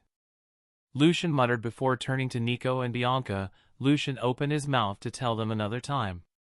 However, Nico saw this, acted quickly. He looked towards Lucian with puppy dog eyes and pouty lips. Lucian froze as he stared at Nico. He saw two small flat dog ears appeared on either side of his head with a small black dog nose on him just looking at him. Please, he muttered. Lucian clutched his chest and walked over to him. He pressed Nico's head to chest and cried out towards Talia and Annabeth, I can't say no to him. Look at him! He's just too precious. Lucian was now holding Nico by his armpits, presenting towards Annabeth and Talia. Look at him, he repeated, shaking him slightly. Nico made a peace sign and stuck his tongue out triumphantly. How can I possibly say no to this? Lucian shouted, aggrieved. Bianca leaned forwards and massaged her forwards. Annabeth looked amused, while Talia let out a heavy sigh. He's a lost cause. That's the end of this tale for now. Thank you for watching, and I'll see you in part 8. Peace.